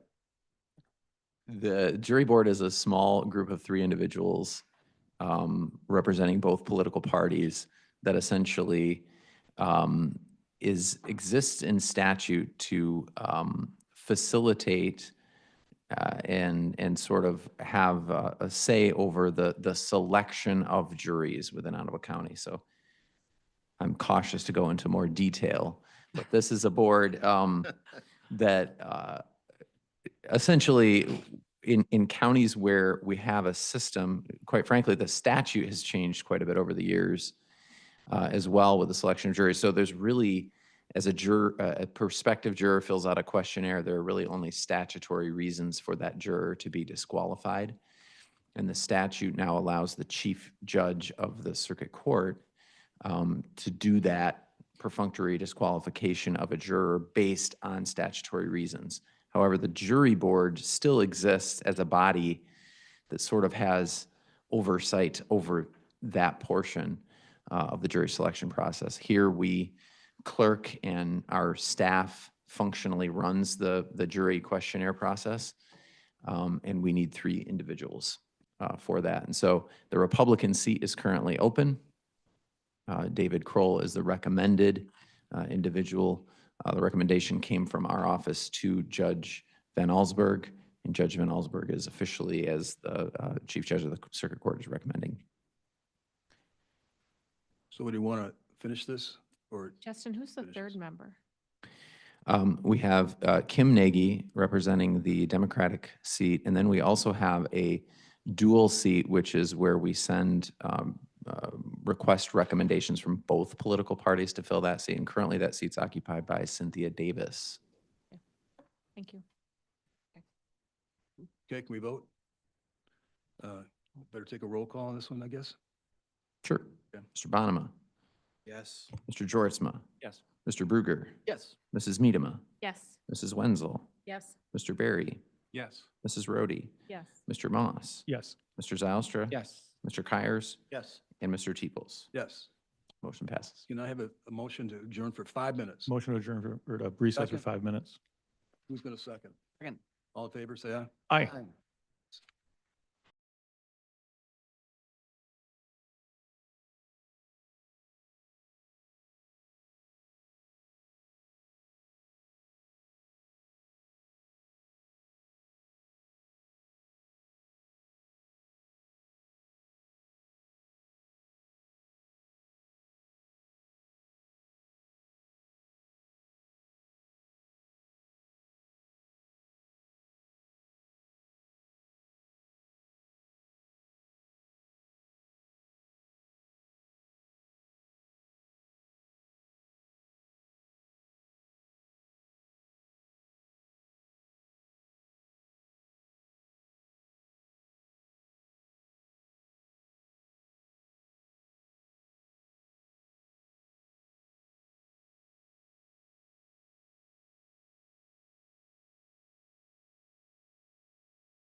Open it back up.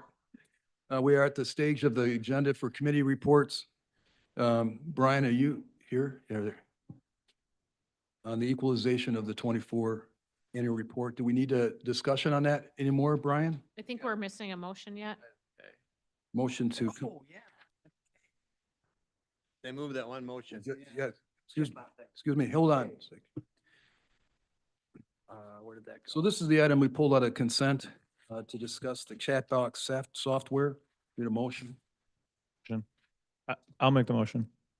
It's a motion to approve a 3-year contract with CityBot, provide Chatbot software to the website at a cost of $96,865. That's your motion? I'll second it. Okay, discussion. The reason I pulled it off, the short reason is I do see, I sent an email to admin on this one. I do see value in using AI and using chatbot technology.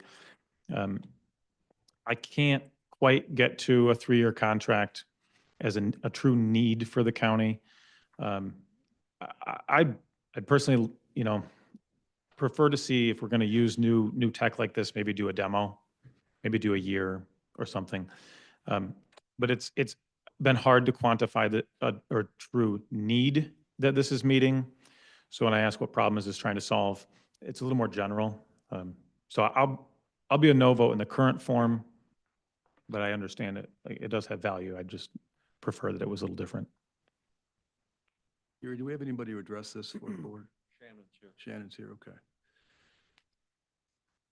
Hi Right. there. Do you want to present or you want to ask? No, if you have any questions, I'm willing to answer those. Commissioner Moss did email me some questions.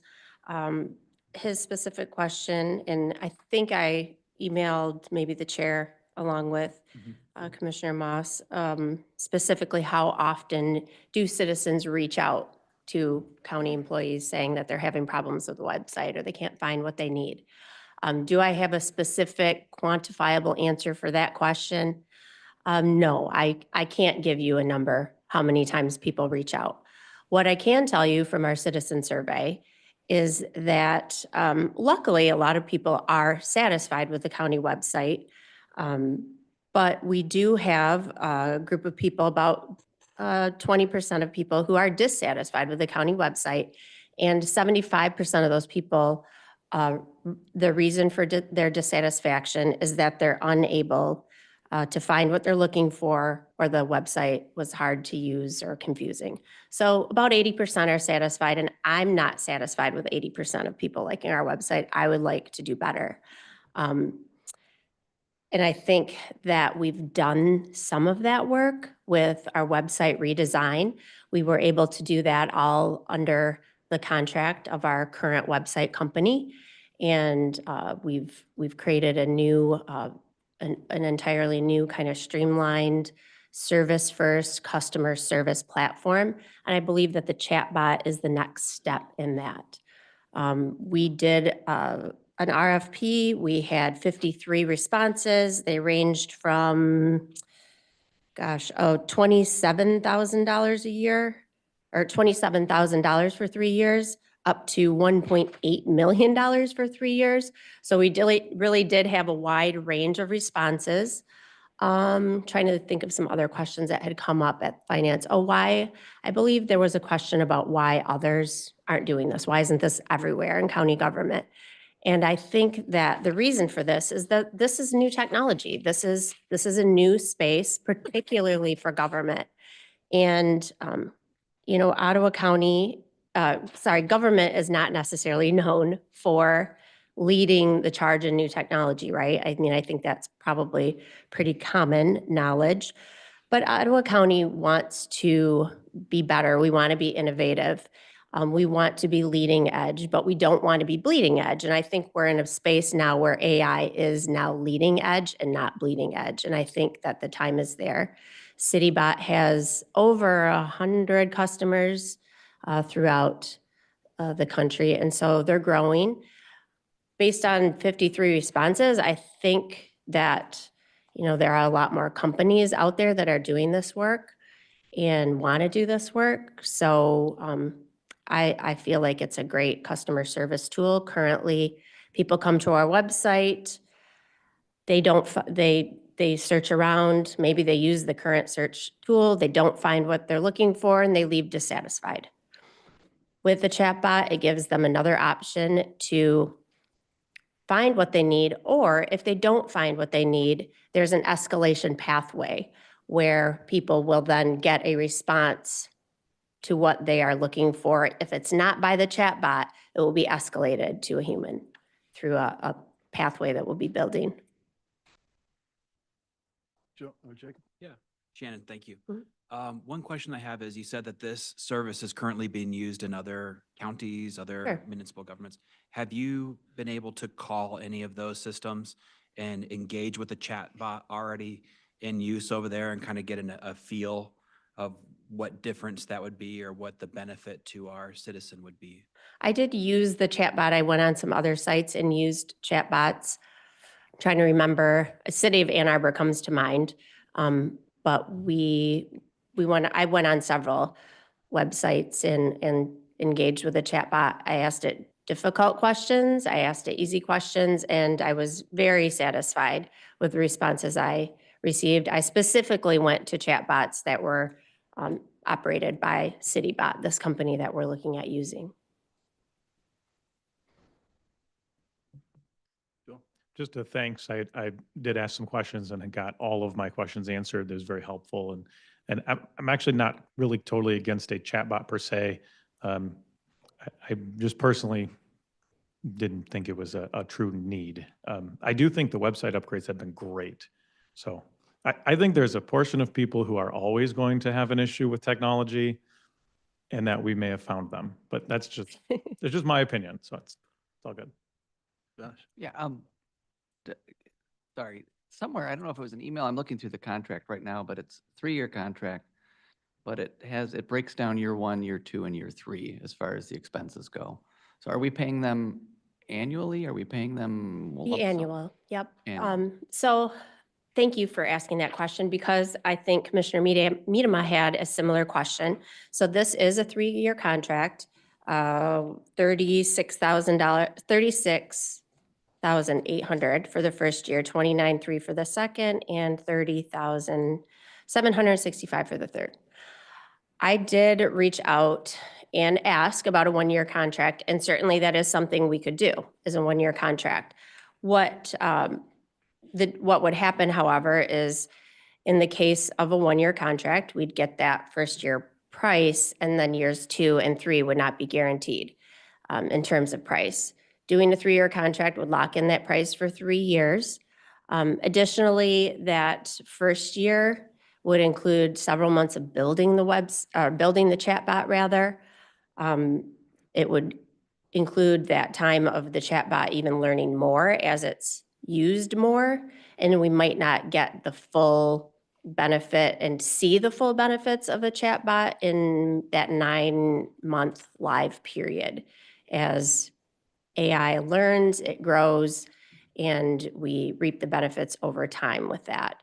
And so, and then finally, the other item is that with a 1-year contract, we'd have to go out for an RFP again that second year. And that too is a, efficiency item.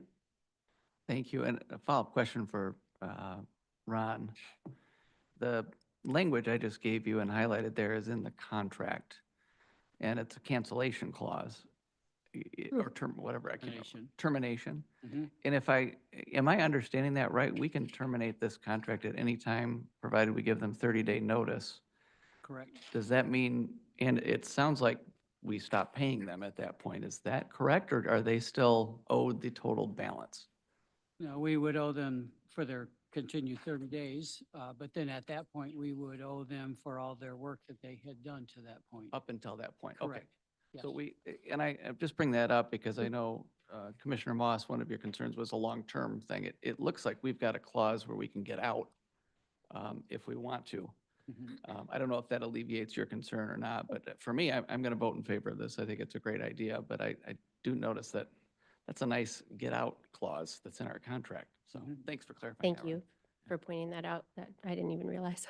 Okay, we ready to vote? Rachel, can you take a vote? Roll call. Mr. Kyers, Yes. Mr. Moss, Sorry, I was reading that clause. Could you come back to me in a minute? absolutely. Mrs. Medema, No. Mrs. Wenzel, Mr. Barry, Yes. Mr. Zylstra, Yes. Mr. Bruger, Yes. Mr. Bonema, Yes. Mrs. Rhodey, No. Mr. Dritsma, Yes. Mr. Teeples, Yes. Mr. Moss. No. Motion passes. Okay, now we're at the committee reports. The first one deals with the equalization report from Brian, so.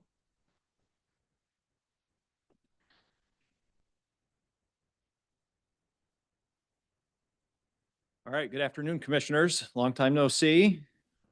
I'm going to go through my equalization report, which is one of 3 annual equalization reports that we do. The first one is the one that you approved this morning. The second one is the apportionment report, which is approved in October. And then this one is our, you might say, our equalization department report, where I get to talk about and kind of brag on my department. Administrator Rosema requested that I keep it under an hour, so I will attempt to do so. No, I will though be going through this kind of fast, so if you have questions, I'd be happy to slow down or touch base on any of them. So the first item, the equalization department has 5 primary functions, some of them statutory, some of them are ones that we handle contractually. The first item is our namesake, equalization. This is what my department is primarily charged with. We study the market.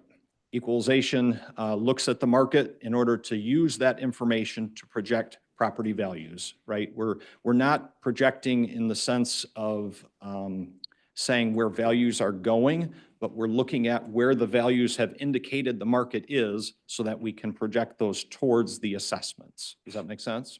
The way that we do that, 2 primary ways. We look at sales, and we do a sales study where we compare properties that have actually sold to the assessments on those properties and use that information to develop a ratio that then gets applied to the assessments. The second way that we do that is through our appraisal studies, where we're looking at properties that just don't sell often enough. You know, a commercial study in Olive Township, there's not a lot of sales there, right? So we need to do appraisals on those properties, and then we compare the appraised value to the assessed value to determine how much it needs to go up or down. The next slide is going to show the amount of sales on the grid on the left, the amount of sales that my clerks have processed over the last year. And you can see that the amount of sales that they have processed has kind of leveled off. It's dropped over the last couple of years, primarily, I think, because there hasn't been a lot of properties for sale anymore. But you'll also notice that the sales used in the study, which means these are qualified sales, has also dipped off. Ultimately, just not quite as many sales are occurring. While this indicates the amount of volume of sales is dropping, it doesn't indicate that the sale prices is dropping. Does that make sense? So don't see the trend going down and think, oh, that's the values going down. No, that's just the quantity of sales that's dropping. Why do I share these numbers? Primarily because if you look at the amount of sales that are processed there's roughly 7,000 sales that we've processed that are good sales to indicate the market. So when people ask me, how do you support these types of increases or decreases, whatever the case might be, I can say, because 7,000 properties have sold and told us so. So that's why I'm sharing this with you. The second primary function of the equalization department is apportionment, the report that we'll be looking at in October. Apportionment is just the process of spreading or apportioning the tax burden around the county. We're looking at the millage rates in all of the jurisdictions. They submit to us a form saying this is what we intend to levy. We audit it and make sure that it's compliant with Headley and all of the other various laws. Last year, 2024, The report was approved in October, and then we had to amend the report in November as a result of two changes or corrections that were needed, one of which was the Olive Township community voted to approve a library millage, so we needed to go back and add that library millage. And also an error was discovered in Port Sheldon Township and how they had submitted the information to us for review. So our audit was correct. They missed the next step prior to that. So either way, we were able to correct it, and we had no concerns then. The third function, property description and mapping. Whenever a property is split or combined, the property lines change. And I have two GIS technicians in my department that's what they do, is they make sure that the assessment roll matches the parcel layer.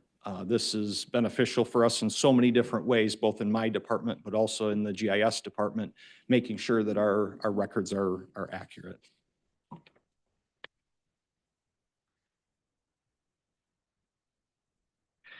The amount of sales that we have been processing, or excuse me, not sales, splits that we've been processing, you can see has dipped a little bit in 2024. I don't know the reason for that. I suspect it may have had something to do with election jitters, that there was just a little bit of slowdown in the amount of parcels that were split. Not really a concern of any kind, but just pointing out that has occurred. The fourth function that we provide is local unit assistance, and this too is a statutory function of the Equalization Department. One of the ways that we do this is education, and this year we provided education in the form of both educating Board of Review members. I teach a class educating Board of Review members to make sure that they are, number one, certified, and number two, educated on what they're doing there when they're hearing appeals. I also taught some classes on agricultural assessment administration, and my deputy has taught some classes to some realtor boards, all of which has been well received and has gone well. The reason that we do this is because when we educate people, when we work together, it's beneficial for the taxpayers. So that's why we strive to work well with our local units. The fifth function, which is not statutorily required for the county, we offer this on a contractual basis. This is where the local units are responsible for providing assessing services, and they have the option then to contract with Ottawa County for providing those services. We provide assessing services for 7 municipalities in Ottawa County. 5 of them we have had for a number of years. 2 of them we added in 2024. So Georgetown Township and Polkton Township decided to contract with us for assessing services. And the other 5 jurisdictions will be coming up for renewal next month. So I've been working with them over the last 5 to 6 months to get all of those contracts signed, and you'll be seeing me presenting on that at the May meeting for 5 more, or five renewals, not additional units.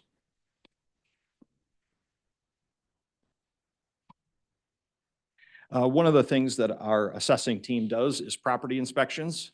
And you can see we've been doing a lot of inspections. Polkton Township and Georgetown Township, the 2 on the far right there, you can see have a little bit lower numbers than we would expect. And that's simply because we took those units on mid-year. Next year, Georgetown Township will be probably 3 or 4 times that amount. We have I'm going to say 3, maybe even 6 or 7 people that are just dedicated to doing these property inspections to make sure that our records are accurate. So what are we seeking to do when we're doing the equalization studies? This grid right here. This grid is showing what we're telling the local municipalities they need to do in order to meet equalization. We study the market, and we say this is what the agricultural class, just as an example, the agricultural class in Allendale Township needs to go up, and just in this example, 24% in order to match the market, right? Blendon Township had to go up 18%, if I'm reading that right. Yeah, 18%.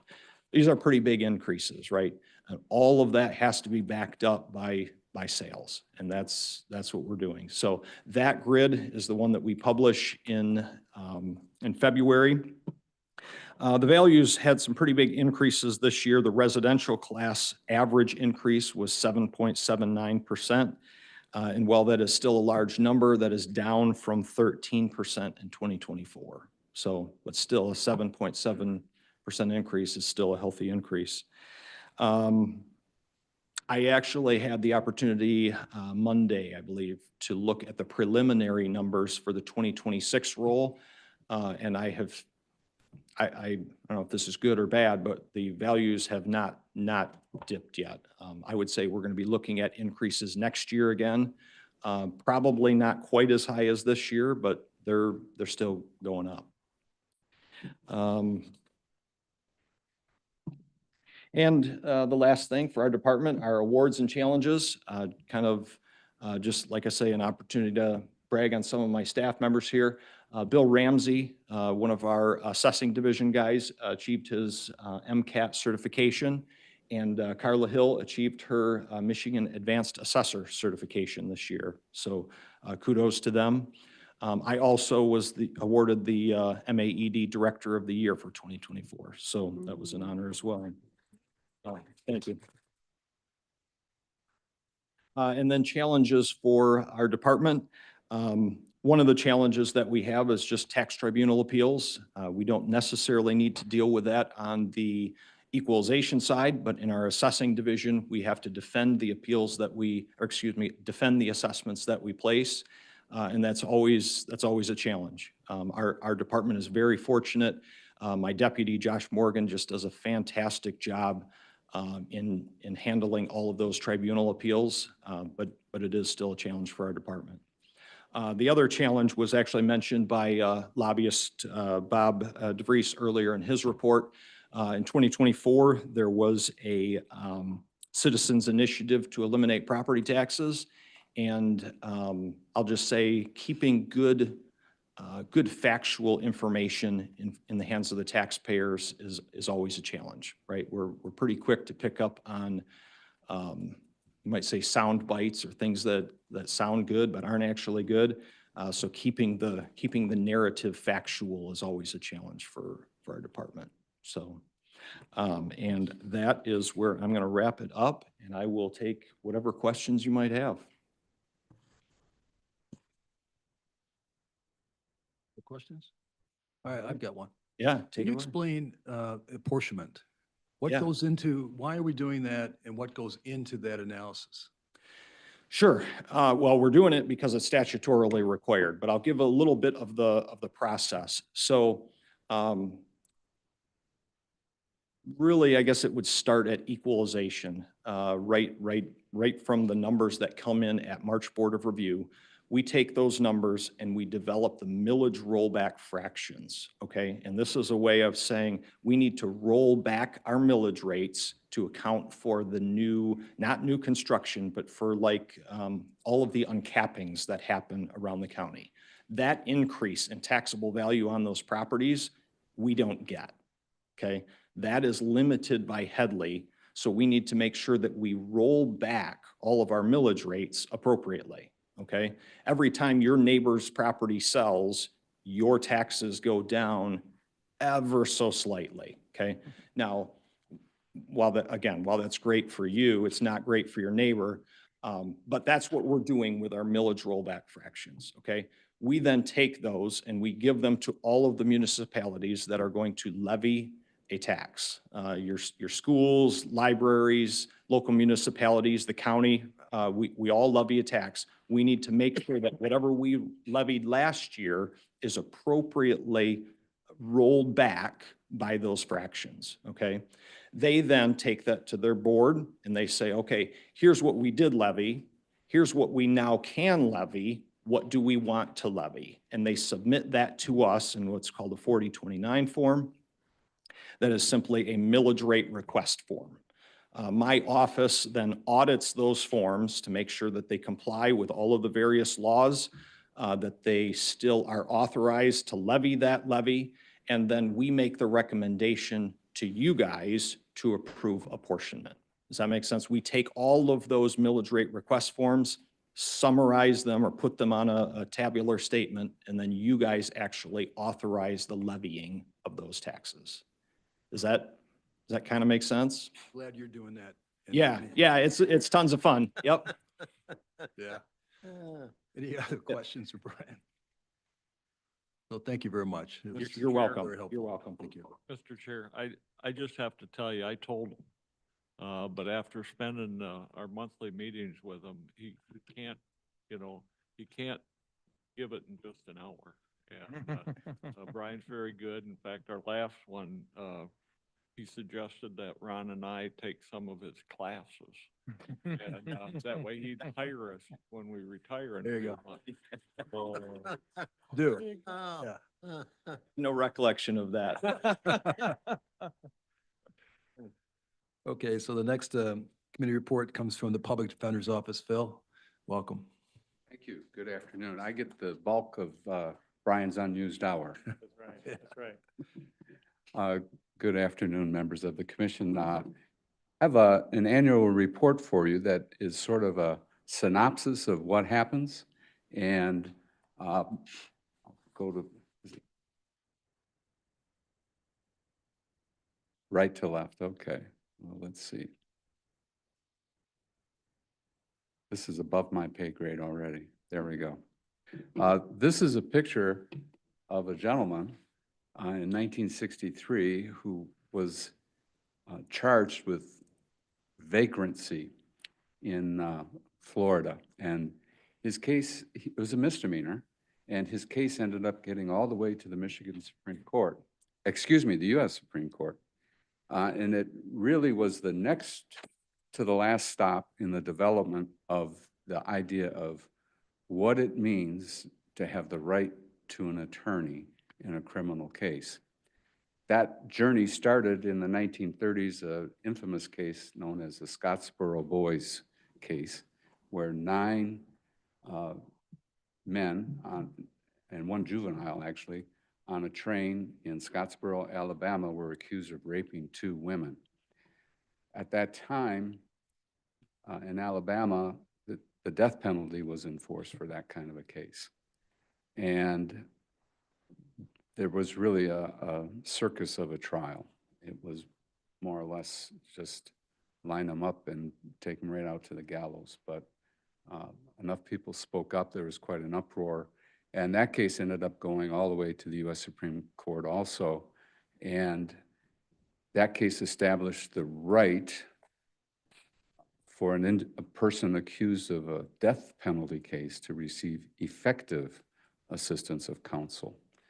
And then from the 1930s to the 1960s, there were these, and that was an obligation that the U.S. Supreme Court said applies to states, hence the name of the case, Powell versus Alabama.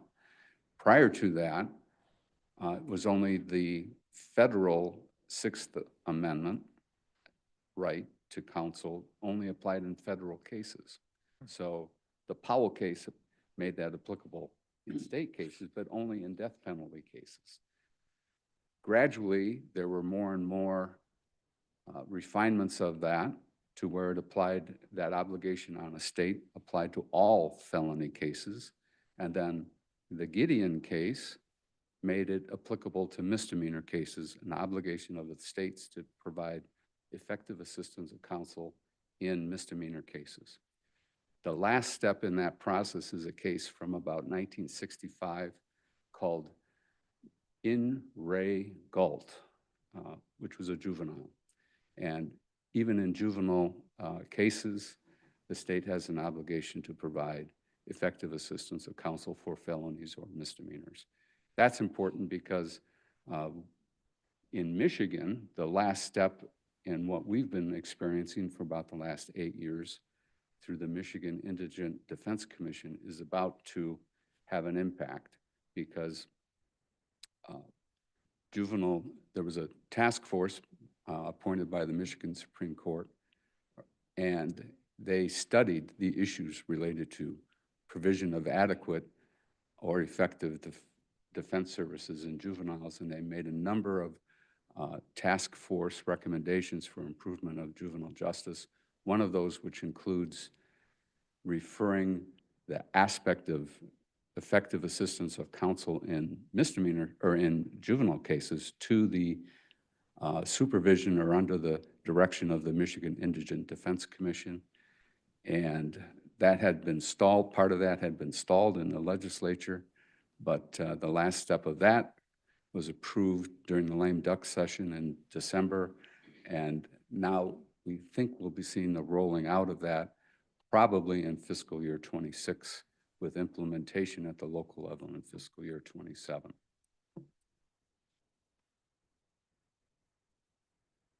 So this is what we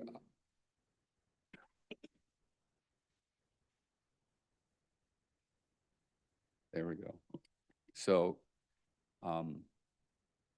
within our team, we really try to emphasize collaborative efforts. There's a lot of information sharing, a lot of education that happens within the team. As well, we have been implementing what's known as holistic defense, where we are often referring our clients to various agencies. I was gratified to see Ms. Van Horsen here from the Momentum Center. That's an example of one of the resources, because often the issues such as being unhoused or having substance abuse needs end up getting our clients in the court system. So if we can intervene in a way that to them makes sense, and we try to explain to them how this will help them in their case, hopefully we are making the system overall function better. At the state level, we have opportunities to interact with other public defender offices. One of the things we do is that to comply with the standards, each public defender office is encouraged and frankly required to make use of investigators, sort of like police officers that do the digging for us from the defense perspective. In the West Michigan district or West Michigan region for the MIDC, we have sort of a collaboration of the investigators called the West Michigan Investigators Association, and we receive funding from the MIDC for training and for use of the investigators. It's also a means of encouraging the investigators to get together with each other and share what they're doing, just a joint effort. And then lastly, we also regularly are meeting with our judges, with court staffs, occasionally with the prosecutors outside of the cases, and with personnel from the jail, just to make sure we're following their requirements. Also, if we see a need, anything that can be improved to make things function better. Right now, one of the things that happens is communication with our clients while they're in the jail through the Polycom system. We're collaborating with the district court probation staff, possibly to share the cost of purchase of another Polycom unit so that that can happen more efficiently.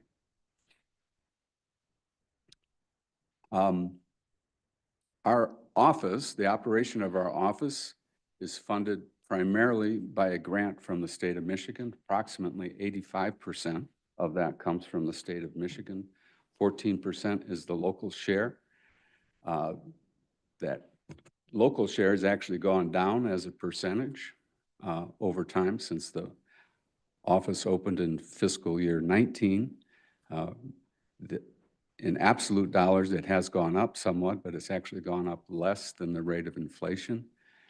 At the time I initially prepared this slide, I expected that the local fund share would be $976,000, as I've indicated there, simply by applying the language of the statute to what we had paid, what we had received last year from the county. The information that we received this week as we start preparing to submit our compliance plan to the state is that the local share is actually going down to 948,000. That's a number that comes straight from the MIDC itself, and we can't change that. There's a little comparison over time. Our office has been in operation now for 6 full fiscal years and then half of current fiscal year. The numbers have pretty much leveled out at about 4,000 cases a year, give or take. I think we are on schedule to hit that number again this year. We tend to get slightly higher number of cases in the second half of the year, the third and fourth quarters. A lot of people are coming to Ottawa County in those timeframes for vacation or other touristy type of events. In and around Grand Haven, there's sort of a summertime saying, and I think Mr. Bruegger is going to recognize it. Went to Grand Haven on vacation, came home on probation. So that's. You were speaking about him. I'm not sure how to, anyway. May have heard it. You may have heard it. These are the 8 standards that we have to deal with. The first one has to do with education and training. This is how the MIDC is trying to quantify what does it mean to provide effective assistance of counsel. So every person that's going to be an attorney has to first be admitted to the State Bar of Michigan in order to practice law. The second standard there is the initial interview of the client, and that's referring to the time frame within which we have to see the person after we've been assigned. I'm going to skip over to the fourth one there, counsel at first appearance.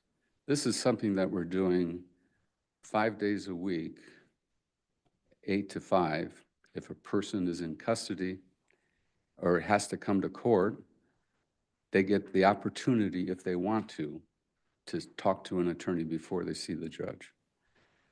At that point, we'll explain to them what the charge is, what their rights are, and what's going to be happening before they see the judge, what that's about. If we are appointed, then that initial interview of the client has to happen if they're in custody within 3 business days. Otherwise, it has to happen within a reasonable amount of time. One of the other things that the MIDC is doing is encouraging and funding the use of investigators and experts. So we have 2 investigators that are on our staff, part of our team. We also have to make the use of investigators and experts available to the other attorneys that are part of our office, or the funding of which is through our office. And those are attorneys that handle cases where we can't represent the person, such as where there are 2 people that are charged as co-defendants. Each attorney has the obligation to zealously represent his client. 1 attorney or even 2 attorneys from the same office can't represent co-defendants. So we have a roster of attorneys who meet the qualification and education standards of the first standard, and we'll make assignments of those cases to them. They may ask for an expert. Say if the case involves a drunk driving case, they may want to question the validity or the accuracy of the breath or blood alcohol test. If they submit a request, I review those, and as long as it is in line with the going rates that the MIDC will approve, then they get an expert. Or in a case where there's a death, there may be a need for a second opinion from a doctor. Additionally, even privately retained attorneys can make a request for funding of an expert witness through our office. Standard 5, down on the second level there, is independence from the judiciary. This is one of the major reforms that was suggested in the original study that led to the establishment of the MIDC. Previously, to be an assigned counsel, you had to know the judge, or you had to somehow get on the list of approved attorneys. It was not a problem, in my opinion, here in Ottawa County. That's how I got started doing this kind of work. But in other locations, particularly over on the east side of the state, it was well known that judges had favorites. And so there was the possibility of abuse of that. And now the judges really have nothing to do either with the assignment of counsel or with the approval of investigators and experts. Then standards 6, 7, and 8 are the last three there. Attorney compensation, one of the things, recommendations was to make sure that attorneys are properly incentivized for the work they do. One of the other abuses in the system was that attorneys were paid a flat fee per case. So the incentive was to put the least amount of time into any case that was assigned to you. So that's been removed. The attorneys that are employees of the office receive salaries that are first approved here at the local level, but also at the MIDC level. And the benefit of that is we get an overview from going rates for attorneys throughout the state, sort of like a clearinghouse. And then the hourly rates for the attorneys which are on the conflict list, the list of attorneys that accept conflicts, there are 3 different rates that are recommended. Those are sort of the floor that the MIDC establishes. One rate for misdemeanors, another rate for felonies, and then a third rate for capital felonies, which are any offense with a possible life sentence. The last 2 standards there, attorney workloads and qualifications and review of attorneys, those are the newest of the standards that have been approved by the MIDC through the Department of Licensing and Regulation. And there's an absolute limit on the total number of cases that can be assigned for felonies, which is 150 per year, or I should say per 12-month period. For misdemeanors, it's 400. I myself think both of those numbers are way too high. So I am recommending and implementing lower caseload standards in terms of the number of cases. The new twist this year is the MIDC is helping us to monitor those. They've,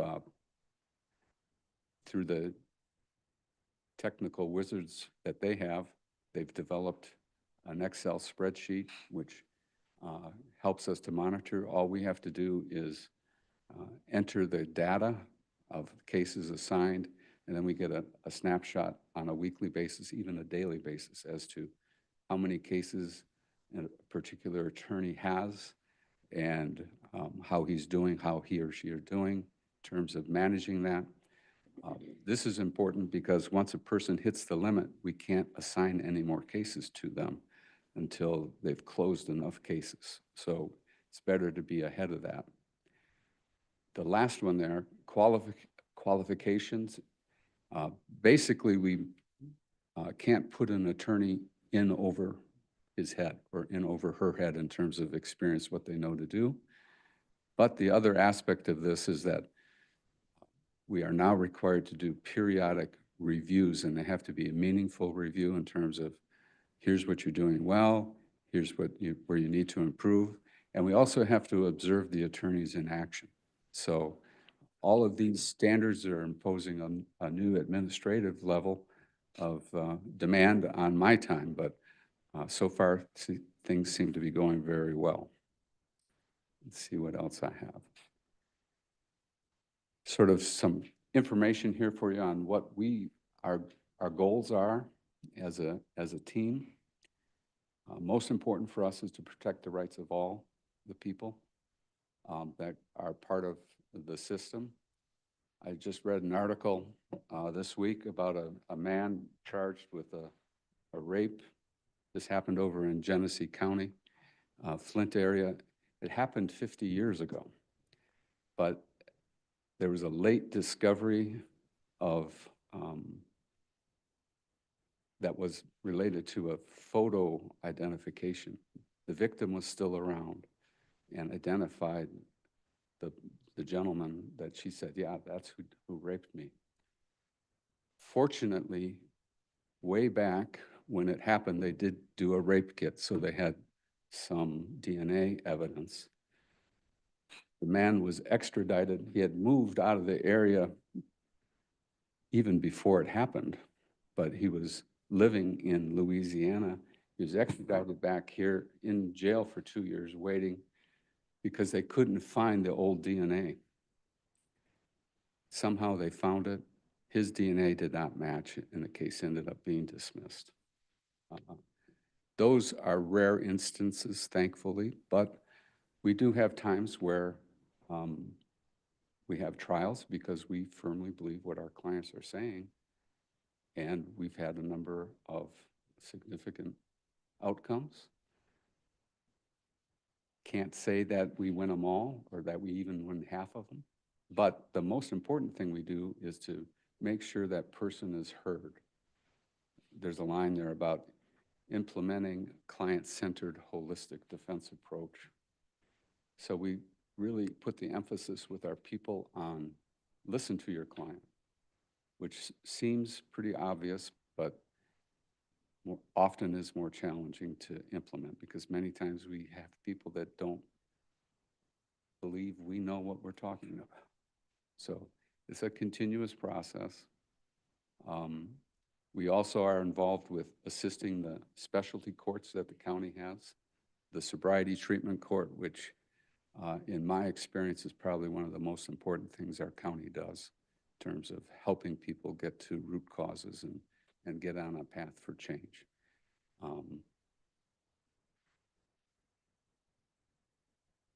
There we have some numbers. 4,036 cases in 2024.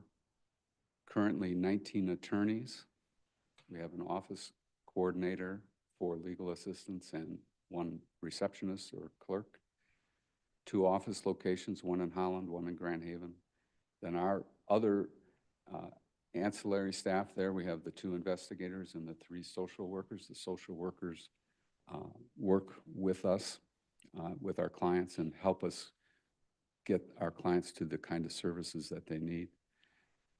I also want to give a big shout out to IT, HR, and fiscal services. This past year, there have been 8 attorneys that have resigned and moved on, so I had to, in the process of replacing them. We've had 5 of our support staff who have left at one time or another. 2 and then 2 and then 1. So it's been quite a challenge, but the assistance we have received from HR, getting all those interviews scheduled and guiding us through those interviews. IT has been continuously supportive to us. The Sheriff Department, as you know, has implemented dash cam and body cam. We get all kinds of data now. We are burning through space on the county's servers. Received a recommendation from IT, and they got us a presentation that I believe is really going to help us in multiple ways. And the cost for that will basically, because of the funding process, be paid by the state. I know you guys have been here for a long time, but there's some other stuff here. If you have questions, I'd be happy to give you a whack at me. Well, we appreciate you being here, Phil. You're welcome, For what you Mr. do. I remember in law school, taking criminal procedure and having to understand the importance of criminal defense to the big picture of representing everybody for our freedoms. And so you perform a vital role. Thank you. On behalf of our nation. Really fortunate to have a great group of people that work for me. Yeah. Any questions for Phil? No, but thank you. I just Yes. have one quick question, and maybe I missed it. Do you guys also provide defense, as far as, in family court with foster care type situations? Just curious where that falls. Not at this time. Okay. Those are done through contracts, basically. Also very important and an area of study as well. There's a task force that's working on that to come up with standards for that. Dealing with termination of parental rights and abuse and neglect and a lot of really important issues in terms of protecting and preserving families. Thanks. Well, thank you again. You're welcome. All right, now that we've got the treasurer's report, Cheryl, it's all yours. All right, thank you, Chair Teeples and Commissioners.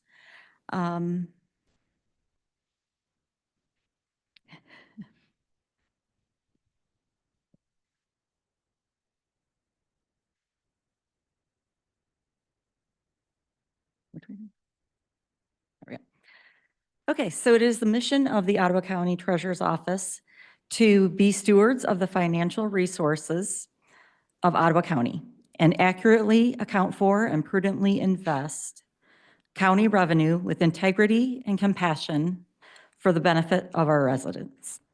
The county treasurer has two main roles: custodian of all county funds and collection of delinquent taxes. There are other responsibilities that our office handles, which I'll outline more in the report. So you'll see we have, my staff helped me come up with this. We have a responsibility for every letter in the word treasurer.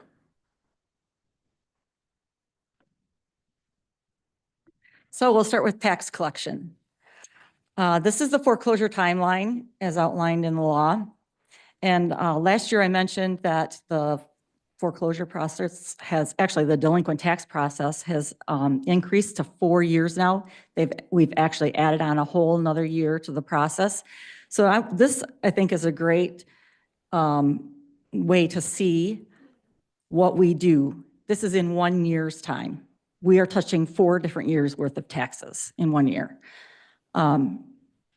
Starting off, we're all the way back. So in 2024, we were dealing with 2020 taxes, 2021 taxes, 2022 taxes, and 2023 taxes. Delinquent taxes are turned over to our office every year by the local unit treasurers. And then we do a settlement process.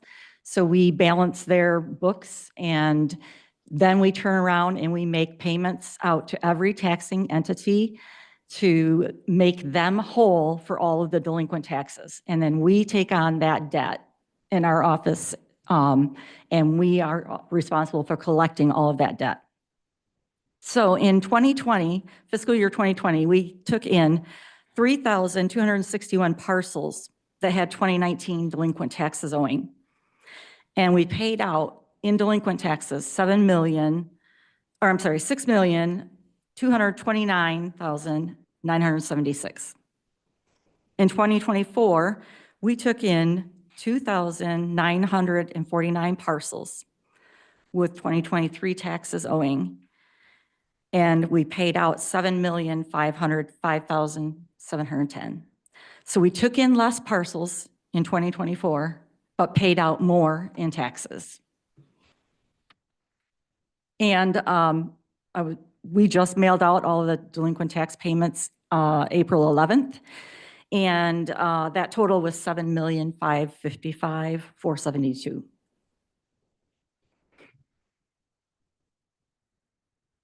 So we view our role as helping taxpayers, not as the collector of delinquent taxes. We do that by going to their homes and speaking with them or speaking with their family, and developing payment plans and granting hardship extensions. So this year I went out to all the homes that were facing foreclosure. While I was out there, I met a lot of people. I received money while I was out to pay their taxes. And also was able to get several of them hardship extensions, so giving them an extra year to get their taxes paid. The revenue is, you can see the revenue for our office. The bulk of it is from interest earned on investments. And that we turn around and take all of that interest that we earn and we spread it amongst all of the funds in the county pooled cash, so that every fund is earning that interest. The revenue from the delinquent tax revolving fund fees and interests offsets the costs of collecting the delinquent taxes. And I've also included our expenses here. I also want to note that we manage all of the revenue that is generated within the county. So every department that brings in revenue flows, that revenue comes to us. We post it on the financial system. We make sure that it balances, that it's receipted to the correct accounts, and work with the departments when they are having issues with balancing their day's business. Earnings from investment. We invest the county's surplus funds following Public Act 20 and following the Ottawa County investment policy. And you should recognize this chart. This is one I'm including in my monthly report. As you can see, we earned more interest in fiscal year 2023 and 2024. That is because we had ARPA funds.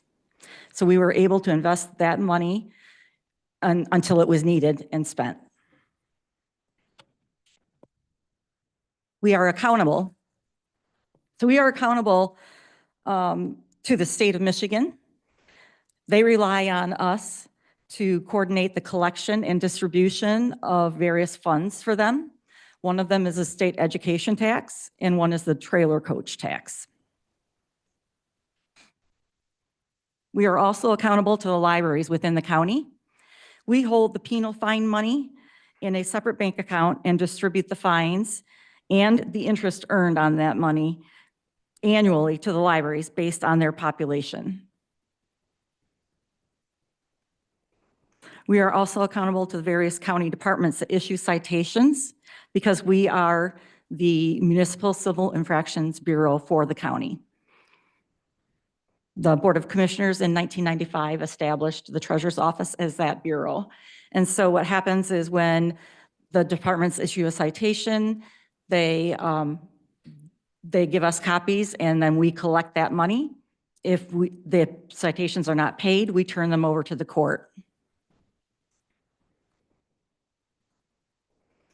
In 2023, we had less revenue, and that was due to an issue we had with some of the citations that were given out, and we had to void them. And the 44 pending citations for this year, or for 2024, we sent out a follow-up letter, and we're waiting for their payment to come in. Searches. So we provide two different kinds of searches. We do a delinquent property tax search, which provides a paid tax status verification. And requests for this come online or through the mail. And we are researching why, for some reason, our revenue has gone down online on that.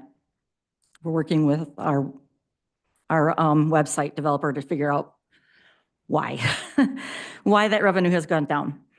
A tax search, we also do a tax search, which is a verification of a delinquent tax that has been paid. These are performed when documents are conveying property are submitted for recording, and also when land divisions are requested. Uncollectible personal property taxes. So our office, along with corporate counsel, assists the local governmental units in striking personal property taxes that have been delinquent more than 5 years and are uncollectible. Personal property tax is tax on the furniture and equipment in the building. This is a service that we provide to the local government units, saving them money and also saving the court time because they only have to have 1 hearing instead of 24. Reconciliation. All county bank accounts and investment accounts are reconciled by our department. We have only listed here the county's bank accounts. We have an additional 20 other bank accounts for the road commission that we manage. And we reconcile each account monthly with the general ledger and the bank statements.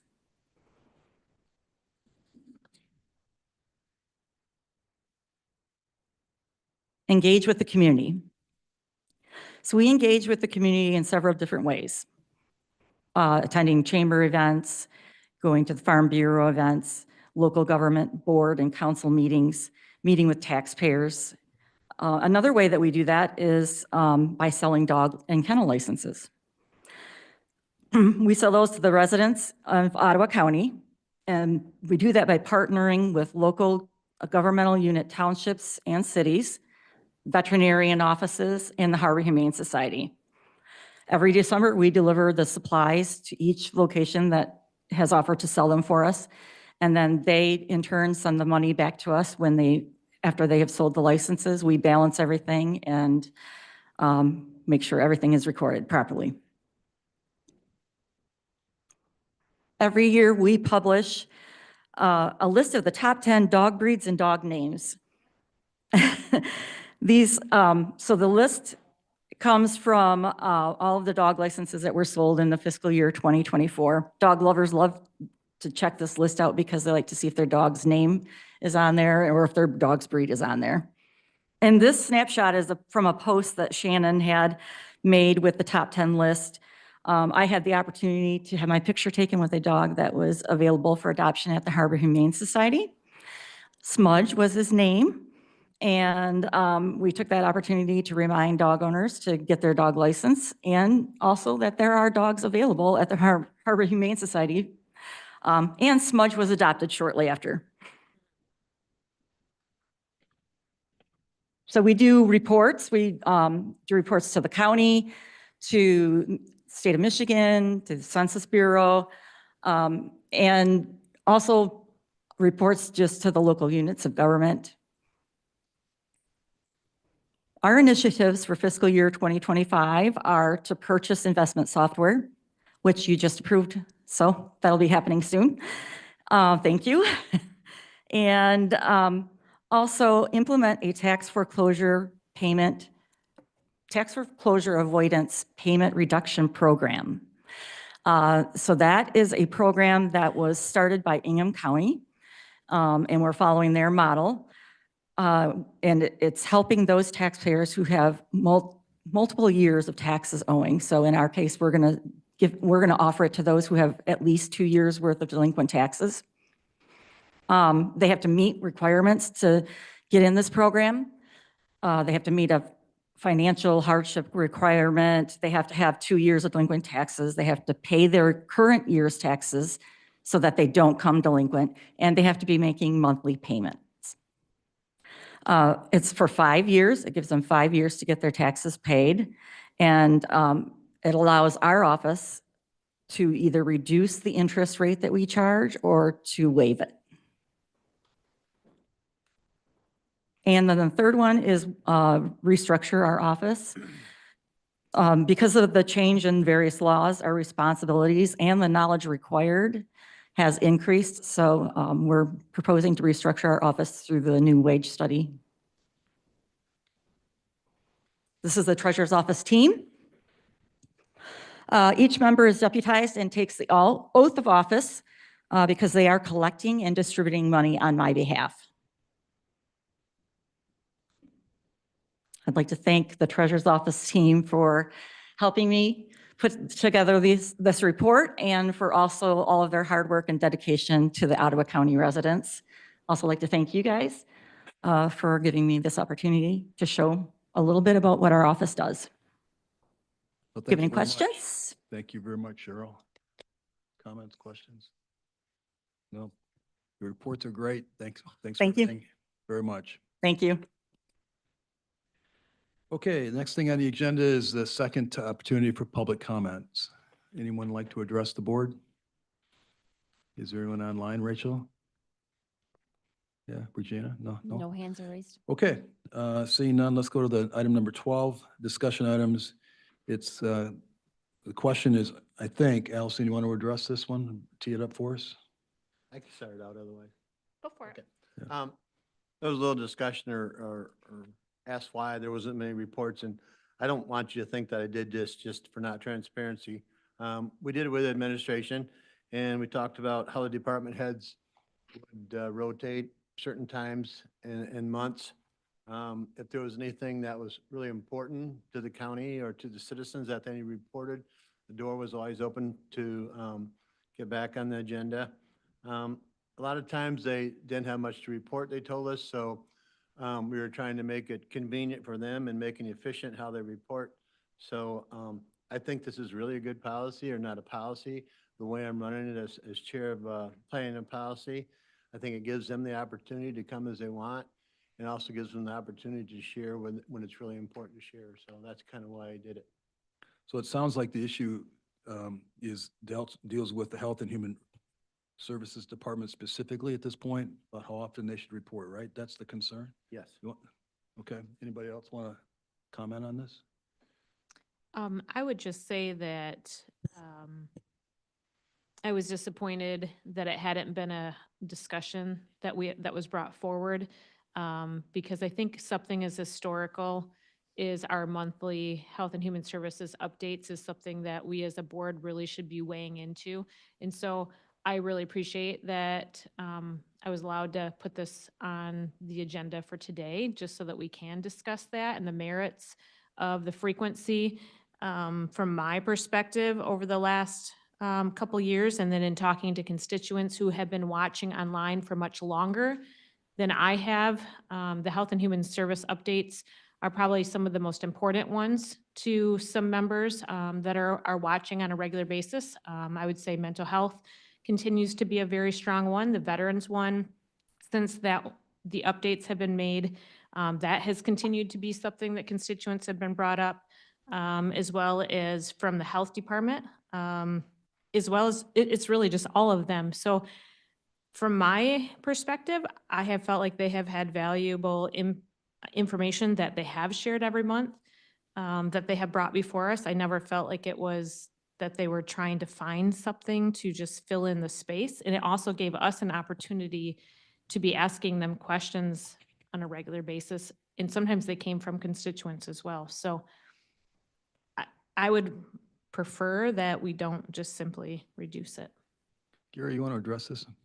Yeah, and I've had some discussion with Commissioner Miedema.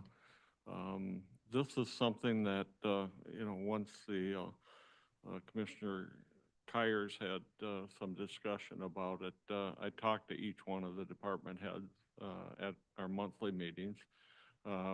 They felt they really wanted to support this. They also realized that if they have items to come forward to the board, that they can step out of that quarterly meeting and bring stuff to the an earlier meeting. On the same token, there's other department heads in the county that we'd also like to make some of that time available to bring updates to the board. So I think you're going to get just as much or more information, and it's going to be up to the department heads to get the information they want shared with the board to us. And if it's something that they should really be here, they'll show up. They all indicated. I mean, I've had it several times since I've been here, that they wanted to specifically be here because it was a topic of discussion that the board was going to have. So I don't think you're going to miss anything. I think if anything, you'll see a much bigger section of county department heads here than just Health and Human Services.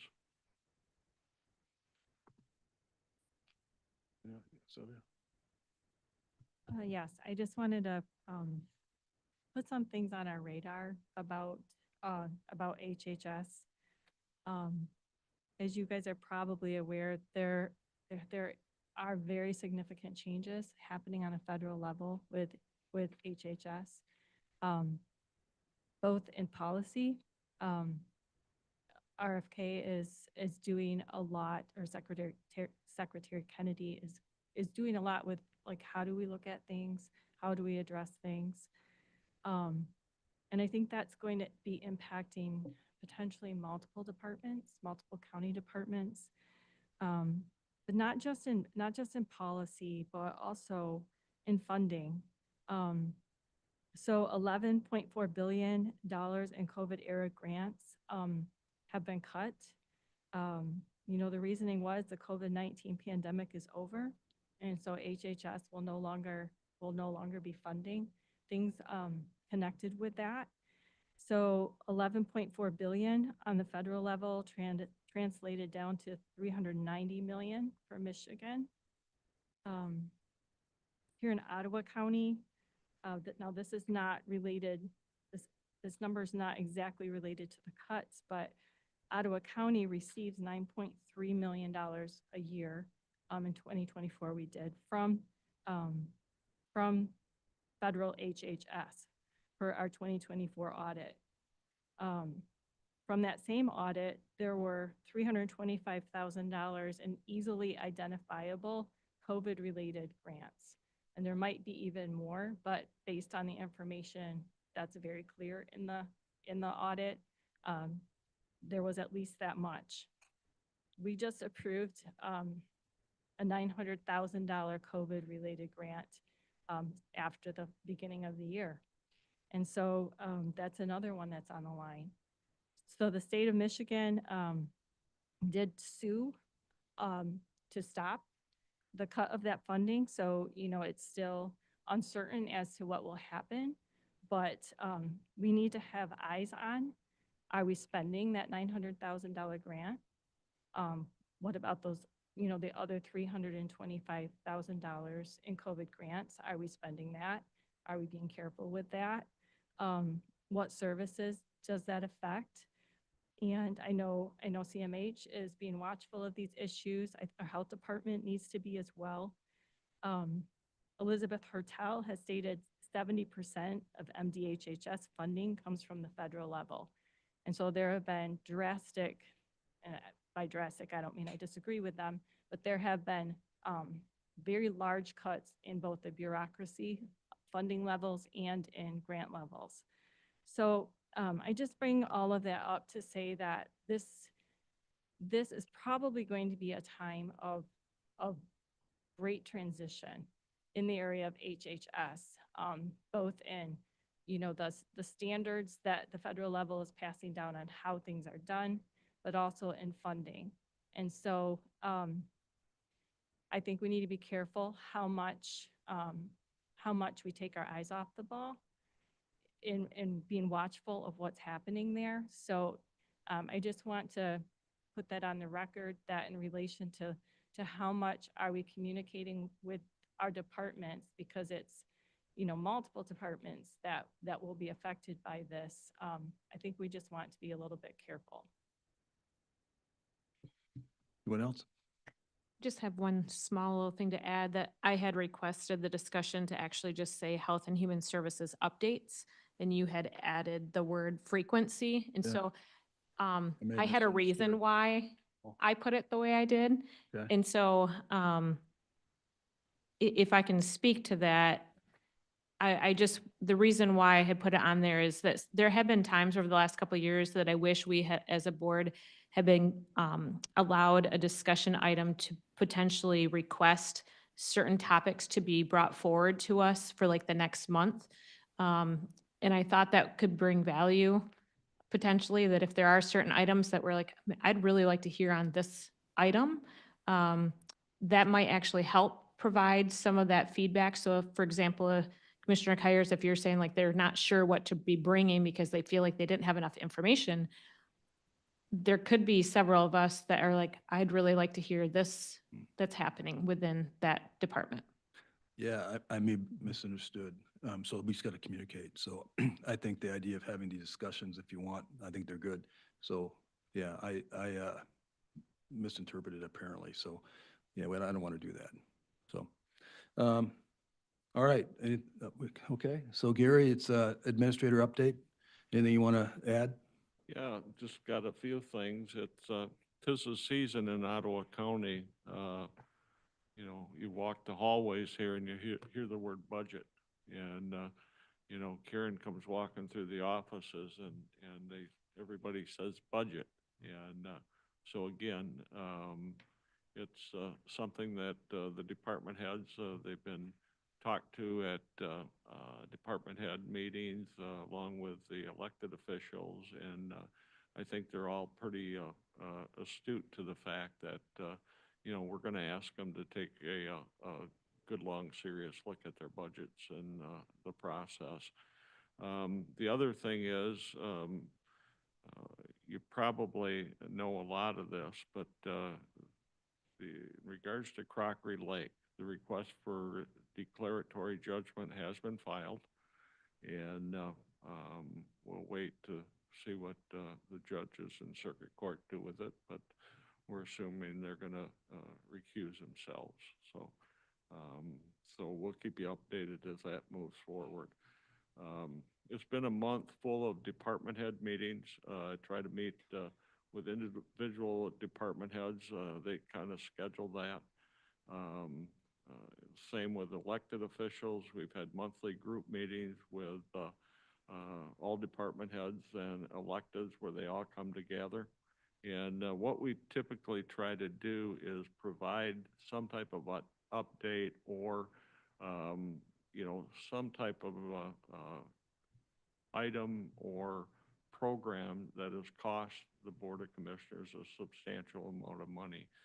And I've been working, we've had Paul in, we had Baker Tilly in regards to the wage study to kind of introduce it, to get the department heads involved in that first step of the process. I've had discussions with the sheriff and the undersheriff, and we'll be sending you like a save the date. We're going to have an update on the body cameras and car cams, and we'd like the commissioners in, and we're also going to bring the department heads and elected officials in, because we believe it's important for everybody to understand what type of impact those big expenditures have on county operations and the service that we're being able to provide our employees with that. April 30, Ron and I are going to continue our Lunch and Learns from Commissioner Zylstra in Bonema. We'll be having one in Hudsonville at the district court.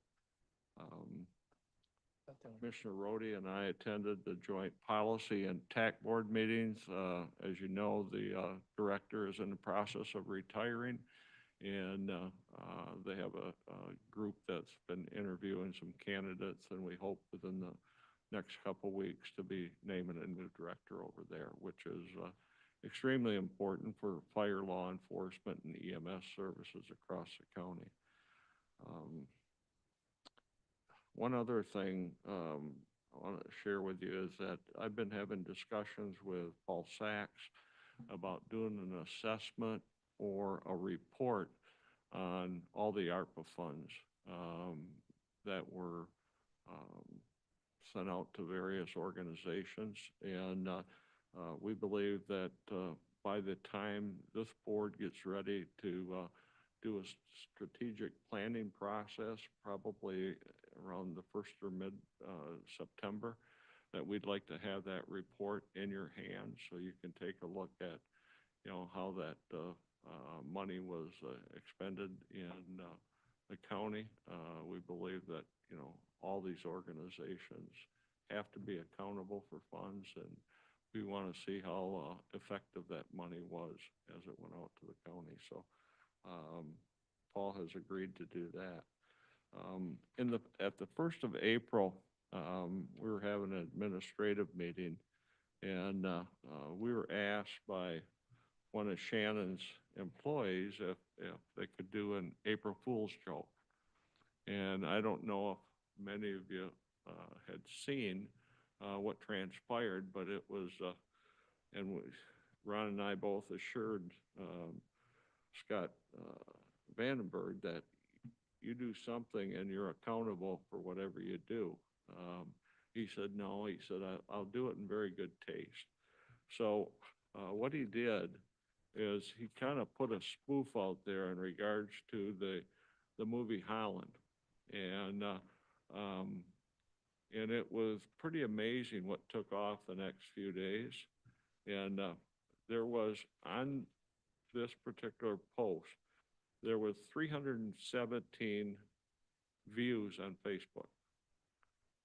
There was 1,446 reactions, 235 comments, and 310 shares. We added 248 followers for the month, and we have a monthly following of like 19,000. And this really generated some interesting comments, pretty positive comments. But, you know, first I looked at this and thought, wow, that happened quick. And so, but again, it's gotten some real traction. It's gotten some popularity. And I think it's good to do stuff like this from time to time. It sure does make us all look a lot more human. And so, again, this was Scott's idea, and he continues to be a real asset for us. So, other than that, that's about it. Well, thanks, Gary. So next on the agenda is the commissioner comments. And I've talked to some of you, Joe. If we could, I would ask that we limit these things to less than 3 minutes if possible. So let's just highlight where we're at. And Josh, why don't I, if you don't mind, you start and we'll go that way. And then we'll skip Joe and over to Doug, for lack of a better way to go. Sounds good. I did not time this. Okay, I'll turn your clock on. So sorry. You turn it, we'll see how I do. You know, some recent comments in the mainstream national media about folks with autism. And my wife is a social worker, and I have often said that people with autism have a superpower. You just have to find out what it was or what it is. And I want to read an obituary. I'm going to leave the name out and do my best to protect their identity, but this is a gentleman who shared with me that at one time that he was on the spectrum, as they say. This gentleman graduated from high school in 1978, attended the University of Illinois, class of '82, studied electrical engineering and was a member of the Phi Kappa Phi fraternity, then received a master's degree from Illinois Institute of Technology. His career spanned several decades, during which time he developed several technologies that we all use today. At Motorola, he helped design the antenna in the world's first commercial cell phone. With General Electric, he worked on the first modern MRI machine. At Northrop Grumman, he advanced the world's GPS infrastructure and designed stealth technologies used in fighter jets.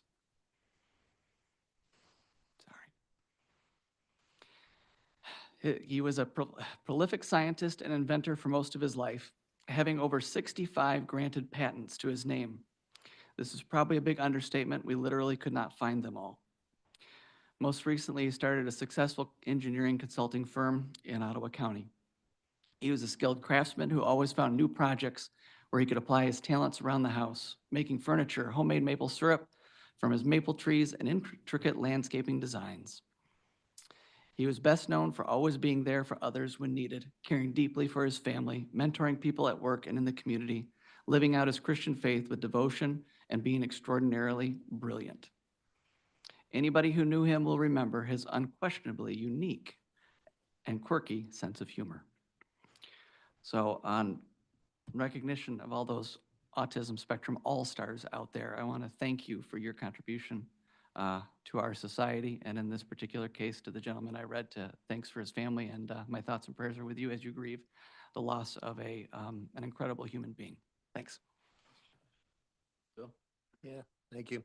So, had the privilege of attending the Mosaic Center fundraiser banquet with Jordan and John, and They told of what they did in the schools and how they help with prevention of suicide.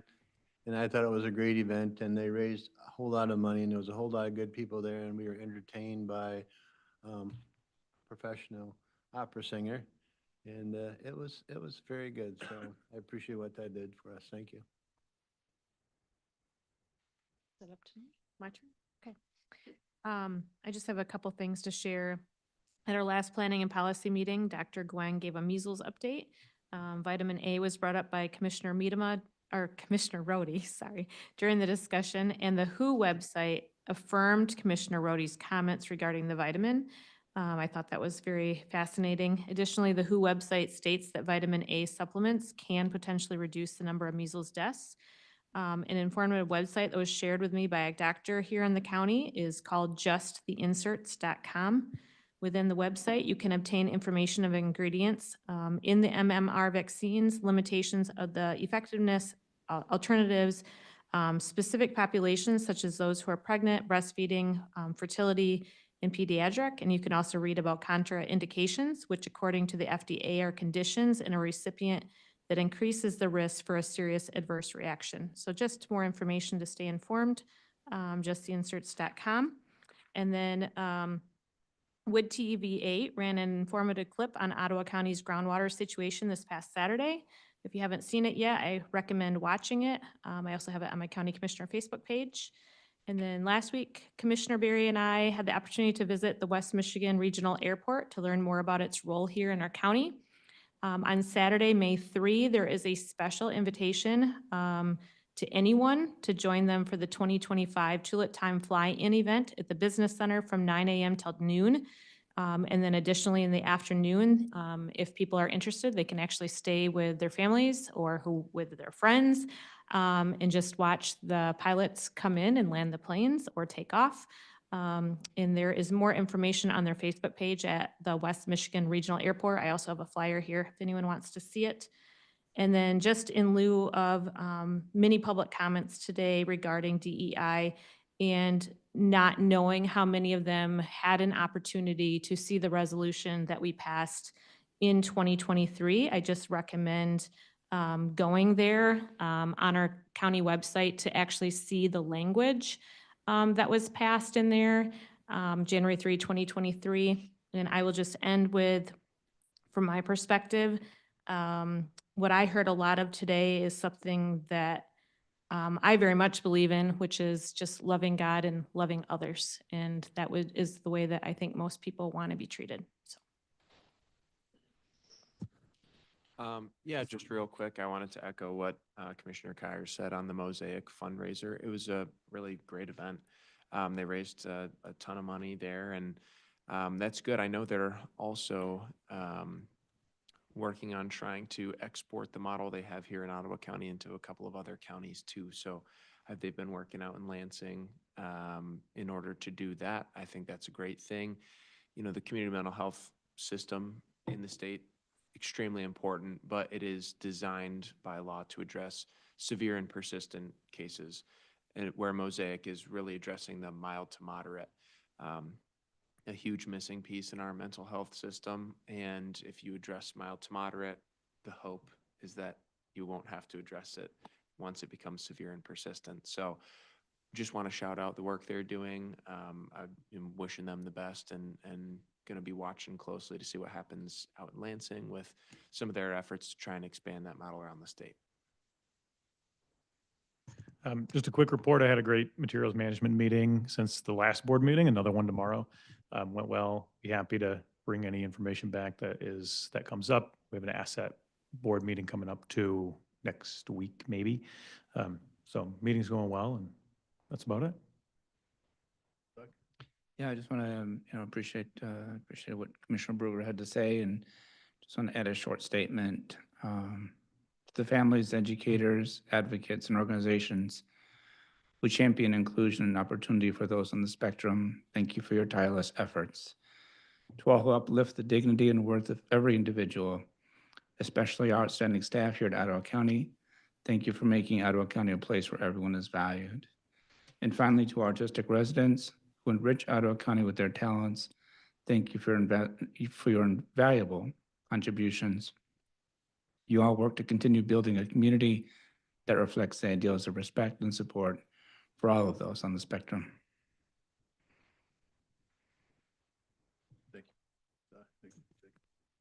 Thank you for saying that, Doug. I don't have a lot to say. I wanted to just congratulate a lot of families out there as we're in graduation season. There's a lot of folks that are celebrating their children, and our family's one of them. So if you'll indulge me, I just want to congratulate my son, Boone. He is graduating with his master's in finance from Western Michigan University. And I'm proud of him. He's also a team captain playing middle linebacker for the Broncos, and also chapter president for the Fellowship of Christian Athletes there, and has just left a really good reputation and legacy intact. So when we raise our kids, we try to pat them on the back every day. We hope it's always up here, but every once in a while it has to be down there for various reasons. But I want to pat Boone on the back today, and he gets married in July. So excited for all those families out there enjoying this season of life with us. And yeah, keep patting your kids on the back when they do good. Just want to thank Commissioner Miedema for inviting me to join her and Paul Sachs at the meeting with the West Michigan Regional Airport Authority. Interim Director Jim Story was our host, and interesting conversation about what's the history there and the future potential. And it is an economic driver in Ottawa County, and doesn't get kind of the attention I think it might deserve. So it was an interesting meeting. Thank you. I think I was just going over and doing a lot of digging from the MAC conference.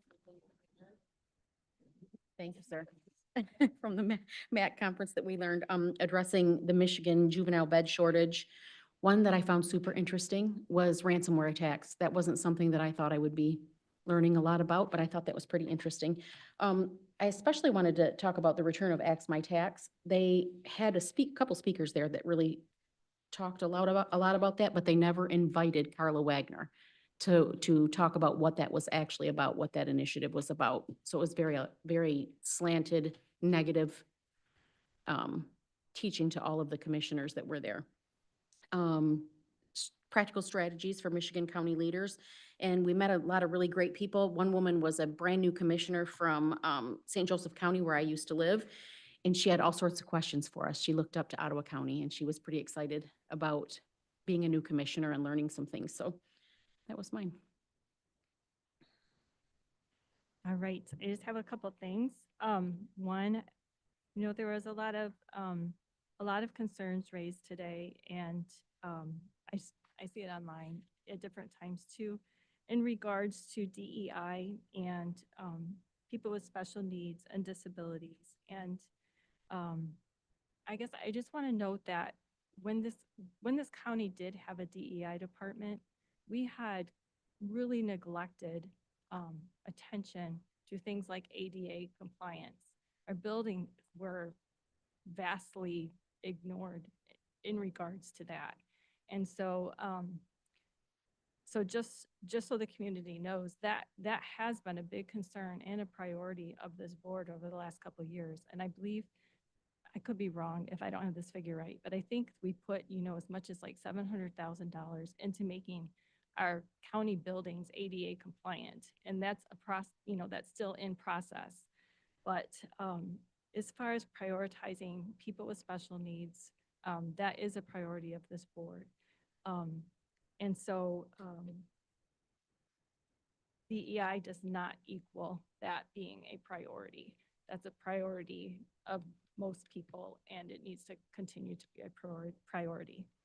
I also just want to speak to the whole autism issue, because I think that that's another area that has not been covered correctly by the media. So if you go back and you listen to what Secretary Kennedy has talked about in the last week or two about autism rates, he has shared that it is of great concern that autism rates continue to rise. So those rates have now risen to 1 in 31. And I believe, I'm not 100% on this figure, but I believe it was also now 1 in 20 boys. And in the state of California, it's 1 in 12. And so that's very alarming. You know, a lot of parents have reported that their children became autistic following vaccinations. And I say that in regards to the state of California because their rates are so much higher. And a few years ago, I want to say back around like 2019-ish, there were very draconian measures put in place to really force vaccination in schools. And so there may be some very important reasons why California is experiencing such a higher rate. And so Secretary Kennedy, you know, he is promising a study by fall to get to the bottom of why. I don't believe that, and it doesn't really matter what I believe, the science will tell us, but I don't believe that vaccines are the only issue. And so, and neither does Secretary Kennedy. He's going to be looking at multiple issues and have a lot of scientists put on this issue. And so with rates increasing like this, I think it's best for us to actually embrace that science and exploration is being done because these rates are not sustainable. And as you know, CMH has experienced, continuing to have these rates escalate will crush local governments because the services that these children need are very expensive. And we're only serving the people who have Medicaid. We're not serving all the families who self-fund for autism. And so there was also a comment made about kids who have severe autism, and that's 25% of these figures. And those comments that RFK made about them not, for instance, going on a date or being able to do these other things that other children can do, were about that 25%. It wasn't about 100% of the kids with autism. So again, an error on the part of the media who has been sharing, you know, very small bits and pieces. But I think it's really important to address that because those 25% live here in Ottawa County. We have those families here in Ottawa County. And we absolutely have people in the 75% as well who are doing much better and doing phenomenal things. And, you know, the things said about the 25%, they don't apply to them. They're functioning much better. But we often don't see the 25%. The 25% are often really prisoners in their homes. And I say this because I've met these families, and some of them are my friends. And they're oftentimes prisoners in their homes caring for children, and they really cannot get out very much. And so I think a lot of us don't see the 25%. They're kind of invisible to us. And so I just want to mention that because I just want you to know I see you and I know you're there and you're probably not going to be coming to these meetings and you might not even have time to speak up for yourself on social media. But I'm very thankful that this issue is going to be addressed. And those are the people who need us the most. And so it's really important that we don't forget about them and that we don't discredit them. And I hope that we as a county can actually get behind what comes out of these studies. So hopefully by fall, we'll have some more answers and then we'll also have some direction as a county of what we can do to help. So I'll conclude by saying that I don't have a lot to say. I'm going to be out of town for a couple of weeks. We're actually going to, our daughter who lives in Japan, who we haven't seen in a year, we're going to rendezvous together. So it's going to be pretty cool, but I'll have access to everything that's going on in the county. I might be just a little slower getting to it, but maybe not. Anyway, thank you everybody for being here today, for your time, and this meeting's adjourned. Legislative form. Legislative 22.